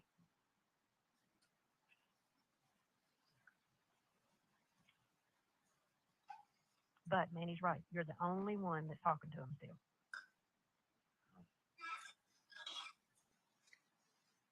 But I don't know whether he told Bobby not for you all not to talk to them anymore. I haven't talked back to Bobby yet. I had wondered. Maybe do you think if Scott did it, that would you have not heard it? Known it? I mean, okay, let me tell you this, and you tell me whether this is correct or not. Back some time ago, we had a goat that had to be put down. She had given birth. I had worked with her and I finally got the little baby delivered, and of course it was stillborn. Well, she never really quit bleeding, and you know, whatever. And she was, I mean, you know, and Scott put her down, and he told me he was going to put her down. And I said, oh, let me leave. Let me, before you do that. I don't want to be here when you do that. Well, later on, he came over there and he said, well, I'm fixing to do away with that goat. And I said, you didn't put her down. He said, I walked up and put the gun right up to her. He said, in that way, there is no noise. True or not true? I have no idea. I have never done that. So I don't know. Well, we're not going to Google it. No. No, I have never done that. So that's what makes me wonder. Of course, now, on the flip side of that, there was enough fireworks and stuff going off that night into, well after midnight, and probably they were still going off at 1 o'clock in the morning, people shooting fireworks and stuff. Now, if I'm upstairs in like my, the upstairs bathroom, and stuff, you can't hear anything up there. Well, do you know where you were when you talked to me? Upstairs. I was in bed. I know where I was at. Right. No, because I had taken the sheets off of Ellen Addie's, the big bed up there, because when Emily and Amanda and them, when Emily and Chris and Olivia had been there, I had slept upstairs, me and the dogs had. So, and I had just made that bed back. And I had gone up there and had stripped off the sheets and had put clean sheets. I was putting clean sheets and stuff on the bed up there. Of course, I was nasty from being outside, all day working and stuff. I had, took a bath up there. I vacuumed upstairs, all that kind of stuff. Of course, Manny still believes that there is no gunshot.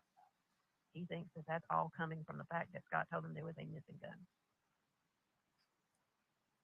Which Manny wanted to know. He said, have they asked in any of this time to see any of your guns? No. I just asked if I knew that all of my guns were in place, and I said, yes, they are. And they are. I checked every one of them. He said if they had thought that there was a gunshot, he said they would be taking his guns and at least looking at them.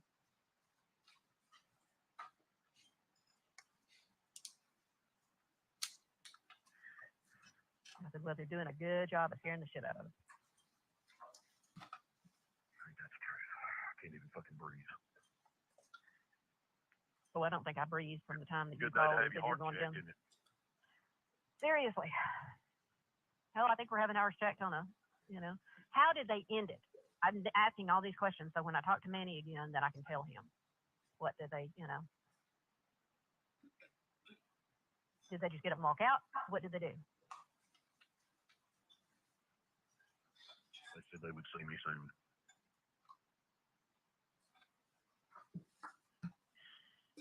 How were they dressed today? Polo shirts. Okay. Were they the Cherokee County ones? Yeah, it's the same two guys. Okay. Well, I didn't know whether they would have on just, No, last time they had on suits. These were polo. Right. Oh yeah, they had like an embroidered badge, I guess, on their polo shirts. Right. But like they said, Melody, that's not how they do things. I said, Manny, I'm not used to doing this.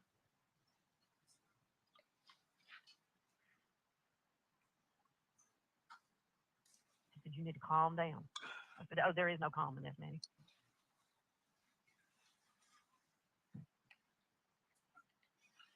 I said, but he said, before when they went up there, did they tell him that they were coming? And I said, yeah, because he had it set up to meet at the lawyer's office. He said, this time they just showed up out of the blue. And I said, it's my understanding that they did. He said, but they went to his lawyer's office first. I said, yeah. Is that correct? To me, all this just doesn't, it doesn't seem, I understand a scare tactic, but it doesn't seem right for them to lie about all of this stuff. I mean, why would they have, say they put the stuff on the wall and it had been cleaned up and there was blood there, and say that, there was here's a picture of a rib with a bullet in it, that he'd been shot. I mean, I don't understand. Right. Well, he said that, well, of course, now, LeBron, of course, he used to be a cop, and of course, now he's been, he's an investigator, for whatever. And he said, first of all, Melody, he said, I can tell you that, according to the pictures, that, you're not going to have all other bones gone and a rib there with a gunshot wound in it. It ain't going to happen.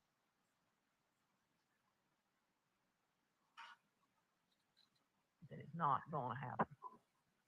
He said, I could have understood if it was he said, first of all, the shell, that it's not going to be in the rib. He said, it's not going to happen. And he said, I could understand if it was in a hip or if it was in like a big, he said, the Melody, there was nothing left of there was nothing left.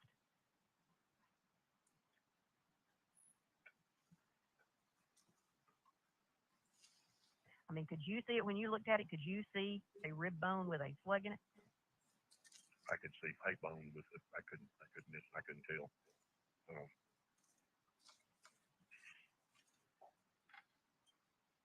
It was. Let me think about the picture.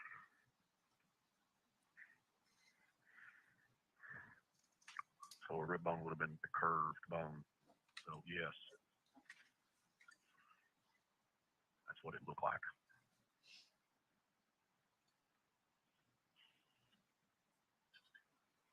See, even I can tell you from when being down there at that burn pile, there's nothing like that left.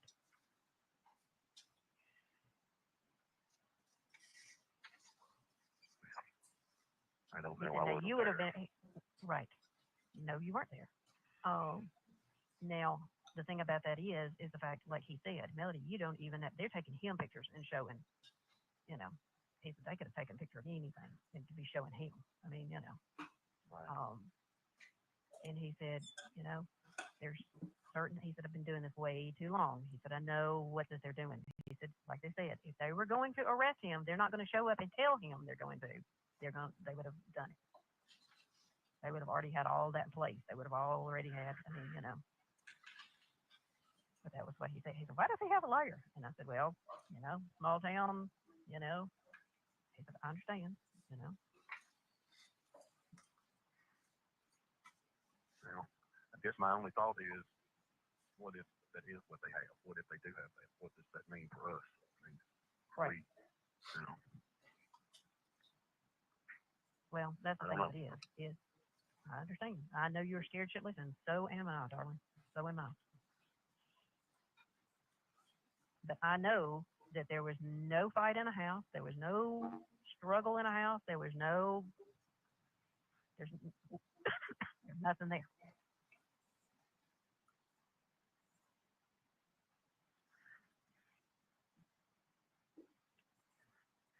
That's the one thing in the world that I'm positive about.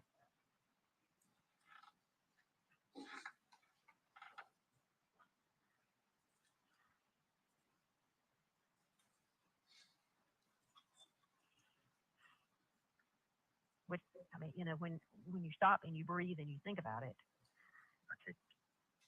I know. But one thing about it is that I trust Manny in the fact that I hope he knows what he's talking about. I mean, I really and truly think that I think he does. so who found the remains? That's what they call them. Who found the remains? Scott did. And did you get in the burn pile? No, Did anybody get in the burn Didn't. pile? only Scott. Did he poke around in it? He did. Did he handle stuff? Yes, he did. And they didn't crawl his ass for that? Find that weird? Crawl his ass for that? They did not. Or no, I don't think that they did. I don't know it if they did. But even the paramedics that arrived at first you on did go, I mean, when he found it, you did go to the burn pile, so you saw there wasn't nothing or not much or what? I mean, me and Amanda, right, me and Amanda and Chris and Scott and Cameron and Addison were all around that burn pile. Every one of us. Okay. And I mean, we'd all been standing there. I mean, even me and Amanda and Scott had been picking up wood and chunking it back into the burn pile. I mean, you know, because it was all still smoldering, you know, throwing it back into the burn pile. And then Scott goes over, starts digging through there, picks up what, and I know that this is graphic and whatever, but you need to know it. He picked up what he said was Gary's safe. Picked it up, looked at it, and put it back down in there. Dug around to the rest of the pieces and stuff. Picked it up, turned it over, took a stick, dug around in the burn pile, everything. And then starts freaking out. That's what it was.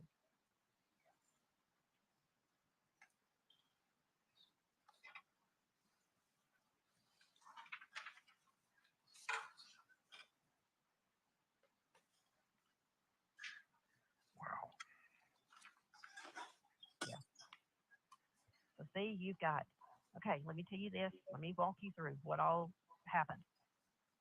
When Amanda got there that morning, I walked out and sat down on the front porch, and we were discussing what we're going to do that day, whether we're going to go get something to eat there, what we're going to do. She wanted to go up to the outlets because Cameron was wanting a new backpack and going up there to do that. And Addison said, yeah, that was what she wanted to do, you know. And then they said, well, they wanted to go ride on the RTV. And they said something about Big Daddy and couldn't find him, that they had looked for him that morning. Well, then about that time, Scott comes walking up on the sidewalk to the front porch and said, you know, and Amanda's sitting on the steps, and I don't know, I was in one of the rocking chairs. And Scott comes up, and I said, have you seen your daddy? And he said, no. And I said, so he's not over at the barn? And he said, no. And I said, well, the girls were looking for him, and we can't find him. His immediate response was, there's a gun missing. And he jumps up and runs through goes in the house. And I didn't realize what I was like, what? What are you, you know, what gun? What, you know, and Amanda's like going, what's he doing? What's he even talking about? You know, still there was no panic with any of us except for Scott. So Scott heads down to the basement, and then Scott comes back out and gets in his truck and heads back over to the barn. Well, me and Amanda go in the house, and we looked through the house and walked out, and Scott comes back at some point. I don't know who got on the RTV, but anyway, Amanda and I walked, you know, through the house and whatever, and then out through the basement door, and we walked out to the edge of the woods and down by the pond, and just, you know, still, nobody's in a panic, nobody's in a whatever. She called his cell phone and immediately went to voicemail. She sent him an email message on both of his emails, on his personal email and on his company email. And she said, you know, and said, hey, look, we're looking for you, you know, whatever. Still, nobody's in a panic. Nobody's in, you know, whatever, except for Scott. Well, then Chris comes up, and I'm going to get my two girls before the shit. He said, I'm going to get my daughter and leave here before the shit hits the fan. What shit's going to hit the fan, Scott, Chris? Well, I'm getting my daughter, and I'm getting out of here. So that makes me lead to think that he has talked to Scott. So he's already on his way to get Addison and get out of there. I said, I didn't think your daddy, and I remember asking her, I didn't think your daddy was coming to get you until, you know, this afternoon. He said, I don't know. He said, he's being Chris. He's just flipping out about stuff. So then Scott comes over on the RTV, and Amanda, she said, I'm going to go back. She said, I'm going over to the barn and look to see what, you know, so she's supposed, I don't know how she got there. I don't know whether she went across the dam or whether she walked the driveway. Don't know. But anyway, I hopped on the RTV with Scott. We rode back over to the shed over there, and he pointed out that the tractor was not in its proper spot. The tractor was not under the shed. It was back behind the shed over by the compost pile. Well, the tractor's not in the right spot. Well, I didn't put the tractor there, Scott. So from there, then we rode up the driveway onto the road of the property so that you can look down on the property from up there. We rode up there and turned around and came back. And then I'm not trying to think how that we did, but anyway, all of it, me and Amanda and Scott were over there at that burn pile when he started pilfering through it. And Amanda started walking off back to the house. And that's when he said, when he told me, you know, that's human remains in that burn pile. I've seen him 100 times. And I'm calling 911. But he's walking away from me as he's saying that. And me going, what are you saying? Well, Amanda heard it more than I did because he was walking toward Amanda. Well, you know, he called 911. He would not let any of us hear him when he called 911. And he went and met them at the front of the driveway, down by the driveway and the road, at the entrance to the property, and stopped them and talked to them for what seemed like an eternity. And then he rode in the paramedics truck up to there. Well, they get out, and they had, of course, they said it was protocol. They got out with a defibrillator and a backboard and, you know, another bag and, you know, that kind of stuff. And he told me and Amanda, you two do not go down there. I said, you're not going to stop me from going anywhere on my property. So me and the paramedics and Scott walked back to the burn pile. And once again, he reached down and picked it up and showed it to him. And then laid it back down.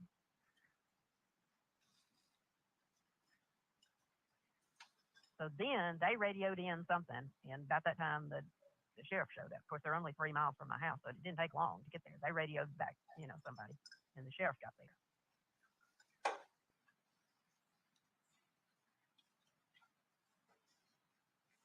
And from that, then I'm the one who actually talked to Detective Hayes first, and he kind of got, from me, okay, what shut down today? What was the thing of today? And I told him just what that I told you. He wanted to know about Gary's medications, where they were, anything that I had on his medical history. I went in there and got that. It was in Gary's office, in a file folder. I went and got him what I had, and he did not take it. I mean, I have since found it, and they did not take that. It was still there. They did take his medication, and they took his wallet, and they took his cell phone.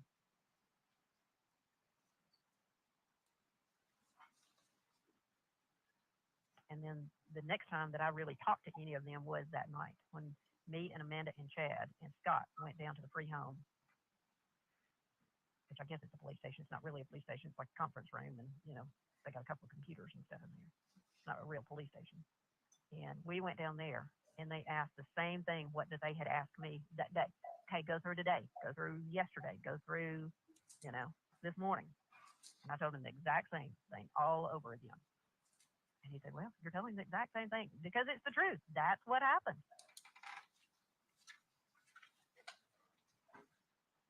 But then at 1:15, they said, well, what would you say if we told you that there was a gunshot wound to a rib? Well, I just sat there and just looked at it. And he said, well, who's going to go out there and tell your children?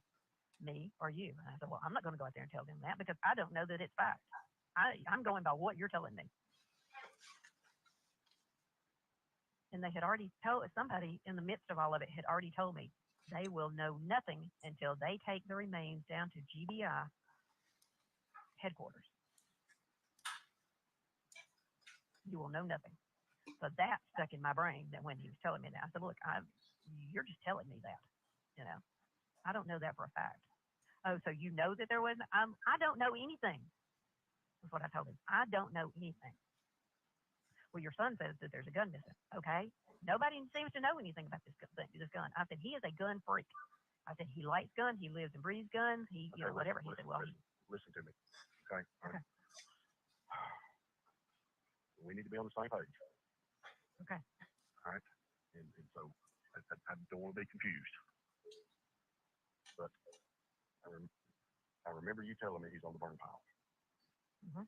Were you lying about Scott? Scott, I mean, you think what? I don't. You tell me what. I can tell you that there should not have been as much damage as there was done. I don't know what that means. That body should not have been burned up.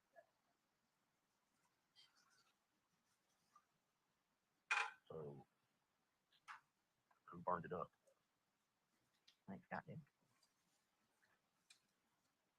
Okay. I think Scott did.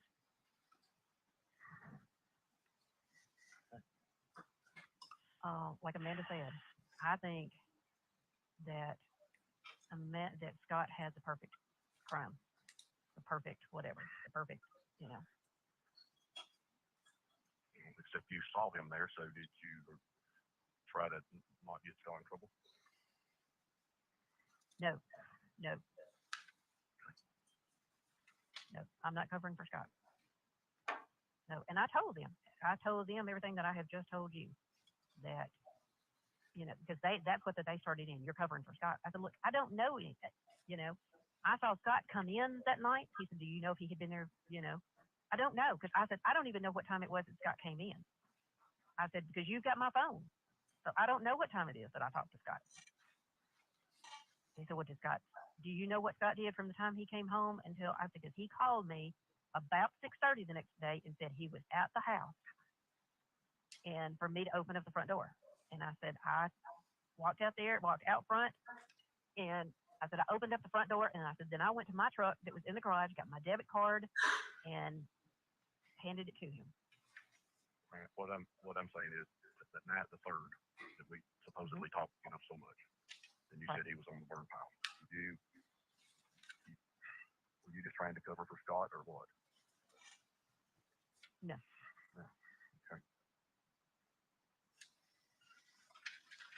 Now, I honestly don't know what Scott did or anything. I don't know. Do I have speculation? Yes, I do. Okay. So, did you tell me that night, the 3rd, that he was on the burn pile? I don't remember.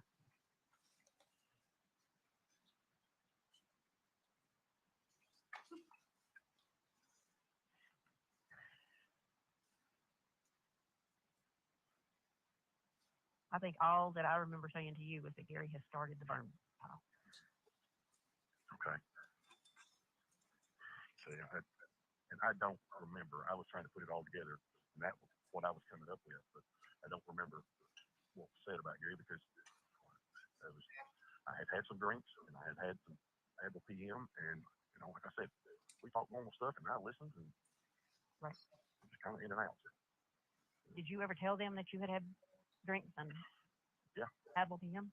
Okay. Okay.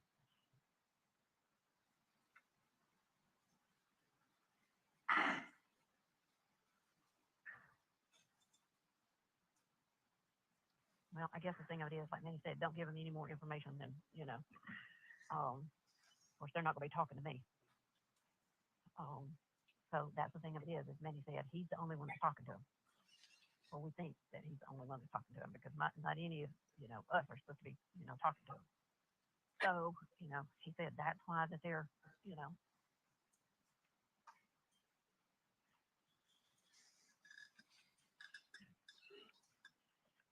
Are you still sitting at Planet Fitness? I am. Have you driven back their town? Well, I would think if they'd shown back up that Bobby would have called you. Were they sitting in his office when you got there? Yes.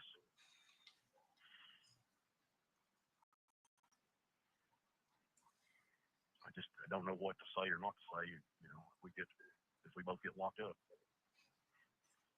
You don't say anything. You say nothing. I mean, that's what Manny kept saying. If he made a statement to them, I said, Bobby, I don't know. I honestly don't. I mean, Manny, I said, I honestly don't know what,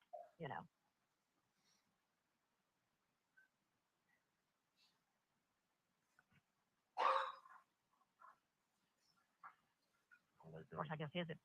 Ask questions, and like I told him, I haven't done anything. I wasn't found there. Right. Right. And like he said, Melody, we've been in your house. There is no blood. Nothing illuminated. I've seen pictures. Nothing is illuminated. They have nothing. They're telling you, he said, it is. I mean, I said, yeah, I can. I can preach this all day long, but, at the end of the day, we're still scared shitless.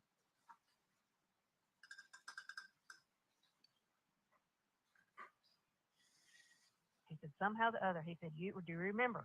They started with you that first night, or not for the first night, but on that Friday, that there was a big hole in your wall. He said, Melody, what was the hole? Did you, I said, did you clean it up good? Did you clean up good? Did you clean up? There was nothing to clean up. Okay. There was nothing to clean up. The big hole that they're talking about that was in the wall was a nail hole. All this stuff that they say that is all over the floor. They even said that there was a, quote, flood where a bullet had hit my floor in my basement, that there was a big, well, they had it taped. They did. Of course, that floor in the basement is hand scraped and hand whatever. It looks like old barnwood. It's made into the floor. We found 50 other pieces in that floor that had the exact same thing, So there was no, I mean, his investigator took pictures of everything that they took pictures of. He said, we have our pictures, they have their pictures. We have them to compare, He said, Melody, they're lying. He said, this is what they do. He said, you were there with us. You walked through that house just like we did. He said, you saw it. I said, I know. I said, but it's also easy for them, for me to get a phone call. And I said, and he doesn't know because he's never been there. It's easy for them to show up with pictures. Again, what I said. Right. And he said they could also be trying to get him to say, no, that's not her house. He said, we don't know that the pictures that they showed him were of your house, do we? I said, No. No.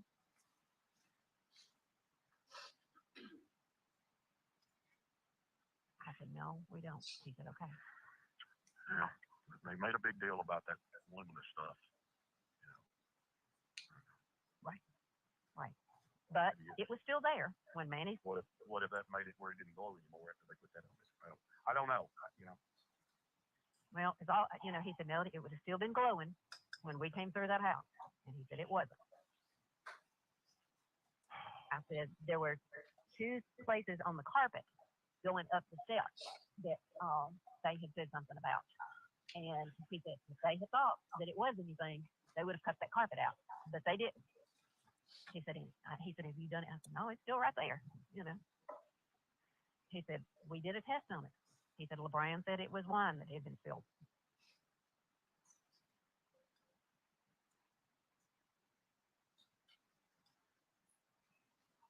He said, Melody, if they had thought you had cleaned up everything, he said, they would have taken mops and towels and all that kind of stuff. He said, they didn't do it. They're all still there.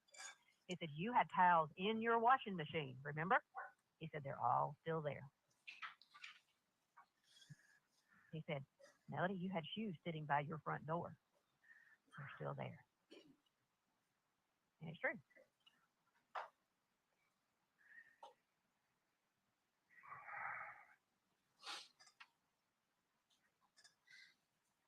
Can't even see.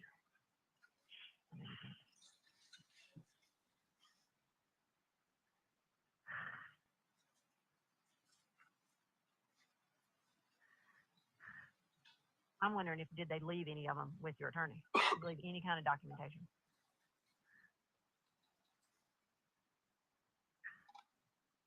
I don't know. Call him back and ask him if they left anything. He said he would call me. He would try to call me sometime tonight. Okay. All right. I haven't eaten or drank or anything. Me either. Or peed or pooped or nothing. Okay, let me give you Amanda's cell phone number, okay? Okay. Because Amanda's going to be here. Well, she gets off at 7, and she'll be here, and I will be with her. So I'm going to put Okay. this phone up. But if anything happens, then that way you're not calling my other one. But you can always get me on her cell phone number, okay? I've put it all out on the line with her. I've told her, Okay. Her number is 678. Okay. 5.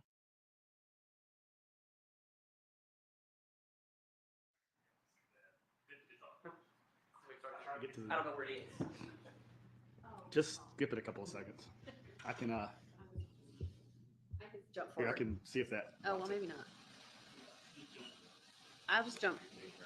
There we go. Oh. Anything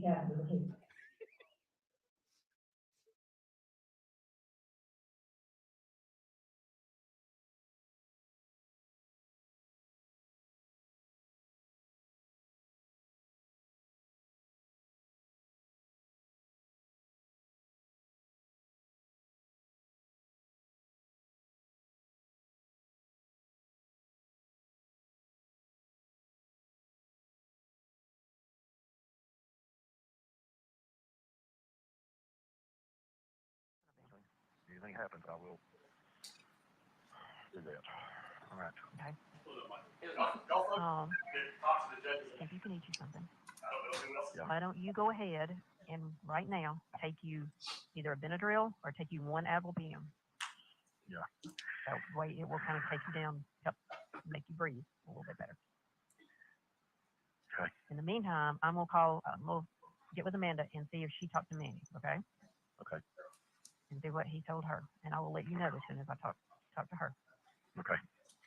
Okay. I love you. I love you. Okay. Do that for me, okay? I will. I promise. Okay. Okay.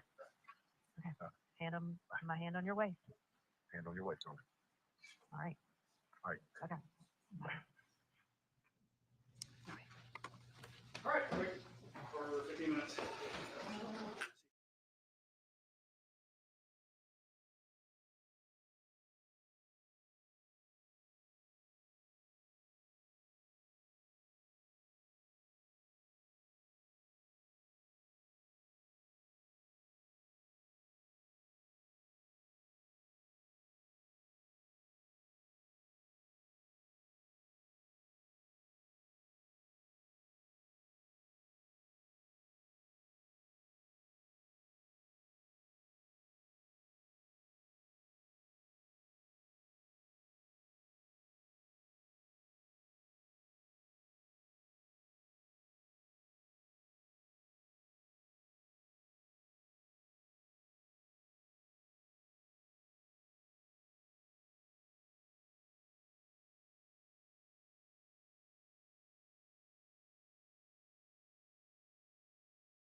Hey guys, looks like they're on a break. We really were on a break.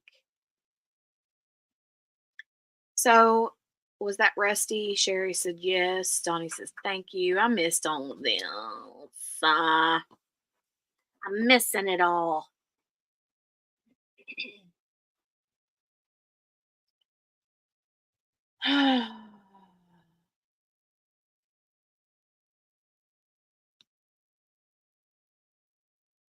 QB must be watching because she sent me a message and said, break, break, break.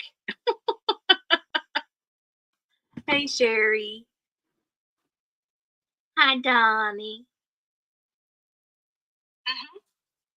I didn't say Siri. Shut up, stupid phone. Did y'all hear her say, mm-hmm? I said, Sherry.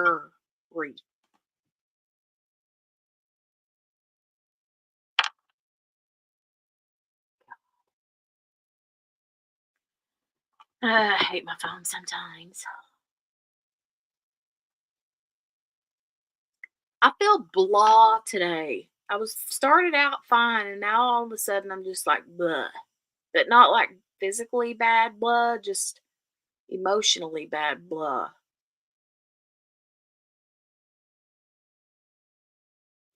I think it's Delphi because I've been seeing some updates since their lunch break, and apparently the medical examiner was on the stand today. So they were talking about the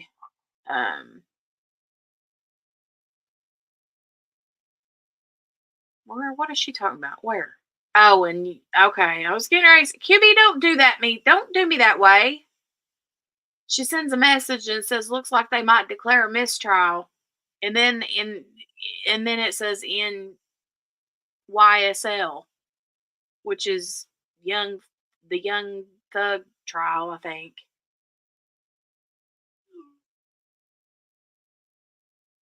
Yeah.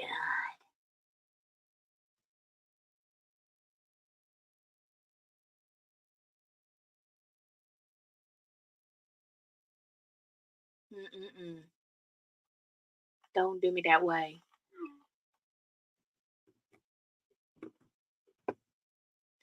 What's ma'am? What?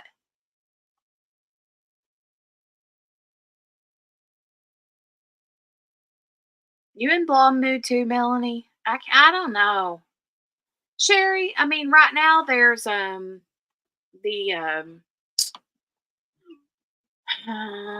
she's a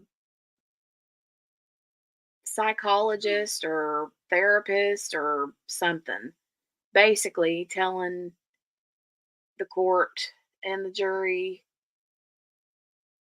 that Sarah Boone has all these like issues.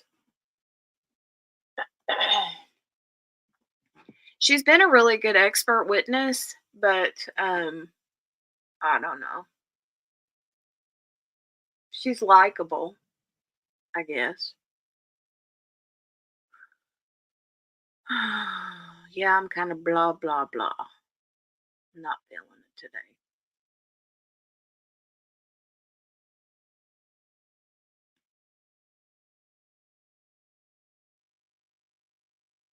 You dragging, Donnie? Dragging, dragging, dragging.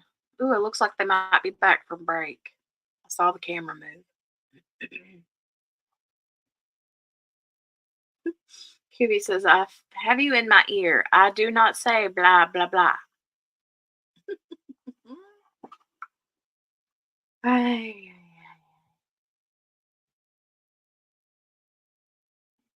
how long did they say they'd be taking a break for? Maybe like 15 minutes? I can't believe they get to go on a field trip tomorrow. I'm excited about that. I'm pumped about that. I bet the jurors are too. Especially after 2 or 3 days worth of listening to nothing but Melody go on and on and on and on and on. Are you guys leaning any certain way? I mean, do you think Melody's more innocent after the last couple of days, or do you think Melody, not Melanie, but Melody, is more innocent or more guilty after what you've heard the last couple or 3 days?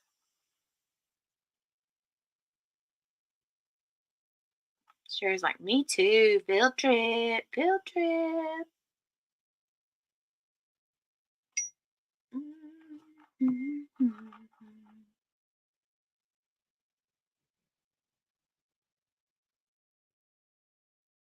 QB, ma'am, can you be more specific? Are you talking about Delphi or Farris? I know you ain't talking about Boone. Melody talks nonstop. It is a strange case, right?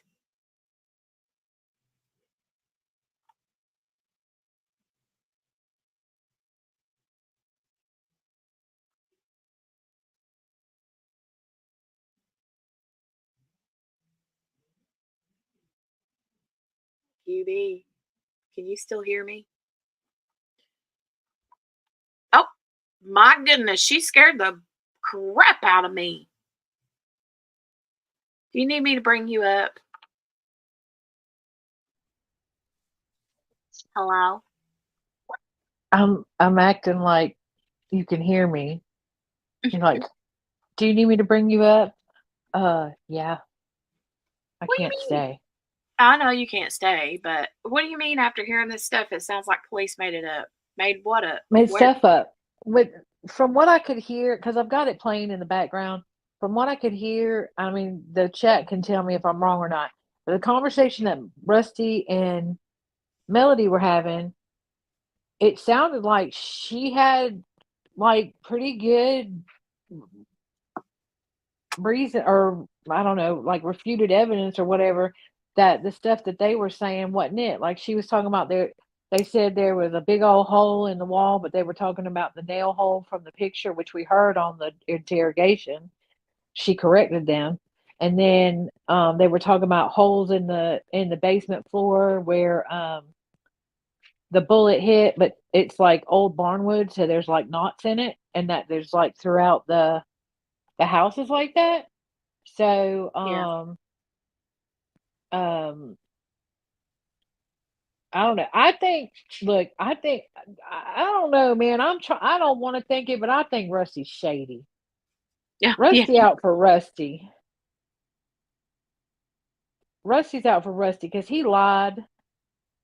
He lied to her. He lied to them. He lied to everybody to cover his own rear end. Yeah.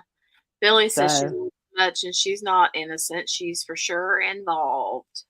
I don't know. I don't know. Here's what I'll tell you. From a juror's point of view, all I got is questions. And they all lead to reasonable doubt. Leilani Simon is taking the stand. What? Leilani Simon is taking the stand. Oh, I hadn't been watching that. I cannot do another case right now. My brain is going to explode. Yeah, but I'm gonna have to go listen to that because I mean, not right now. I'll listen to it later. But I'm feeling super blah after what I heard today from Delphi. I watched it. I didn't get to watch all of it because I literally started watching it after we did the Delphi stream and then right before we started the Sarah Boone part 2 back. And what Manny guy? What you talking about, Willis? Manny? Sorry. Yeah, I watched it. The whole thing is awful, Jenny. The whole thing is awful. And you know what? Right now, nothing points at Richard Allen. All this stuff you've been telling us to wait. And we're putting him in prison for his safety and all this stuff. None of it points to Richard Allen. Yeah, Donnie, I couldn't do that one either. That's why I didn't even start it because I can't. And then all this stuff, and I'm like trying to figure out which one I could drop, and I just cannot let go of any of them. Because I'm not going to lie to you, and I know you're going to be like, you crazy. I'm not going to lie to you. Them getting all that, them bruises and stuff in for Sarah Boone yesterday, I think that made an impression. Oh, well, I mean, I'm sure it did. I feel the same way. We were talking about that yesterday during this. I think it made an impression. And honestly, today he's not the first expert witness, but the second one, the one that's on the stand currently, I'd say she made a dent. And if anything, though, I hope that it just is like a, what do you call it? So that the sentencing isn't so harsh. Oh, yeah. I mean, I don't know. The problem is, I don't know if they're doing a lesser included. I don't either. I don't know. So if it's a straight murder 2, and they have any inkling that they're either going to hang or they're going to let her off. Because they're not going to want to go murder 2. I think if the state is smart, they'll throw. I don't know if it's too late for that because every state has a different law. But if they're smart, if it's not too late, the state will put manslaughter as a lesser included. Because otherwise, I'm afraid that they could hang. Yeah, me too. Or let her go because. I'll be honest with you. Again, not knowing all the stuff that we all know out here, right? Just seeing what they've seen in the courtroom, seeing all that stuff. I mean, could you get to murder 2? Not knowing all the shenanigans that have happened outside. I don't know. I can't look at it from an unbiased. I don't know. Yeah, see, I've worked hard to be able to separate it out. And if I look at it from what has just been presented in court, I don't know if I could get to murder too. I don't know if I could do it. Honestly, can easily get to murder too, but Do that's what? because I don't like. I said I can easily get to murder too, but it's because I don't like her, and I know she did it, and they know she did it too. But what I mean is, it's because I don't like her that I can easily get to murder too. Right, but if you were on the jury, theoretically, you would not know all of her shenanigans and all the crap that's going on. So you Right. really So I couldn't don't know. say. You wouldn't have I that. don't know. You would. So take your emotion out of it and look at the facts. Yeah. I don't know. And I think the state knew that. I think that's why they offered her manslaughter. Mm-hmm. I think the state, because see, we never knew about all that stuff. I mean, we knew that the police had been called, and we knew that they had a tumultuous relationship and that they both beat on each other, but we didn't know she had receipts. Yeah. You're telling me that video of him going at that TV wouldn't shake you Not me. because you don't like her. No, it's because she sat there and video recorded it and didn't show one little ounce of fear. And here she's trying to say, oh, well, he was trying to get out of the suitcase. And I was like, ew, ew, ew, with this ball bat, trying to get his fingers back in there so he wouldn't grab a hold of me or something because she's afraid of him. Yet you're not afraid of him while you're sitting there recording him bashing that TV in with that ball bat? I'm just saying. Sorry if I sounded angry. I ain't angry at you. I'm just angry at her. I know you are. I know you are. I know you are. And I get it, but you have to it's kind of like Brandy Churchill, So every now Churchill, and you then I know. get a wild Oh, hair, and then when I try to oh bring Lord. up things, people are like, "No, we don't think that's a good idea," Uh-oh. or "It's a good idea, but logistically it's a problem." They're not going to go vote. So we only have the bus for a short period of time. Security is worried about going over there, the election anyway. So I'm I've sorry. also That was a bit got a brief much. Judge. meeting with the lawyers. Time wise, He my was biggest trying to use concern is time wisely. y'all are going to have a dead hour tomorrow after the field trip. And I'm concerned about that. I talked with the lawyers briefly during the break, and we think that we can work on matters that we need to deal with and then just cut y'all loose. So now, then the question is, if we're going to do that, do y'all want lunch brought in and then go on the field trip, or do y'all just want to go on the field trip and then be cut loose for the afternoon and go out lunch on your own? Let me go. I think we will start that around the plant. Y'all gonna have 30 minutes dead time on the front of it because we got to go out ahead of y'all. So my plan was to bring food in for y'all for that 30 minutes. So y'all can do that, and then y'all can go have second lunch if you want. So we'll stick with that part of it. So I only anticipate we'll be out the property for. Oh, they get to go have second lunch? On their own. Nice. I know. Okay, I'm gonna jump back down. All right, honey. I'm gonna get back over here to Sarah Boone because I think that this witness is getting ready to be done. So Okay. All right. Love love you. y'all. Bye. Bye. All right, I'll get back to the judge so you can hear what he's saying.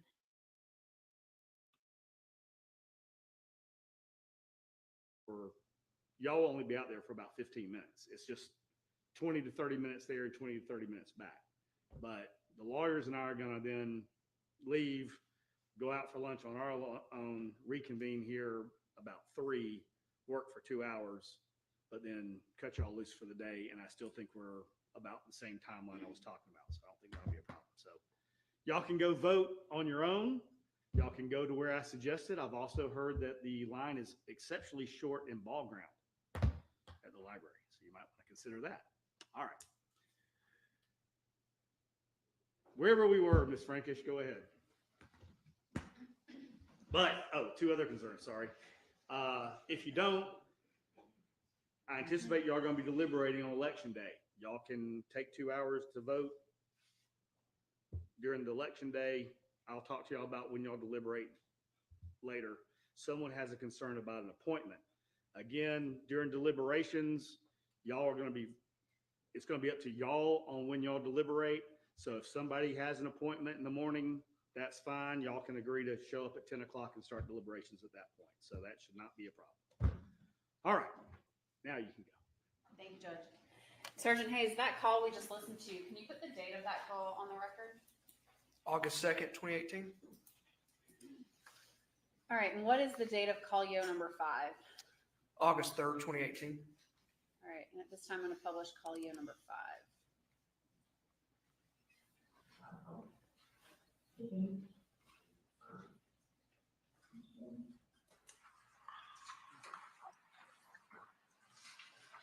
Is that?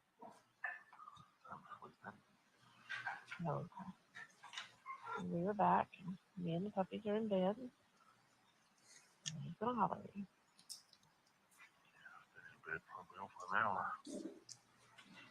Yeah, we did about 45 minutes ago. You sent me that text that you were in bed.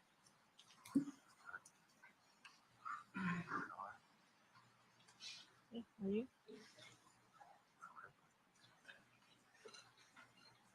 Take anything? Did you eat dinner?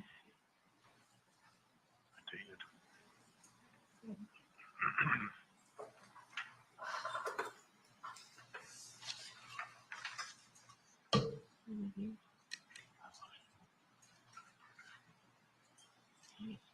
Call me in the morning.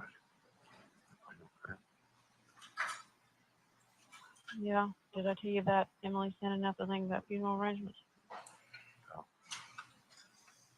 She I'll just go back and read it.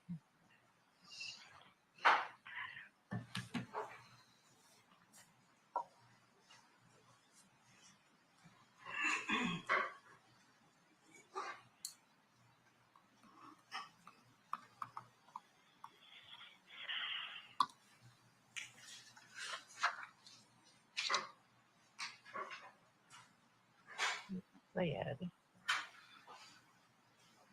I have reached out to the Roswell Funeral Home this week about the memorial service for Daddy. From my conversations with them this week, I think that they would be the best place to take care of Daddy. The Roswell Funeral Home has emailed me details about the cremation package that they offer. Their top package handles everything from picking up Daddy once his remains are released to cremation, urn selection, and a memorial service with a reception celebrating his life. Their honor cremation service is $7,595. I think that would be the best package for us to select. I have tentatively scheduled a meeting with the Roswell Funeral Home for all of us to attend on Sunday, August the 5th at 10:30 a.m. I think we should go ahead and meet with them and decide on service arrangements. The funeral home reached out to the coroner's office and Daddy won't be released for a couple more weeks. We should have the funeral home lined up so that when Daddy is released, they can pick him up immediately. From there, he would be cremated and service would be planned within 5 days. Again, personally, I feel that the Roswell Funeral Home has gone above and beyond to answer my questions, and I feel comfortable with having them handle this for us. I think we should go ahead and plan to meet with Roswell Funeral Home on Sunday so that we can have this experience together as a family.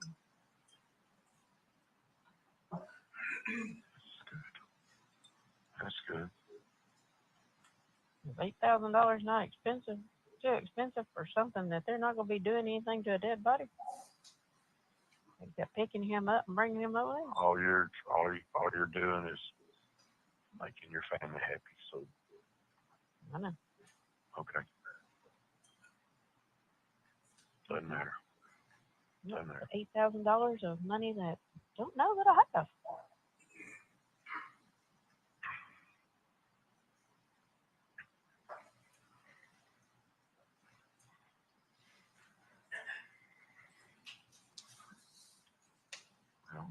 Should be very interesting.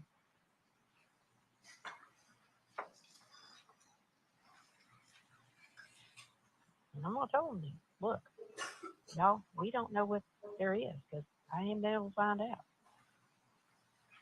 Because my name's on nothing. Do you all understand that? Well, we can't go and plan on, an $8,000 funeral unless y'all are planning on coughing up $2,000 a piece.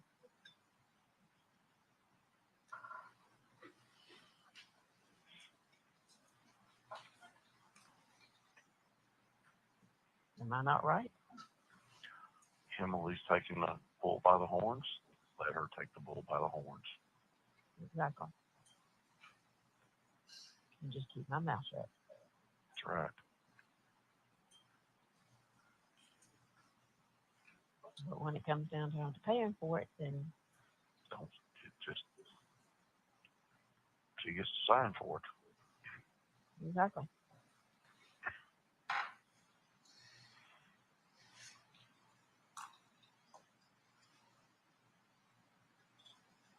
Thank you for being my voice of reason.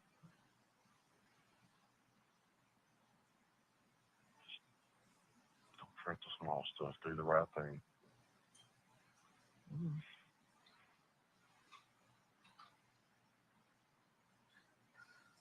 But at the end of the day, I keep thinking, I can't stand over there and go, find my name on the line for $8,000 that,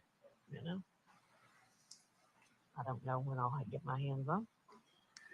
Oh, no, your name ain't on the checking account, so you can't do it. No, can't do it. And you can tell her that. Yeah. But you go there and,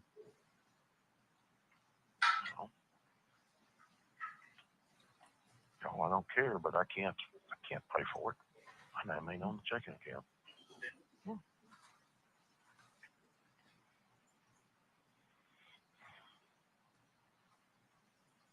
Just details that everybody y'all have to work through. Just don't fight it. Mm-hmm. I love you. Thank you. Me too. Me too. Huh? Did you stay for Caitlin soccer? Yeah. Just practice, but What'd you wind up doing for dinner? I had her because the rest of them went to the football game. Oh, okay. She didn't have nobody to take care of her. Okay. What'd you eat? Hamburger. Just making sure you ate. What? Making sure you ate. I ate. I love you, sweetie. Love you, baby. All right. Call me in the morning? Yep. Okay. I've got my phone with me. So you should wake All right. up. Okay. Love you. I love you. Okay. Yeah. Bye.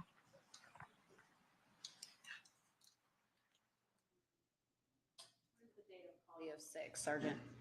August 15th, 2018. Publishing Collier 6. Why didn't you call me like you said you would? Because I did.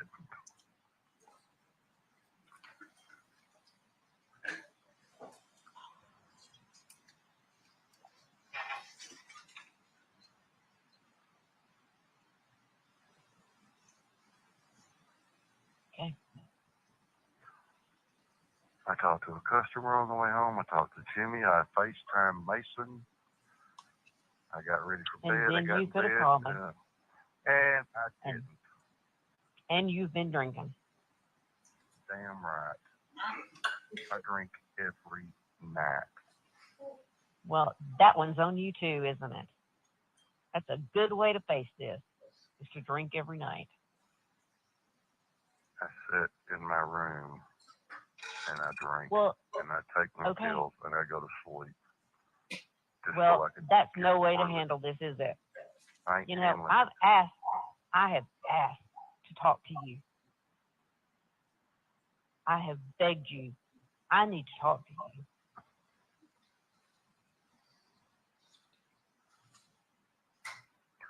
Well, when I can sit down face to face and talk to you, I will.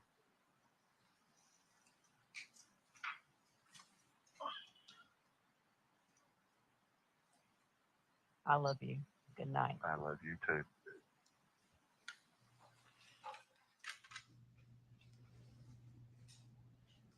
Sergeant Hayes, you mentioned, well, there's been mention of a security system at the house and that was collected. Yes, Was that ever extracted, the data within it extracted? it was.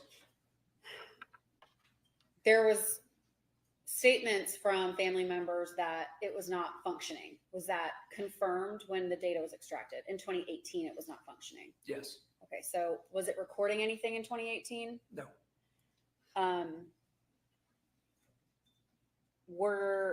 When it was extracted, was footage able to be extracted from that machine? Yes, The DVR, that's correct. but nothing from 2018, right? Correct.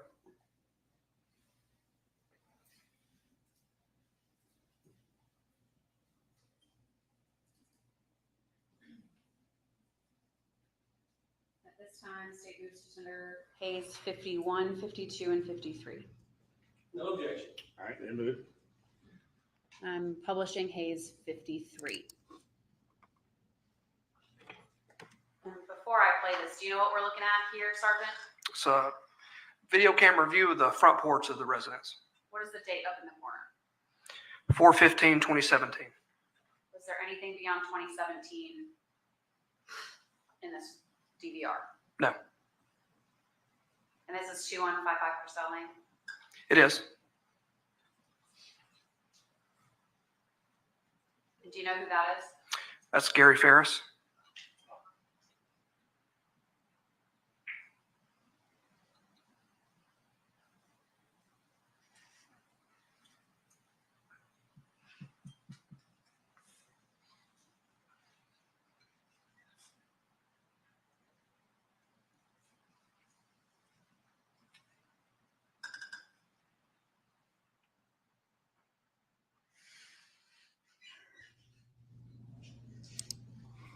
State's now publishing Hayes 51. Is this that same angle from Hayes 53? It is. Does it appear to have night vision on It in does. this video? Yes. What is the title there down at the bottom? Front door.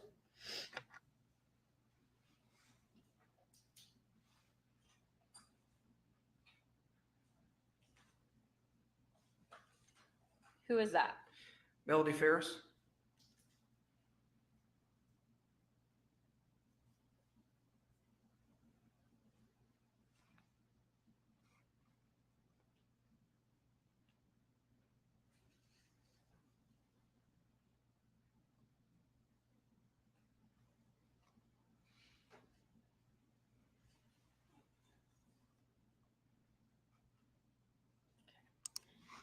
State's publishing Hayes 52. Does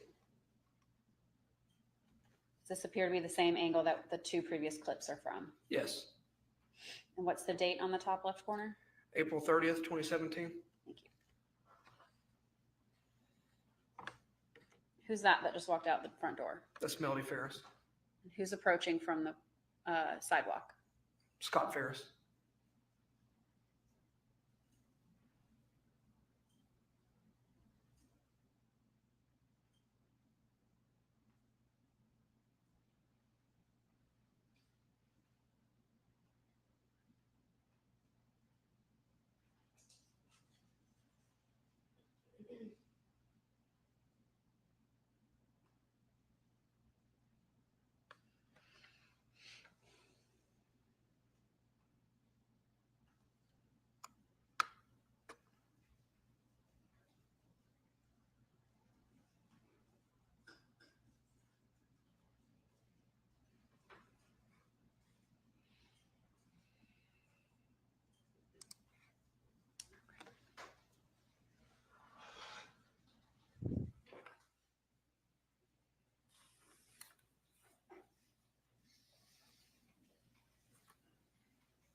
You heard the recordings of Miss Farris and Mr. Barton that we just played prior Yes. to lunch, correct? Yes. Now, when she was talking to you and Sergeant Kuykendall, it was actually Melody who pointed out Mr. Farris's remains to Scott. That's correct. And in the beginning of that interview, you were asking her about Scott Farris and Chris Farris. Correct.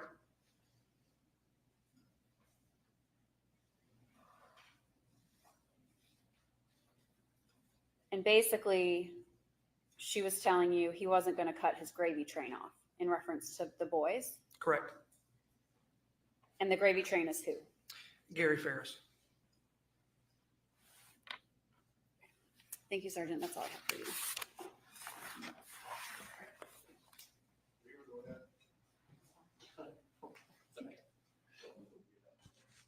What's that?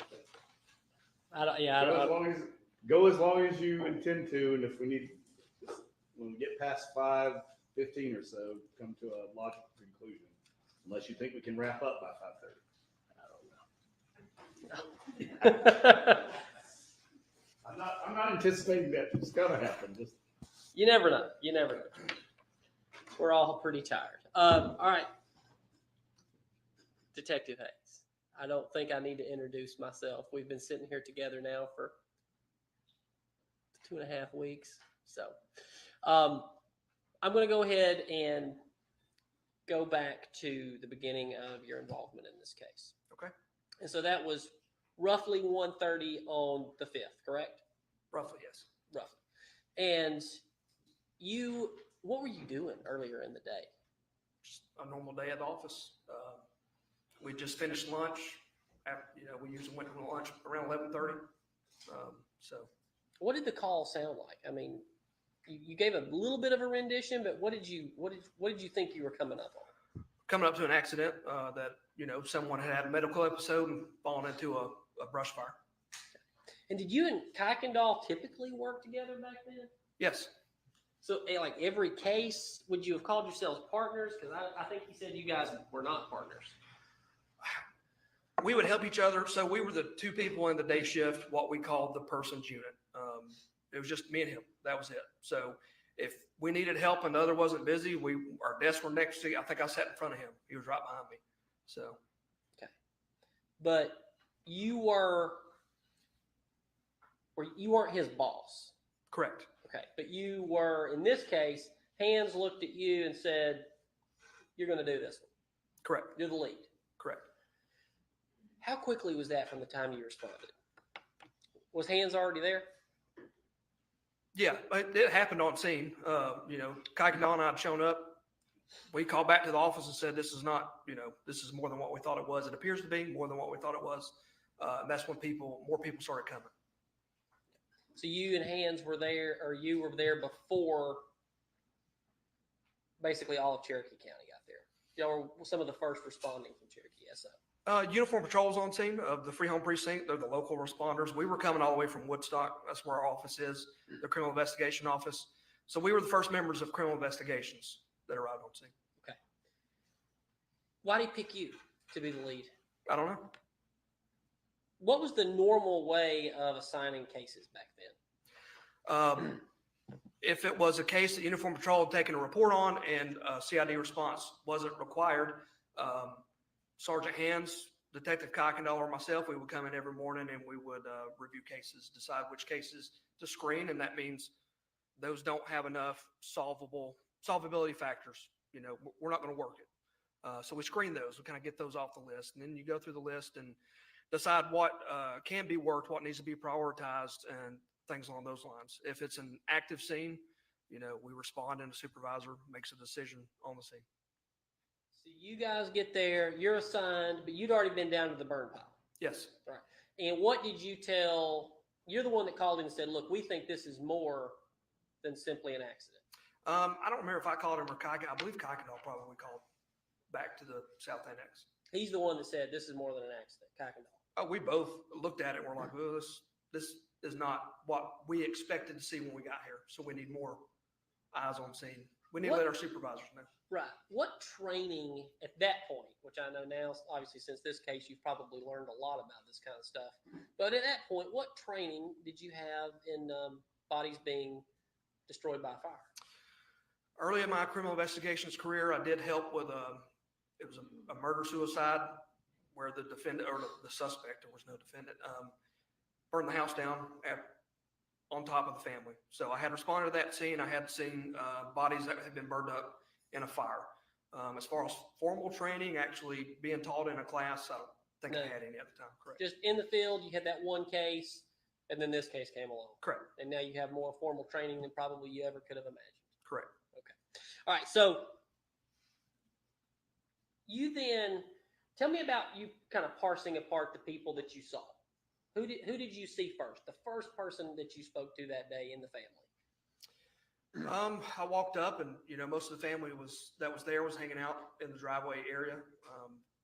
I saw them, didn't know who they were at first. Walked past them, to go talk to my law enforcement partners that were on the scene to figure out. Pinion was there. Kind of size. No, he wasn't there yet. Okay.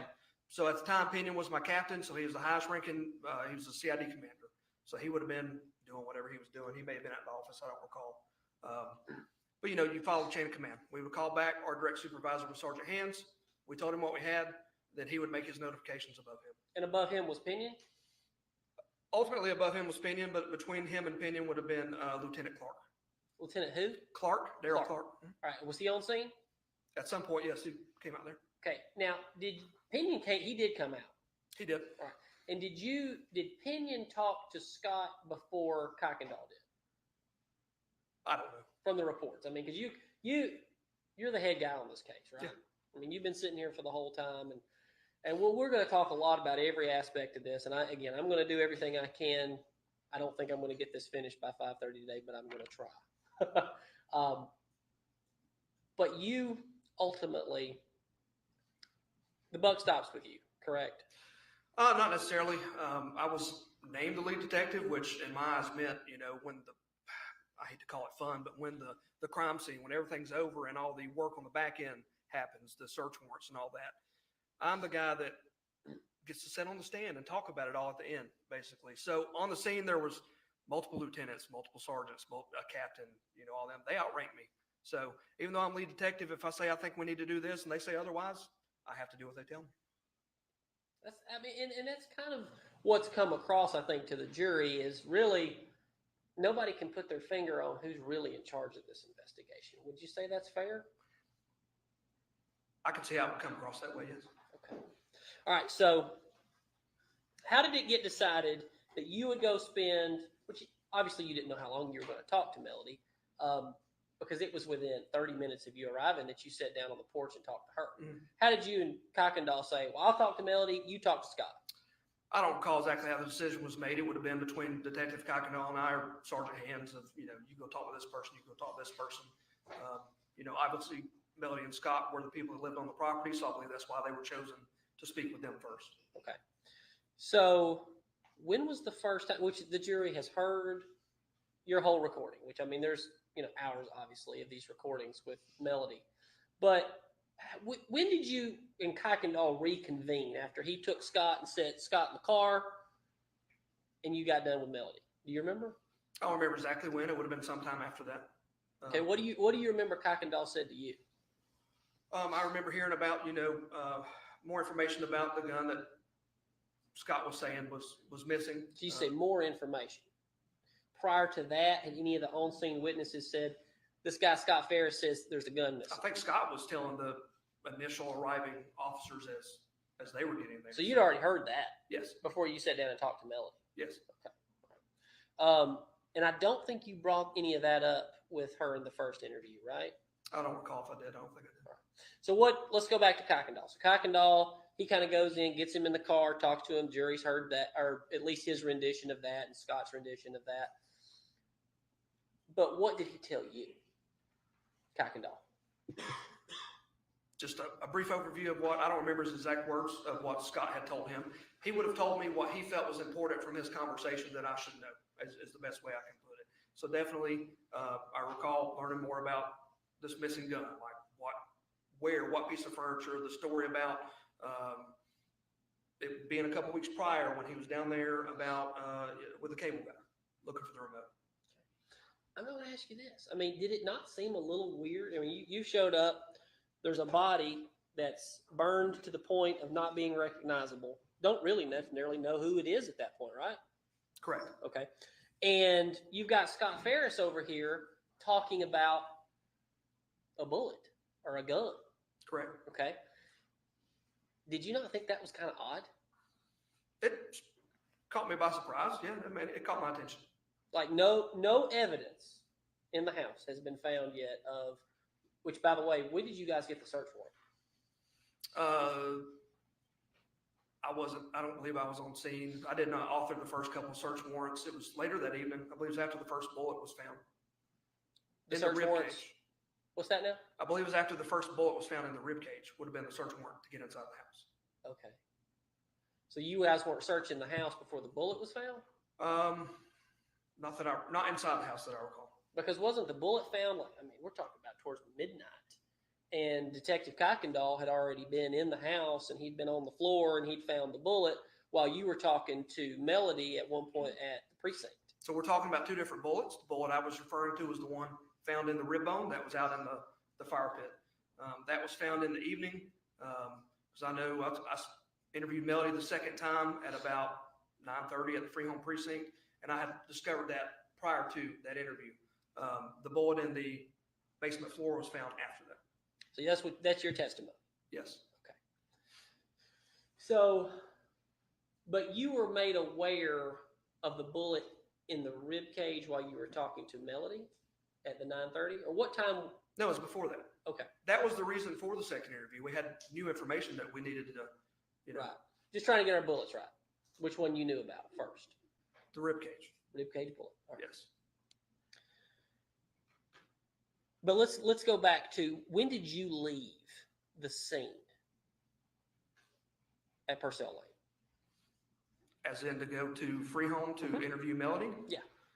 It would have been a little before meeting her there. Okay. So We were on the scene when we discussed going there to be interviewed because she was still hanging out in the driveway. okay. Was the sun still up? Was the sun still up? Yeah, that's just a good way to tell. I mean, it's summertime. Yeah, I don't recall if the sun was still up or not. It was around that dusk, getting around that dusk time based off of the time of my interview with her. So y'all agreed to go over, and you've explained all that to the jury, but where was Kuykendall at that time? I don't know. He was on the scene somewhere doing whatever he had been assigned to do. All right. Going in the house. I'm assuming. That's when he found the bullet. At some point, yes. Okay.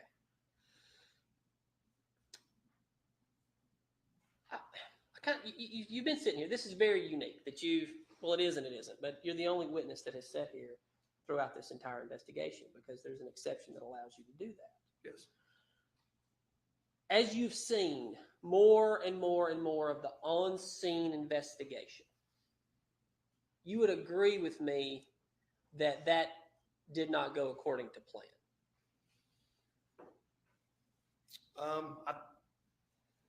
I don't know what the initial plan was, so I don't know if it went according to plan or not. Well, you're not a crime scene expert. That's correct. That's not what you do. That's correct. But you knew that these guys, I mean, as we've all been sitting here learning throughout this case, that you've got crime scene supplements, detectives supplement crime scene, and they all kind of have to work together towards one goal, right? Correct. But you would agree with me that almost immediately, this crime scene kind of devolved into chaos. I wouldn't call it chaos. It was definitely expansive. It was more than we typically handle. Sure. And you had, I believe, Detective Kuykendall. Were you there when he was dispatched to go stand at the tractor? I would have been on scene. I don't recall hearing it or seeing it done. Right. Is it not unusual for a detective who's supposed to be talking to witnesses that all of a sudden this detective, he's going to go over here and stand watch next to a tractor? Unusual? I don't know. You tell me. I mean, at the time, I don't know exactly how many people were on scene or who directed him to do it, but I wouldn't say it would be unusual. I've stood and held crime scenes if I wasn't the lead detective multiple times. Okay. But he's already interviewed Scott. And then you guys in that afternoon were interviewing Chris, Emily shows up, Amanda, Melody, all these people. And somebody thought it was a good idea for Detective Kuykendall to go stand next to a tractor. I'm assuming so. Yes. Okay, who was that? I don't know. It wasn't me. I mean, at one point, and I have to think, again, we've all been on this case for years. But sometimes I think, well, what was Hayes thinking at this moment? If I look over and if Michael Ray is over here trying to guard a tractor and we're in the middle of a very serious trial, I would be kind of angry about that. Were you? When you realize your partner is essentially standing next to a tractor? No. I had multiple detectives and investigators on scene that day that were doing different things. So I don't even think like I told you, I don't even think I noticed him missing. I assumed he was out doing whatever he was told. Okay. By somebody else, and we don't know who that was. Correct. All right. I don't know who it is. What's that? I don't know who it was. Right. Who told And me. that's fine. And that's all I'm going for. You don't know, you don't know. When did you first walk in the house? The actual house?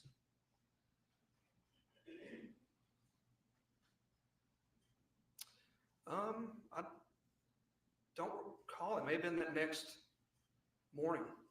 Is that when you found the shirt? No, I found the shirt on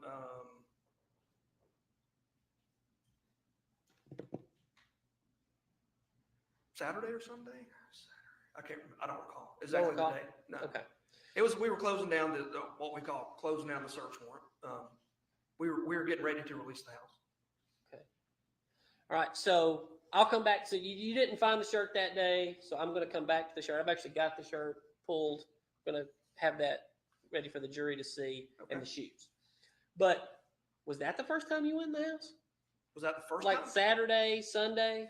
No, that would not have been the first time. No. Would it have been Friday, or did you go into the house at all on Thursday? I believe it would have been Friday. Okay. So after all these interviews with Melody, it's after that you went into the house for the first time. I believe so, yes. Okay. Because all your interviews with Melody Farris were completed by lunch on Friday, right? Yes. That would be the 6th. Correct. Friday the 6th. We're done. There's never another interview. That's it. Right. Okay. All right. So going back to the crime scene itself. When did you begin to actually learn what they were finding on the crime scene or not finding? Throughout the case, you could hear the interviews that we played. It sounded like you're getting phone calls and texts. Phone calls, text messages. Hey, step out. Stuff like that. I mean, that's kind of annoying, isn't it? Absolutely. You're over here trying to do your job, and you're trying to interview a witness, and somebody's constantly distracting you. Yes. And it seemed like it was different people. At times. All right. What are you supposed to do in that situation, Hayes? What am I supposed to do? Right. What do you do when you're getting all this conflicting information? How do you parse through that? Deal with it as it comes the best I can.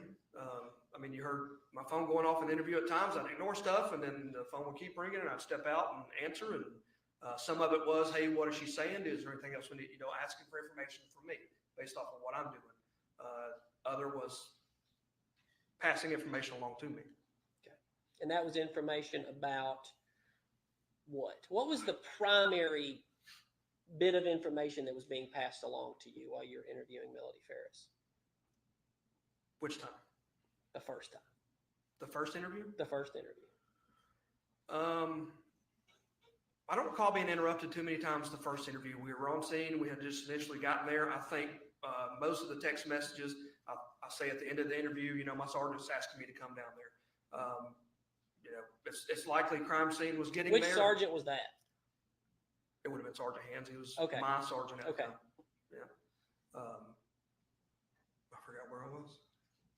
He likely, I said in my interview, there goes crime scene truck. They just arrived, stuff like that. So, by the way, where did that crime scene, did it just drive back there all the way down? Its initial response, I don't recall. At some point, it was back down in the backyard, I'd say halfway between the back of the house and the burn pile. So their equipment was close.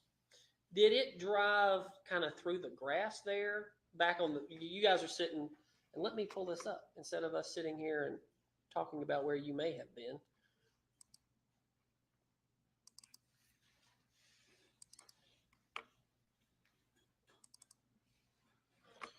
Were y'all sitting on this porch? The bottom patio on the concrete, So below that. below that porch, Okay. yes, outside of, I believe it was Gary's office door.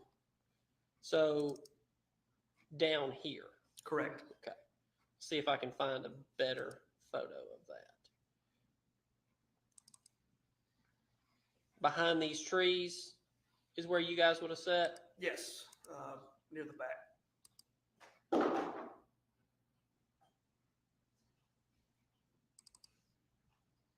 Right there. There you go. Yep. Were you in the swing or was Melody? Melody was in swing. All right. So did the crime scene truck drive down through the grass right here? No. Where did it drive? It went down the driveway. When you hear me in my interview say there's a crime scene truck, I Okay. heard something coming, turned around and looked, it was coming down the driveway. I believe it may have made a wrong turn and went up towards the Chicken barn. coops? No, towards, Oh. like towards the barn and people were kind of waving it to come back to the house. But after it got in the driveway, I don't know because I continued to interview Melody. Okay. Did you ever see it drive down to the burn pile itself? I did not Okay. see it drop down there. Did you ever go back down to the burn pile after your interview with Melody? I did. Right. What was going on down there? Crime scene was there. Phone calls were being made because, again, it's an expansive scene. I think our crime scene unit looked at it and realized, well, we've never handled anything like this either. We did get an expert or someone that knows more of what they're doing on the phone. Do you know if Shaw was already on the scene at that point? I don't recall if he came with a crime scene truck or drove separate. I don't. A lot of people showed up during my interview with Melody. When I compare from when I was told to go interviewed her for a little over an hour and then came back, there was a lot more people on scene. Okay. But Shaw, do you know that he was on scene yet by that point? I don't recall exactly when here. I believe he was. He was one of the first responding crime scene supervisor, so he'd be out there to size it up. So that's kind of leading into my next question. So Okay. he gets assigned to be crime scene supervisor, and you are detective, right? Correct. So how much were you two communicating? Throughout the night, periodically. Okay. Can you remember and explain that to the jury? And again, I was fortunate enough to get to hear him testify, and I know what he did. His knowledge was around the burn pile. So he was the crime scene unit supervisor on a regular day. He's a sergeant, so everything kind of went through him. But on this day, he was over the burn pile area. So any information he would relay to me would have came from that burn pile area. How he assigned his unit, his people to different areas of the house, or who was supervising them, or who was in charge of what, I can't answer. You don't know. I don't know. Did you ever that afternoon walk over to the barn? On the afternoon of the 5th. Thursday the 5th. I don't recall if it was on the 5th. I know I walked over there, and it was daytime. It was hot. The first day you guys arrived. Right. You don't remember if you walked over there or not? I don't. Okay. So the sum total of what you did on the scene on the 5th was talk to Melody. Did you talk to anybody else that you can remember? Yes. Who? Amanda Farris. Talk about that interview, if you don't mind. It was short. I spoke with her, started asking her questions. I didn't know she'd already been interviewed by somebody else, so it was very short. Okay. What have you ever gathered or learned from Amanda? And that's one of the 4 Farris children, correct? Correct. All right. And she's not testified at this time, correct? Correct. All right. So what have you learned from Amanda? She was No. on scene, right? She was on scene. I didn't learn much because I spoke with her briefly. She basically said I was here to pick up my fiance's daughter, Cameron, which is Chad Bruce's daughter. And when she got there, she learned her dad was missing. They started looking for him, found what they found in the burn pile. And she basically made the comment, I already told, I think the sergeant hands this. And I said, I didn't know you'd already been interviewed. She was upset. I wasn't going to make her go back through, what she saw right then. So I ended the interview and moved on, and I never spoke to her again. I've been meaning to ask you this, because we have sat here and listened to these recordings forever, and that was before body cams really came into which did detectives use body cams even now? Yes. Y'all put body cams on to interview people. It depends. So some people do. I believe what the policy states, if you're going to a pre-planned, like if you're going to go serve a search warrant, detectives are supposed to wear them. Sure. But natural deaths, things like that, you can record however you want. Okay. But to interview folks, you typically wouldn't want to put a camera on and just have it right in their face, right? Yeah, I mean, it would depend. Because in the interview room back at sheriff's office, the cameras aren't out in the open; they're kind of concealed, right? That's correct. All right. So tell me how you put would you just walk up and have it already on and in your pocket, or how would you do that? I typically carried a portfolio type thing. I would open that so I could write and hold it in my hand under it. Sometimes I'd lay it on the pad. It just depends on the circumstance. Sometimes I'd put it on the table. It just depends on the situation. Would your interviewee typically see the recorder or not? Not always. It would depend. Okay. So in this case, with Melody, for example, do you remember what you did with the recorder? I don't recall. I believe in the first interview with her on the back patio, I probably kept it in my portfolio. In the phone? Yeah, it was on me. I wasn't necessarily setting it on the table so she could see it. Right. And that's common practice, right? Yes. And the reason the jury's like, why are you asking this again, John Luke? I don't know that most people are aware that detectives don't get their recorder out and sit it on the table. Correct. Typically, you keep it in your pocket. Some people will. I don't like mine in my pocket because if it moves around on the mic, like when I wrote this one, it'll bust your eardrums if you got headphones on listening to your recording later. So, and sometimes it muffles the sound. So I typically never put mine in my pocket. It would be in my hand, under the portfolio, something like that. But concealed. Yes. That's part of the practice. Yes. Right. And that's not against the rules. Correct. It's kind of highly encouraged. Correct. Correct. Right. And did you record your interview with Amanda? I believe I did, yes. All right. Did you ever gather from Amanda or anybody else on the scene that she was bringing up the thing Scott was saying about a missing gun? Do you remember that at all? I don't recall. Okay.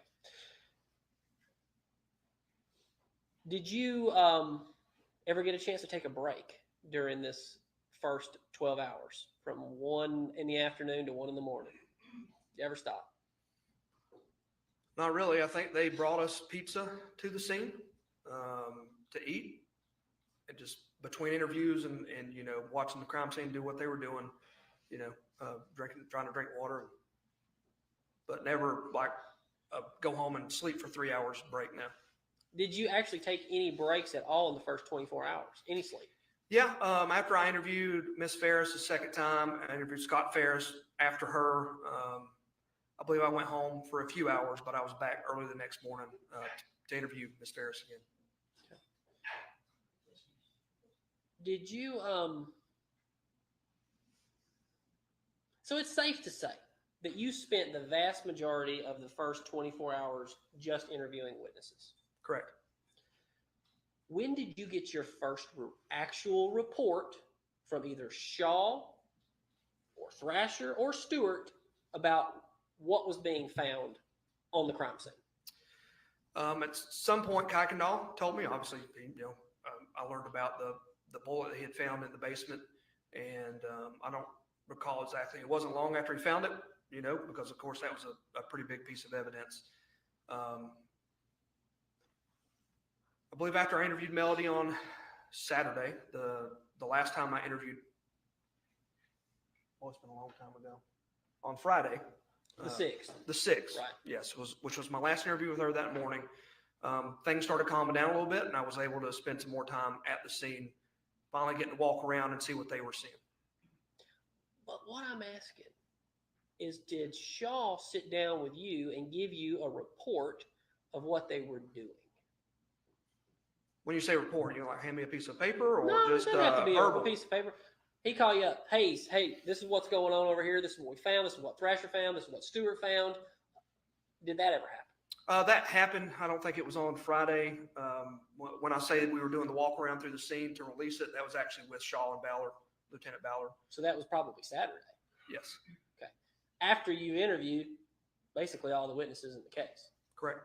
Don't you think it would have been helpful to you have had to have them been able to get you some of this information sooner than Saturday when y'all are kind of closing the scene down?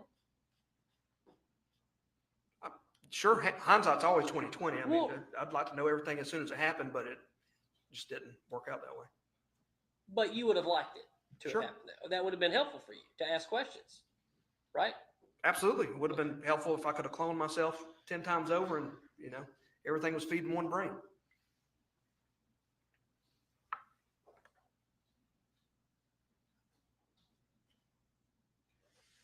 Okay. Why was Kuykendall back at the house? This is what I keep getting confused with, because you and him are tasked with this, and you heard him, he uses the word task a lot. I wasn't tasked to do this, I was tasked to do that, and I've still been trying to figure out who was tasking who here. So why was your partner, essentially, your detective partner, going and guarding physical evidence and then going in the house and doing crime scene investigation work and not out interviewing witnesses? But you were staying on task, doing your job, interviewing witnesses, but he's over here doing all kinds of stuff. I don't know. I mean, did that not frustrate you a little bit? I didn't know what was happening at the time. Okay. I was in my interviews. Okay. So tell me, going into the interview, the second interview with Melody at the station. Okay. The fire station, I believe, or community center. Yeah, it's the precinct, the sheriff's office precinct, fire station, and community center. It's everything, all in one outfit. Yes. In Freeholm. Correct. Okay. So you're out there preparing that. You explained to the jury the area you did the interviews and all these things. But what was your plan going into the interview with Melody? To get the truth. What was your vision of the case? You've been on the case for 10 hours at that point. What was your thoughts? At the time, everybody's pointing fingers at everybody, So I was going in knowing now that Gary had been shot, that we found the bullet. At this time, I didn't know about the bullet in the basement, but I knew that Gary had been shot. So that changed the outlook of the investigation. I'd already spoken with Melody once. Wanted to see what else she knew now that I could present her this new information. Okay. What is your tactic? What would you say your tactics are generally for an interview or an interrogation? My tactics? Yeah. It depends. I like to go in and try to read the people that I'm talking to. I feel like I can read people pretty well. Sometimes people need to be talked to a little more aggressively than others. Sometimes a simple conversation can accomplish the goal. So I'm pretty fluid in that. Okay. So you seem to be, tell me if I'm wrong, but typically yours is a more conversational style.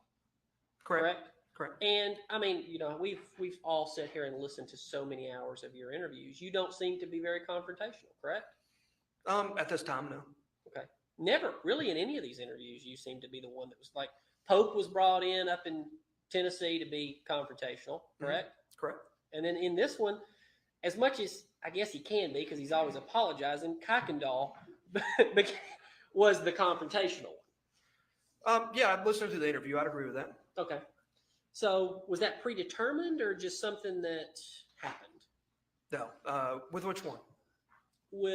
Not with Pope. I think y'all determined in advance he was going to be the bad cop. With Kuykendall? With Kuykendall. It wasn't predetermined. That interview happened pretty quickly after the bullet in the rib bone was found. And he and I had done so many interviews together in the past because most of our criminal investigations career, we've worked together in some form or fashion, and we read each other pretty good. I know when to shut up. When he's talking, he knows when I butt in to listen and things like that. Well, it sounded like he did a lot of talking in that interview. He always does. Okay. Maybe sometimes when he's under cross-examination. He's probably going to be mad when he goes back and watches this. But I want to get to something. So, you guys already knew essentially about her having a relationship with Rusty Barton. When did you find out about it? Yep. Family members, I don't recall. I mean, obviously, I think Scott had mentioned it, the name Rusty Barton. Then we found, eventually had found that credit card. Which Kuykendall found, I believe. I don't recall who. Okay. All right. So you had heard it from family members already. You knew that Scott had said there's a missing gun and there's a Rusty Barton, right? And the Ted Wiley, yes. And Ted Wiley. You already knew about Ted Wiley, a guy from 10 years ago. Right. Right. But, she's not over here, and the district attorney's office kind of questioned about things that she didn't bring up and things like that. You've been doing this for a long time, Hayes. People don't typically bring up extramarital relationships in interviews right away, right? They typically don't offer the information, no. They don't. Right. So that's not unusual, right? I'd agree with that. Okay. So going into, it's safe to say, did you know about any extramarital relationships going into the first interview sitting on the porch? I don't believe I did at that time. Okay. But you did already know about the gun. I'd heard mention of it. Going into that interview. Correct. Within the first 30 minutes of you being on a crime scene. Correct. Okay. But you didn't know about the affair. I don't believe I did. All right. But you knew about the affair by the time we get to the station that night. Yes. Did you know anything more, like any details about the affair? Can you remember? I believe the statement was that she would disappear up to Tennessee, and the people that Miss Barton that she was going up there to visit and take care of, and Martha Jane. Martha Jane. All right. Martha So Jane. you already knew about Martha Jane. Yes. So it's safe. I mean, we've all been together now, and I keep saying that, but it's unique for me to cross-examine somebody who has sat here and had 2.5 weeks to study for the exam. Yes. But it's safe to say that you knew all the cast and characters that this jury knows about right now within about the first 6 hours of you being on scene. Most of them, yes. I'd say that's fair. But the primary yeah. people on that picture board that the district attorney's office printed out, and you knew about it. Yes. Even some of them you'd say you knew about within 2 hours, the vast majority of them. Yes. Okay. How do you think that framed the way you thought for the rest of this case?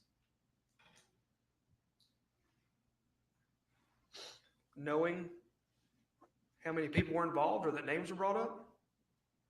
Kind of generally what you already knew. You knew that there was a spouse and she was having an affair, and you have a son that says a gun is missing.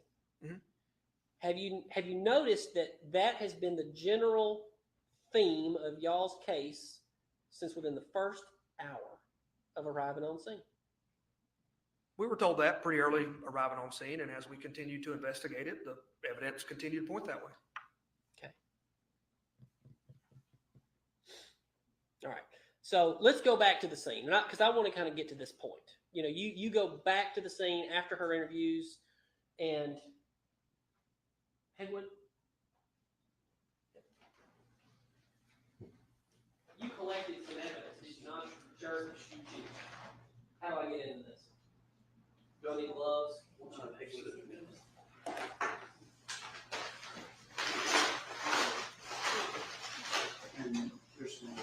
I have some. You probably need some gloves too. We'll get some together.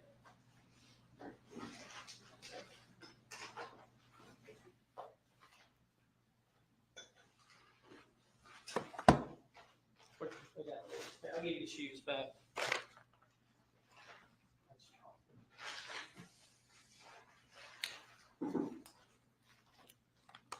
So where were you back when you went back to the house? Where were you in the house when you found this shirt?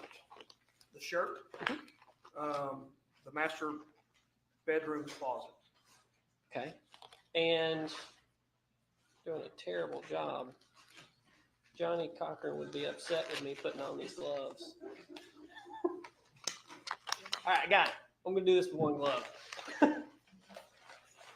And Haywood, I'm going to pull this out? Yes, sir. Thank you, sir. Okay. May I approach, Your Honor? Okay. If you could hold that up.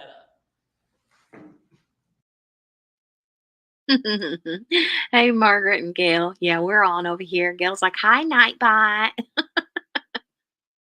We're here. Yeah. And it's in real time over here too. So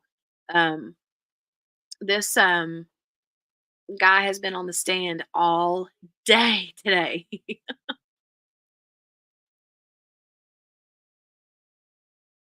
over there. We've seen pictures, but sometimes I think we should look at the real things. Is that the shirt that you found? I mean, it's okay if you don't remember, but yes. All right. Tell me what drew your attention to this shirt. At the time, it was a little darker back then. I think in the packaging, some of the soot has been wiped away, but there was what appeared to be. You think that was Mhm. That's what you said? That's what it looked like to me. Okay. And was it in a? All right. There's all kinds of circles drawn on this. Yeah, there is. What is this stuff? Did you notice any of this? When I pulled it out and handed it off, we all started looking at it. I had 2 crime scene detectives there with me. Do you remember which ones? Yes, Shaw, I know, was with me because we were doing the walk through the house, and Ballard was on scene because he was called over as well. That big cutting, we started seeing stains that looked like they were possibly blood. Right. Now I got to ask you this: Did you say to Your Honor? Could you turn on the overhead, please?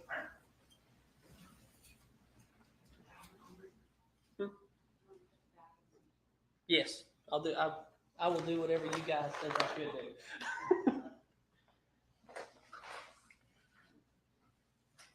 Right. So this is the spot you're talking about right here. Correct. All right. Which could be any number of things. Yes? I agree. Dirt, you name it. Could be. Did you ever look over at Shaw and say, hey, Shaw, can we do a test to see if this is soot? No. All right. Did Shaw look over at you and say, we got a really good soot test. I can check for that. No. Well, then how you don't really know what this is supposed to be, right? Well, scientifically, I can know. My guesstimate is from looking at it. It's just a guesstimate from looking at it, but it Sure. could be any number of things, right? I agree with that. Right. And then the blood, we got cuttings and all this stuff. We got cutting of blood up here. This is the hole that was cut out. That was where the blood was found. Yes. And you were made aware at least later that was just Melody's blood, right? You knew that. Yes. Okay. You know that now. I do now. Okay. Did you ever ask anybody on scene what she was wearing and when she was wearing this shirt? No. Okay. The shoes. Where did they go?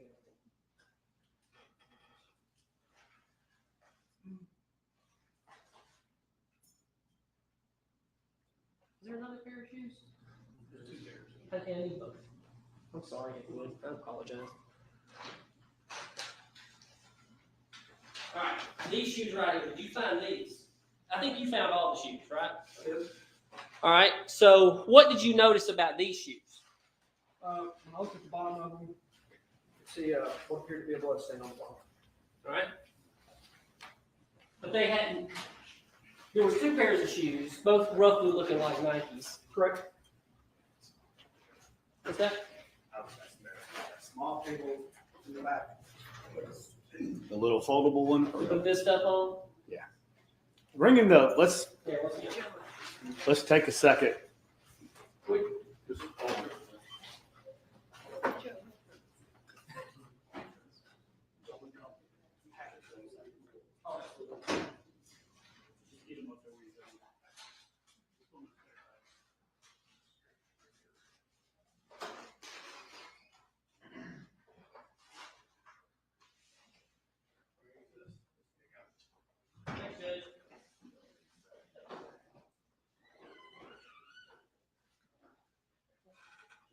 You know what, Hayes? This is why I'm not in charge of crime scene intake. Yes, thank you. Thank you.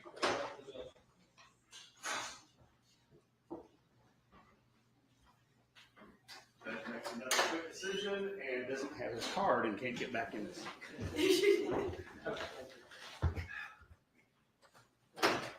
Okay, you guys see.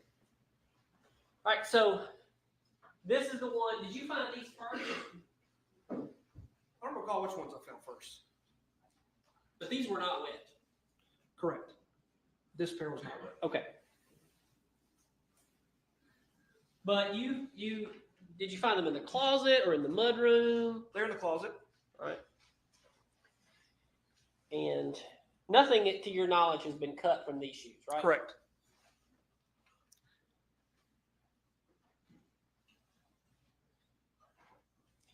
So this, I believe, is what you guys continue to be blood. And we know it's been 6 years since this, but this was the blood spot right up here, Yes, the dark spot under the red, under your thumb. Yeah. right here. Yes. Was there any other blood that you knew of on these shoes? Not that I knew of that I could see. Okay. There's some markings up here. I just didn't know if you made those markings or you had any clue what that. I did not make those markings. All right. And you knew these were ultimately tested, right? Yes, And none of these involved Gary's blood. This is Melody's blood. that's correct. So what did you, you were the detective. What did you think was the cause of this blood on her shoes? I didn't know. I know, when we spoke to her, she had broken some plates around this time frame, and you can hear in one of the interviews she pricked her finger, and she's working out on the farm. I don't know. Did you ever go through any of the phone dumps in this case? They've been admitted through you, so did you go through them? Some of them, yes. Did you ever see the picture of Melody's bleeding finger? I did eventually, yes. I know what you're talking about. Okay, so would you think that would be maybe when she got the blood on the shoes? Could have. But you don't know. I don't know. But it was her blood. Yes. Right. All right, now I'm going to approach with these shoes. So you found, where did you find these? They were all in the closet. I believe there's been photographs shown of them. She had like cubby. I don't know. That's the best way I can describe it. Like cubby holes from elementary school with shoes in them. And I just started grabbing stuff.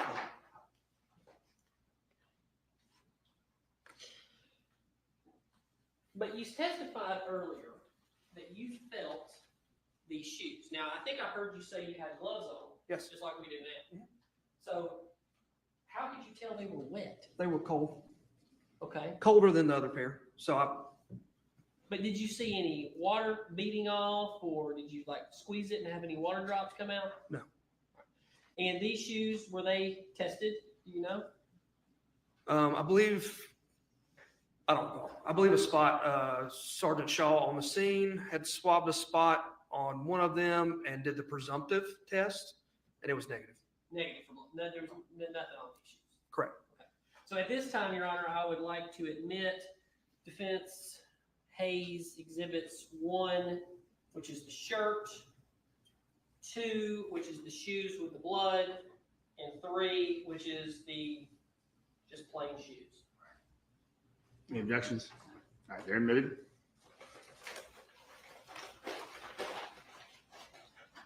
And Your Honor, this is a logical kind of stopping point for me. If we can go for another 30 minutes Okay. or so, let's do it. Okay. But yeah, I knew there'd be no way you could. I'm just trying to find stop transition points. Okay, I think we can take the gloves off.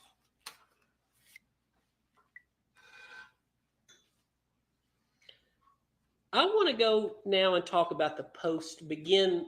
There's like you said, you testified earlier. I think that was one of the most informative pieces of information about being a detective. You don't get to do any of the fun stuff, and you spend all this time typing up search warrants and keeping this case forever. That's what a detective is. It's not fun like being on TV, right? It's any type of law enforcement. It's 90% paperwork and 10% fun, if that. Okay. So let's start into that. So you have now interviewed a vast number of people. You have interviewed Melody. So let's go to, I think the interview started about 9 o'clock. You testified earlier too on the 6th with Melody. That's the last interview. Correct. Went on for 3 or 4 hours. What'd you do after that? After this long interview with Melody?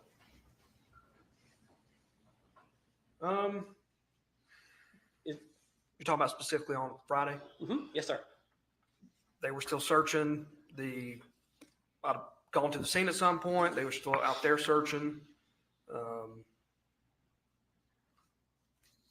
Probably gone home and got some more rest as well. Okay, so you went home and got a little rest. When did you guys, I don't know if this was the point you started tasking, where was Kuykendall getting his tasks from that he testified to? I don't know. Not from you. Some of them may have been from me, but mostly, yeah, someone else in the early stages, the first couple of days. Okay. So how did you guys break up responsibilities from this point forward? As far as, because it looked like Kuykendall kind of went off and maybe started checking alibis. Would you say that's right? Mm-hmm. All right. How did you guys decide that? Again, supervisors were directing people what to do because I wasn't there the entire time. So sometimes we made decisions and checked things on our own based off of the interviews that we had done, followed up on our own information that we'd obtained. So you would report to Hans. Yes. Who was here just the other day. We saw him. You would report to Hans. Who would he report to? The next person above him would be Lieutenant Clark. Whether he was following the chain of command or not, I don't know. You don't know. So Hans and Clark would be giving out responsibilities. Correct. Simultaneously. Sometimes. So who was you were talking to Hans? Mm-hmm. Who was Kuykendall talking to? I don't know. Okay. All right. So where did the idea come from to separate and go to Tennessee versus go check out alibis? Because you went to Tennessee next, right? No, I didn't go to Tennessee until Tuesday. You went on the 10th, I believe. Of the next week, on the 10th. That Monday, I called, started checking alibis. I called Ted and Philip, checking on Scott's alibi. Okay. Why did you not take Kuykendall with you to Tennessee? At some point in the early stages of this, Kuykendall started working another homicide investigation that had come in. So Kuykendall at some point became not available to me. I don't recall if that was this instance or not, but in the early stages of it, because I remember Kuykendall wasn't very happy that he had to go do something else. He wanted to stay on this case with me. Pope was available. I know Pope. I know his style. I know he's good at what he does. I think I asked him if he wanted to ride up with me because when I was told I was going, and when the decision made I was going, they're like, pick somebody, make the arrangements, get up there. So Pope was your pick. And Yes. That's why he went with you. Yes. Y'all make that decision on Monday the 9th? Yes, I believe so. Do you know when that other case was that started to take Kuykendall's attention? I don't remember exactly. I just remember it's in the early stages of this. All right. So you've sat here, again, very unique. You've sat here and you've watched this day after day after day after day after day. And you're the lead. You're the guy that's had to come in here and answer to all this. But at what point do you think that it would have been appropriate to do the next level of checking, i.e., looking into Chris's alibis? More than just talking to Jenna, which did you ever listen to that phone call, by the way? Which phone call? The phone call that Kuykendall had with Jenna. At some point, not in the early stages of this. Did that not come off as weird to you? Yeah. I mean, yes and no. Okay. Well, so why yes and why no? I mean, I'm assuming you're talking about the way it ended abruptly. Not everybody likes to talk to the police. Some people are busy. They got things to do. Okay. Some people are told by other people not to talk to the police. So, just. Okay. But what was weird about it? Her cutting off the interview? All right. You got to answer. Yes, I'm sorry. Yes. But also that somewhere in there, and you've heard this now too, and I don't know if you were aware of this at the time or if Kuykendall reported it back, that Chris slept alone that night. Mm-hmm. Yes. You knew that. When did you know that? I don't That's recall. what I'm trying to get at. I don't recall exactly when I found that out. All right. So Kuykendall didn't call you, and then you didn't then say, okay, I think it would be appropriate now for you to get a phone dump on Chris so we know where he was at. Did he ever even call you and tell you this stuff? We spoke daily. I don't recall the content of the conversations. Okay. And did you guys ever do any kind of geofence to track where Chris was? The only geofence we did was of the property. Just of the property. Yeah, Priscilla. Right. But not of Chris's phone specifically. We did his cell phone records. I know we did some cell tower dumps. I'm not going to explain those and how they work. But you didn't of the property. None of that. You don't know how any of that turned out. I know we used it to verify some of Chris's statements, and nothing showed that he came back to the property when he said he was away from there. So far as you know. Correct. Okay. But you didn't have anything to do with that part. That data was, those search warrants were being written by someone else. When the data would come in, that data would be forwarded to the intelligence unit. They would process the data or do whatever, and then, give us information back eventually. But again, you heard what your partner was doing, that there was a Pokey City or Poke Bowl or whatever the name of the restaurant was near where he lived, and Kuykendall didn't go down there and even interview anybody. Do you think that was a good decision? I don't know what was going through his head at the time, or whoever made the decision not to do that. Okay.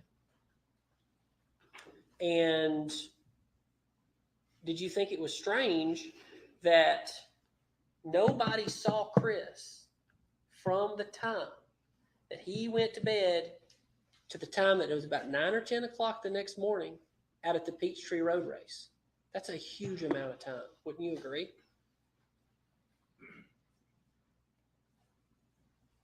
I wouldn't say it's a long amount of time, or an unusual amount of time. I don't know when everyone else woke up or. But it's the night that you guys are contending that Gary Farris was murdered. Okay. The night of the 3rd into the 4th. I still think they have the Peachtree Road Race on the 4th of July. Mm-hmm. I've never made it to the end of the race, so I couldn't tell you for sure. But that was when. That's when you guys are contending, I believe, that this murder happened. Is that right? Correct. And Chris Farris was at the property that day. Correct. And he was the last adult other than her to see his father alive. Correct. And you just took him at his word on that? No. And Jenna says, well, I know he didn't leave, but she was asleep. And she didn't know he'd left and went out to the race. Right? That's right. I remember hearing that. Okay. So you're hearing all these things. And, hey, you're up in Tennessee and you're doing everything you can to get information. But your partner that you've left back down here, it just looks to me, and I'm the defense attorney and I've got you guys on cross-examination. It looks like you guys began to totally shift and laser focus and just rush through these other things.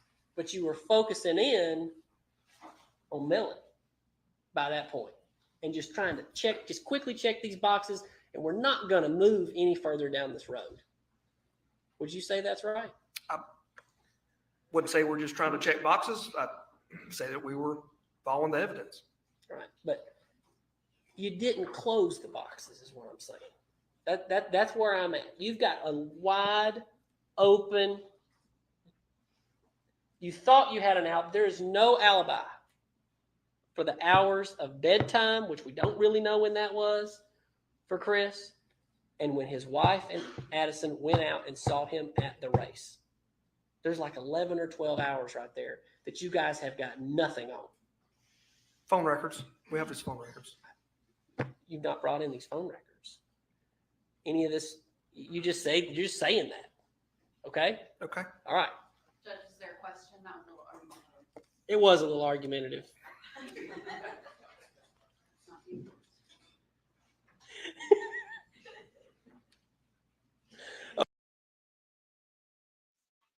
I'm sorry, but I have to say that I really like this defense attorney. This one here that's talking, the John Luke, whatever his name is. He said it was a little argumentative. I don't know. I can't help it. I like this guy. Okay. All right. So when did Kuykendall actually leave the case? Do you know? I don't recall. So at that point, who was your partner? Who was helping you? I had the ability, if I needed help, to ask, to direct it. You know, we went over the rank structure. I was a detective at the time, so I was technically a corporal rank, which outranks a deputy. We had a little bit of authority to, direct people to do things. Even as a lead detective, if you're an investigator deputy rank, they afford you a little bit of, this is more important, I need this. So if I needed someone to do something, I could ask. Let me ask you this. I'm getting close to being finished with Kuykendall because he was no longer involved in the case. But what did you do when you found out about Joanne Ward? Did he tell you about that? I don't recall. You don't recall? No. That Gary was having his own extramarital relationships? When you were finding this information out, what were you thinking? It didn't seem important to me at the time that Gary had affairs many, many years ago. At the time, it didn't seem like it would help me solve how he got shot. Did you ever see any of the emails between Joanne Ward and Gary Farris, which were within the week, right there, all the way to the time of his death? So that wasn't years ago. You can see that Gary was at least attempting to have a relationship with another woman. Did I ever see those? Yes. Did you see that? Yes or no? No. Okay. So Kuykendall, I don't think he necessarily got those, but he asked these questions. You just don't remember if he told you about that, do you? Correct. Okay. And Angela Phillips, when did you learn about her statements? Her initial statements or both? The follow-up. Right. I interviewed her when she called back the second time I wanted to. I can find the date in my report. I don't recall the date. But it was later and it was you, right? Yes. And you're the one she disclosed this full relationship to all the way back in the 90s. Yes. She alleges that she can't remember if she had sex with him or not. That's correct. All right. So by that point in the interview or in this investigation, you had essentially taken over all interviews because Kuykendall was not in the case anymore. To a point, except for, when Sergeant Pope was helping or anyone else. But you would agree with me that this case is probably the most complex murder case in the history of Cherokee County at this point. During my career, since, from, we'll say 2009, when I went to Uniform Patrol until this point, yes, it's the only one I know of. Okay. And it appears that by mid-July and tell me if I'm wrong, that by mid-July of 2018, that you have basically been left holding the bag by yourself. I wouldn't say that's true. People were still authoring search warrants. They were getting sent off. Things were happening in the background. As technology evolved and, we switched from old-fashioned police work to now we got all this technology and stuff. There's a lot of people involved in intelligence. You heard Bot Zone come, Kevin at the time, processing, trying to extract information, and that took some time.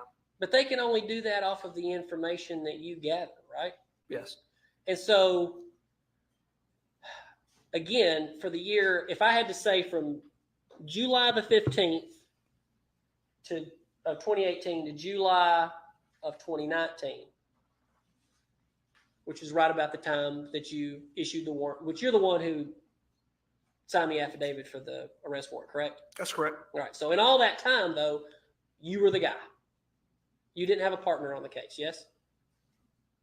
Yes. Okay. Yes. Well, let me ask that question better. You didn't have a partner, correct? Correct. All right. Okay. So that was a lot for you to undertake on your own. Again, if I needed help, I asked for it.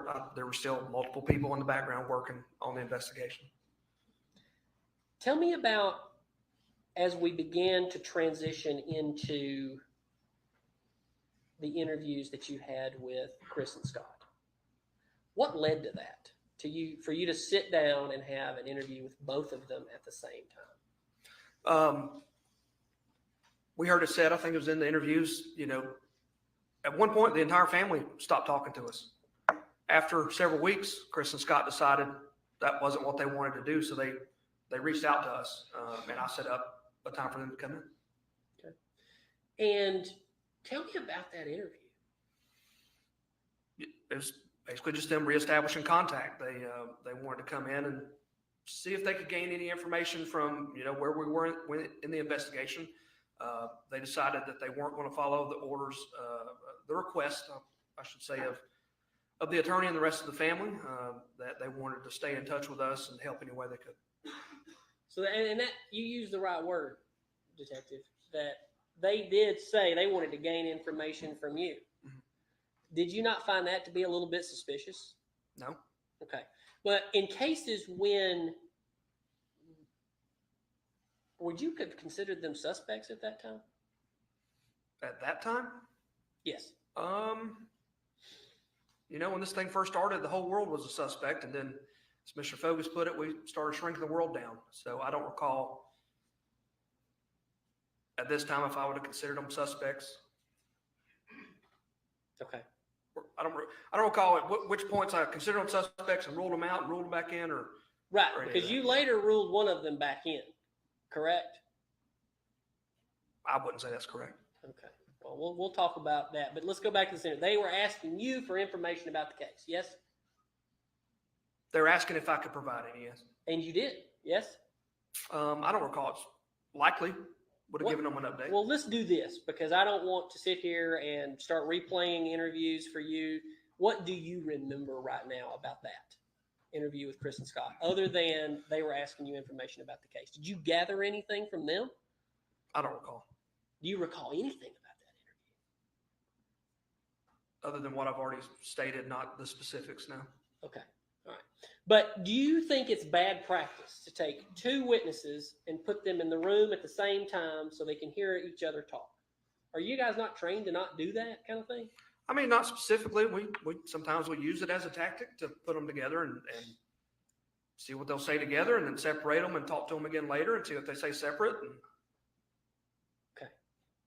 So at that point, you say that Chris and Scott were not suspects in your mind. And that would have been by late July. I believe it was around the 24th, somewhere in there.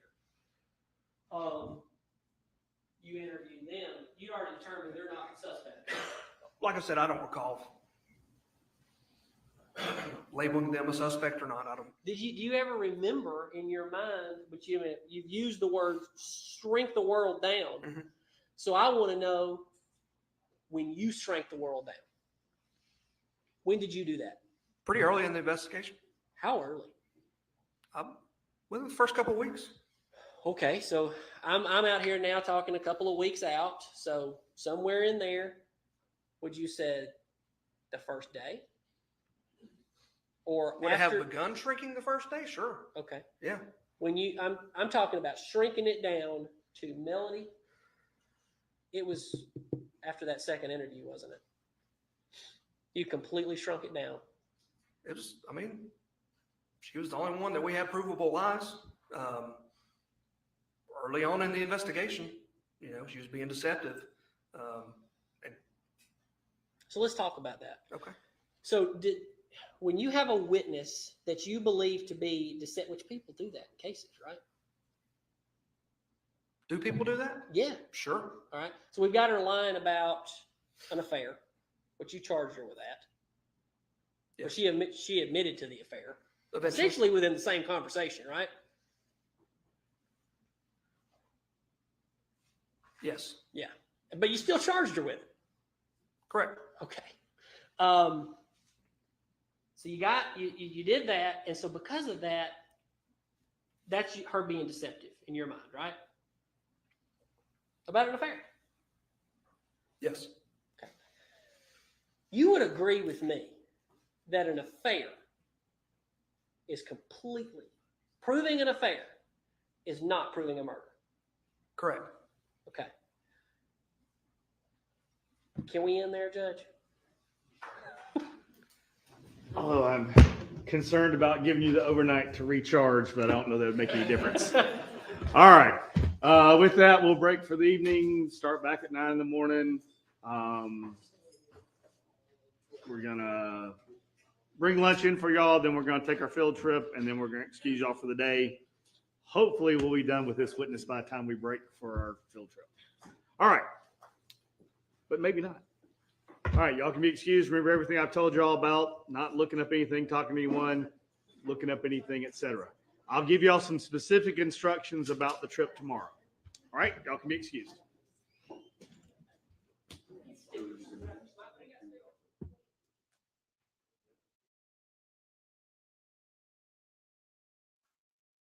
All right.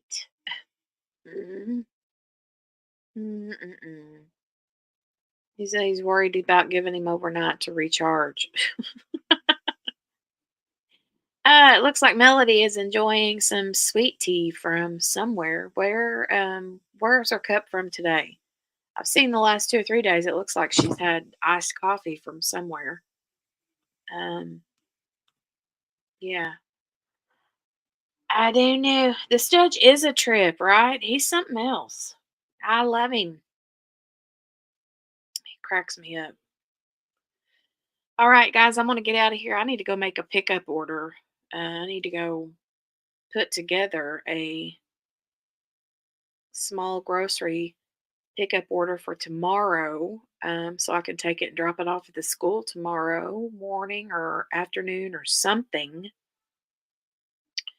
for the kids' fall carnival thing.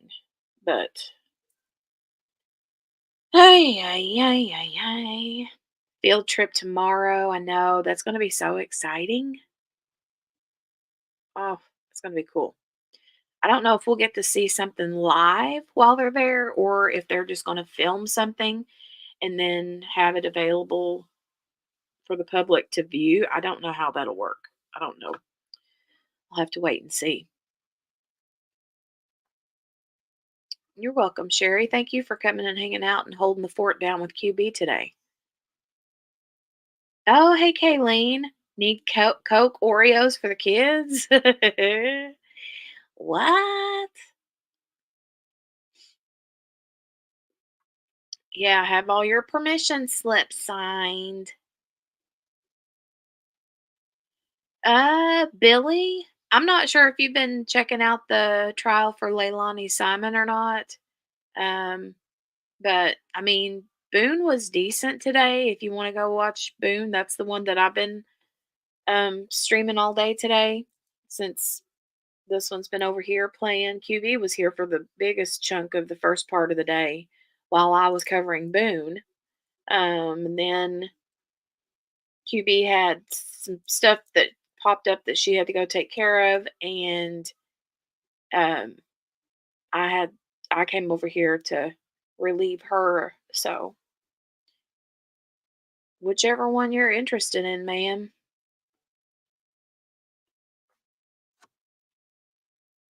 Whichever one you're interested in. If you're interested in Delphi, go check out some of the different channels that have been doing that. You've been here all day. I hope you were able to skip through that big giant 2 hour long 2 hour long intermission. I'm gonna have to put a comment and pin the comment under this video for people to let them know that they've got to skip through that big chunk. So, but anyway, the channels that you will want to check out for Delphi are going to be Andrea Burkhart or Lawyer Lee or Defense Diaries, which is Bob and Allie Mata. There are maybe some other, but I'm not sure off the top of my head who else. Those are just the 3 that I've been really watching, you know.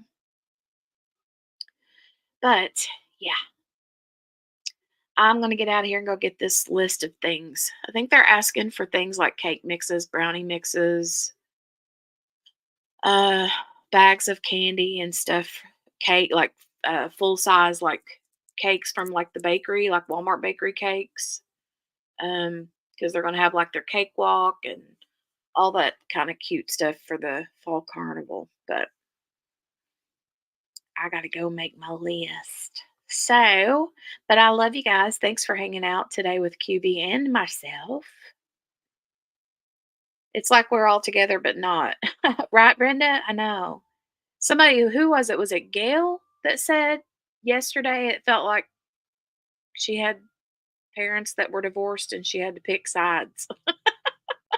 Oh, but a lot of people have been popping back and forth between the Sarah Boone and the Melody Farris trial, coming in and saying, hey, over there, and then coming over here and saying, hey, over here. But anyway, yeah, I'm gonna go and I'll see you guys back tomorrow. Not sure if QB will be here or not yet. I haven't talked to her, but I'll talk to her later today or this evening and figure that out. But if not, then we'll be back tomorrow. So make sure to hit the thumbs up on the video before you leave, and subscribe if you're new. If we have any new people that pops in. And hashtag replay in the comments down below if you're watching it on the replay. Love you guys, and I'll see you back tomorrow. Bye, everybody.